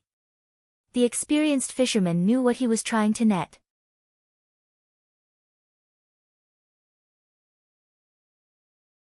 He felt a little uneasy as he spat on his palm, held the rope tightly, and began to slowly pull up the net. The wet net floated to the surface of the sea, sparkling under the sunlight. Gulp! The nearby sea merchants, shop workers, and sailors all swallowed nervously. The fisherman felt his hands sink as he exclaimed, "There's something." Ah! The onlookers took a step back and craned their necks. The two emotions of horror and curiosity made them feel conflicted. Stone men. Suddenly, horrified screams sounded like a tsunami from the pier and nearby streets. The fishing net was gradually pulled ashore. Inside were 3 grayish-blue figures that were entangled like lobsters. They struggled slowly. Stone men. Tyrion was standing by the pier. When he saw this scene, his heart turned cold. He bared his teeth and said, "Is this a world war? Everyone is willing to go to any lengths? But my sister will probably like this style. It's simple, practical, and economical." Dany lowered her head and glanced at him. She said calmly, "The dozens of men that were infected by you kept asking me to skin you alive." Dozens of men. Tyrion's ugly face contorted. After a while, he let out a long sigh of relief. He pointed at the 3 stone men that were pulled ashore and said, "Does this count as a reward for my crimes?" Dany nodded and said, "I will announce to the public that General Wildfire saw through the Alliance's plan due to his own experience of being infected with the grayscale disease and saved the millions of people in Slave Bay. He will be rewarded with a yellow mandarin jacket and the title of Wildfire Knight." This. Tyrion didn't show any joy. Instead, he said worriedly, "If I say this, will the Alliance hate me? When I was in Volantis, I heard about the butcher Count Klein's deeds. He was cursed and scolded by the Alliance just because he drove the Gith captives to break the pyramid. If it was me, When the whole city was closed for quarantine this morning, I had already told everyone the cause and effect. It was you, General Wildfire, who brought the grayscale disease to Astapor and spread the virus because of your improper behavior. Dani lowered her head and looked at his deformed head. She sneered and said, "More than 100,000 people in the city can't wait to eat your flesh and skin you. I gave you the yellow mandarin jacket to save you. Do you understand? So, I can only choose between Slave Bay and the Alliance. But I don't want to pick a side. I don't care about the slavery system. I'm a Westeros." The little devil said with a wooden face. "What's wrong with Westeros? I'm also a Westeros. Barristan, Cora, Clinton, Ymont, John Bolton, and so on are not Westeros. Also, you're already a General Wildfire. You don't think that slave owners like to bathe in the wild, do you?" Dani said with a faint smile. The little devil held his forehead and groaned. "So, I've already boarded the pirate ship." "No, you've already embarked on the path of glory. Look, you've also become a knight. An honorary knight personally conferred by the Archbishop. If your old man in the Seven Hells knew about this, he would definitely laugh in relief." "Ah." Tyrion's face twisted. "What's the yellow mandarin jacket?" He changed the topic. "A jacket woven with golden threads. It's an honor that was specially made for you. If it's paired with a special hairstyle, it'll be even more glorious." Dragon Queen said seriously. "Am I the only one who has it?" Tyrion was a little excited. "Not really." Dragon Queen thought for a while and said, "Once, I even gave one to Zero." "Oh, Quills, the great merchant Zero who received me. In the future, I'll also give one to Illyrio. He's helped me a lot. There's also the eight-clawed spider Varys. He should also have one. It's just that he doesn't have hair and can't have the glorious hairstyle that goes with the yellow mandarin jacket. I won't hide it from you."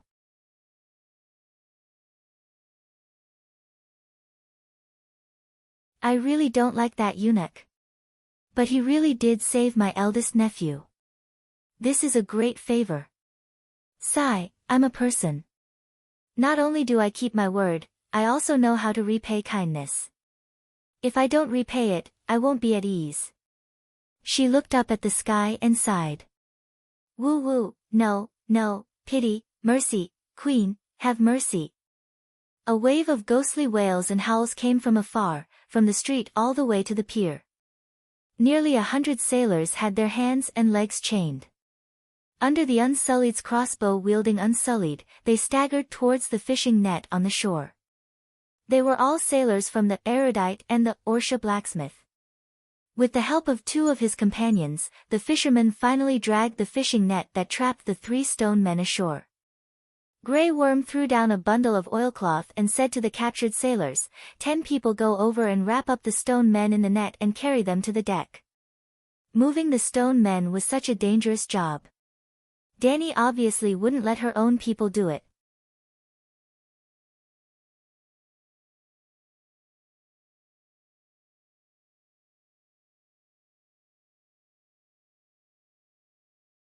Chapter 455. The stone men were not transported into the city. The prisoners wrapped them in oiled paper and transported them to the ships. The ships immediately left the port and traveled 50 kilometers west, sending the stone men to a desolate rocky beach on the Astapor Peninsula. The Unsullied would quickly build a completely enclosed courtyard with bricks and wood. The Gray-Scale Disease Quarantine Area. After that, she also built a virus research center in the pyramid, and Dani herself was the researcher. But before she began her research, she had to observe the virus habits and make sure that it could be killed by high temperatures.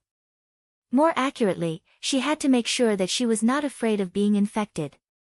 After handing the docks over to Grey Worm, Dani immediately rode Greenie to Cayuan and Meereen, and personally ordered the docks to be sealed. Cayuan had close to 20,000 Wings of Liberty, and Meereen had 15,000 guards. They were fully capable of quickly carrying out Dragon Queen's orders. Under her orders, the soldiers put on leather gloves, helmets, and masks, and strictly searched every ship. She also announced that Slavers Bay was closed, and that sea trade would be suspended from today. Slavers Bay's industrial and craft production do not have to stop. I will buy all the goods, Dany announced to the citizens of the two cities. Even if the gold was used to buy food, she was not short of money. Not to mention the millions of gold royals that the Count of Shattered Shackles had confiscated during the trial of the son of the Harpy, there were still mountains of silver and jewelry in Dany's Great Pyramid.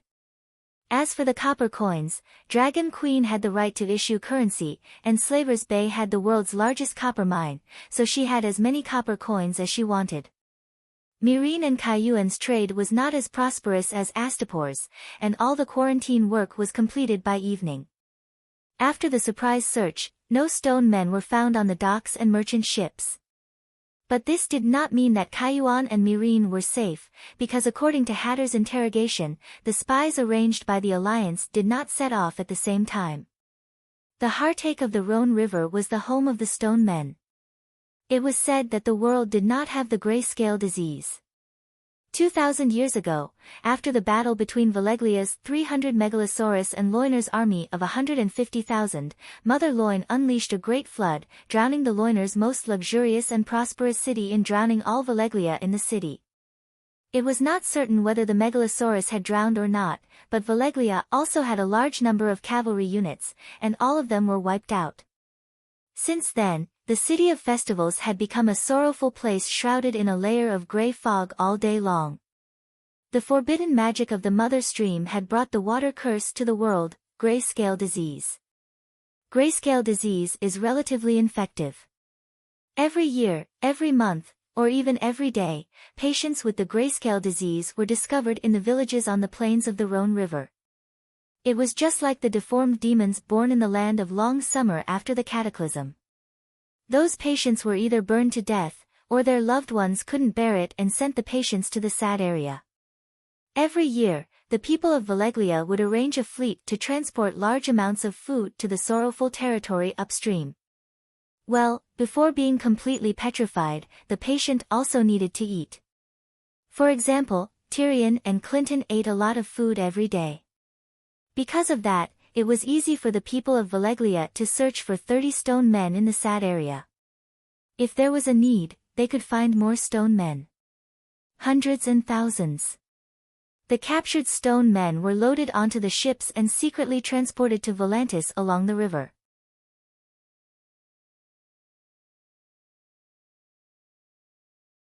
They did not dock, but took advantage of the night to divide the stone men into 3, stuffed them into the ships full of goods, and then went to Slavers Bay separately. The ships were divided into 3, and the spies who accepted the mission did not even know who their companions were or which ship the stone men were on. They only knew their mission, to bring the stone men to Meereen, Cayuan, and Astapor.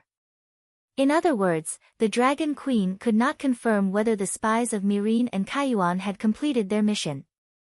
Perhaps, the stone men had been thrown into the city's public well, and the spies had fled long ago.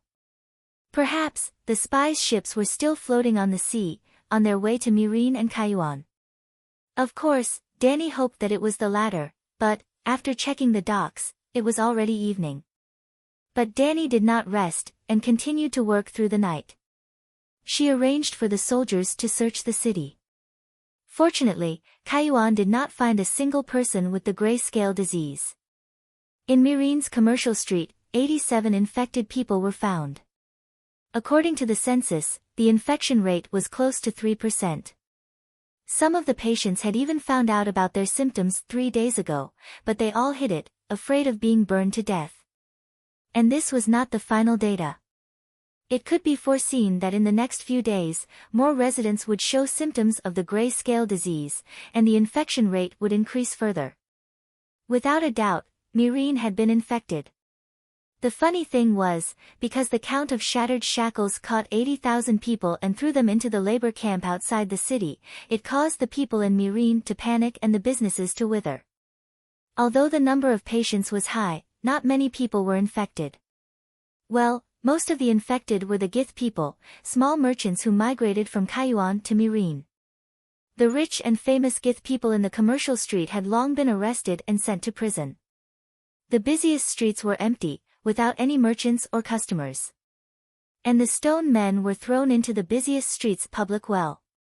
The next morning, outside Myrene City, in a remote manor, Dragon Queen rode on her dragon's back and said to the 87 desperate patients in the courtyard, "Do not be afraid, do not panic, I swear in the name of the Queen, you are my people, I will not abandon, not give up on any of you."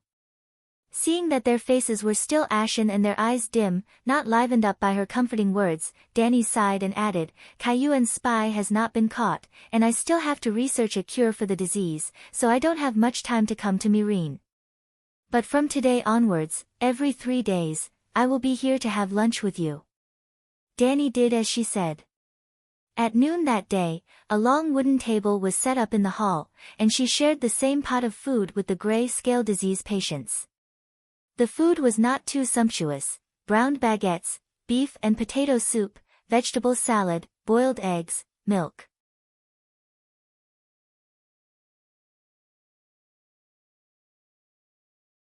Seeing the Dragon Queen slurping down a pot of meat soup, 2 pieces of bread the length of an arm, 3 boiled eggs, a large glass of milk. For some reason, the Gith people suddenly felt a sense of security and warmth in their hearts. Becoming the Dragon Queen's people seemed to be a good thing. They thought so. After lunch, Danny did not return to Astapor immediately. Kayuan and Astapor were not infected, so her focus should be on Myrene. But Myrene's mayor, Clyde, had just been removed by her and was still recuperating in Astapor whipping. The commander of the guards, John Bolton, had gone to Astapor for a meeting and was on his way home. Myrene was a little empty. The top garden of the Great Pyramid. The pool. Under the light blue water of the pool, 2 pairs of similarly slender and beautiful jade legs were kicking the water, creating splashes of water. It was Danny and the red-haired female knight, Lila Amber. There were only the 2 of them in the garden, and they had been busy all night, neither sleeping nor bathing. They were now naked, lying by the pool and chatting leisurely. "Your Majesty, the best way to prevent grayscale disease is to get rid of the patients immediately. Anyway, they are all Gith, so it is better to kill them and burn them as usual," Lila said seriously.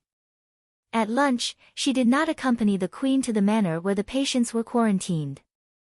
Now that she knew that the Dragon Queen was eating with the patients, she was shocked and anxious.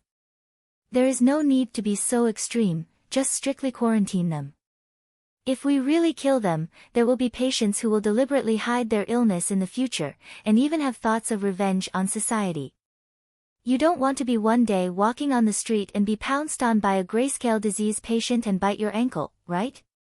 Lila lifted her well-proportioned slender legs out of the water, and her feet twisted a few times mischievously, saying, "I have been wearing iron armor and iron boots recently, he can't bite me." Danny covered her face with a wet silk handkerchief and said lazily, "There are always people who don't wear armor. And grayscale disease is not incurable. I have the witchcraft lens, and I know that Stannis's daughter has antibodies in her body. Scholar Yimont's medical skills are also. Sigh, at least he is qualified. In short, as long as they are my people, no matter what race they are, I will do my best to save them. Isn't this what a queen should do?" Splash! Lila put her feet back into the water, and the surging waves gently caressed Danny's silver hair that was suspended in the water like seaweed. "But you can't take the risk." The red-haired female knight sighed. "It's not considered a risk. Grayscale disease is not a gray plague, it won't be contagious without contact. And as soon as I came back, I roasted my whole body with fire, killing all the viruses." Thinking of the scene where the Dragon Queen roasted herself with fire, Lila was silent. Even she did not think that the curse of grayscale disease could withstand the burning of the fire. After a moment of silence, Danny said, "I originally intended to let you be the Lord of Myrene, but now the situation has changed. My elder brother's son, Aegon, is here, do you know? Little Prince Aegon. I have seen the letter you sent to John. Lila nodded and asked, "What's wrong? Are you sure he's real?" John and I both feel that the baby swap is too legendary, it sounds fake. All the evidence proves that his identity is real. Danny's heart skipped a beat. Maybe I can use the witch lens to do a blood test for him.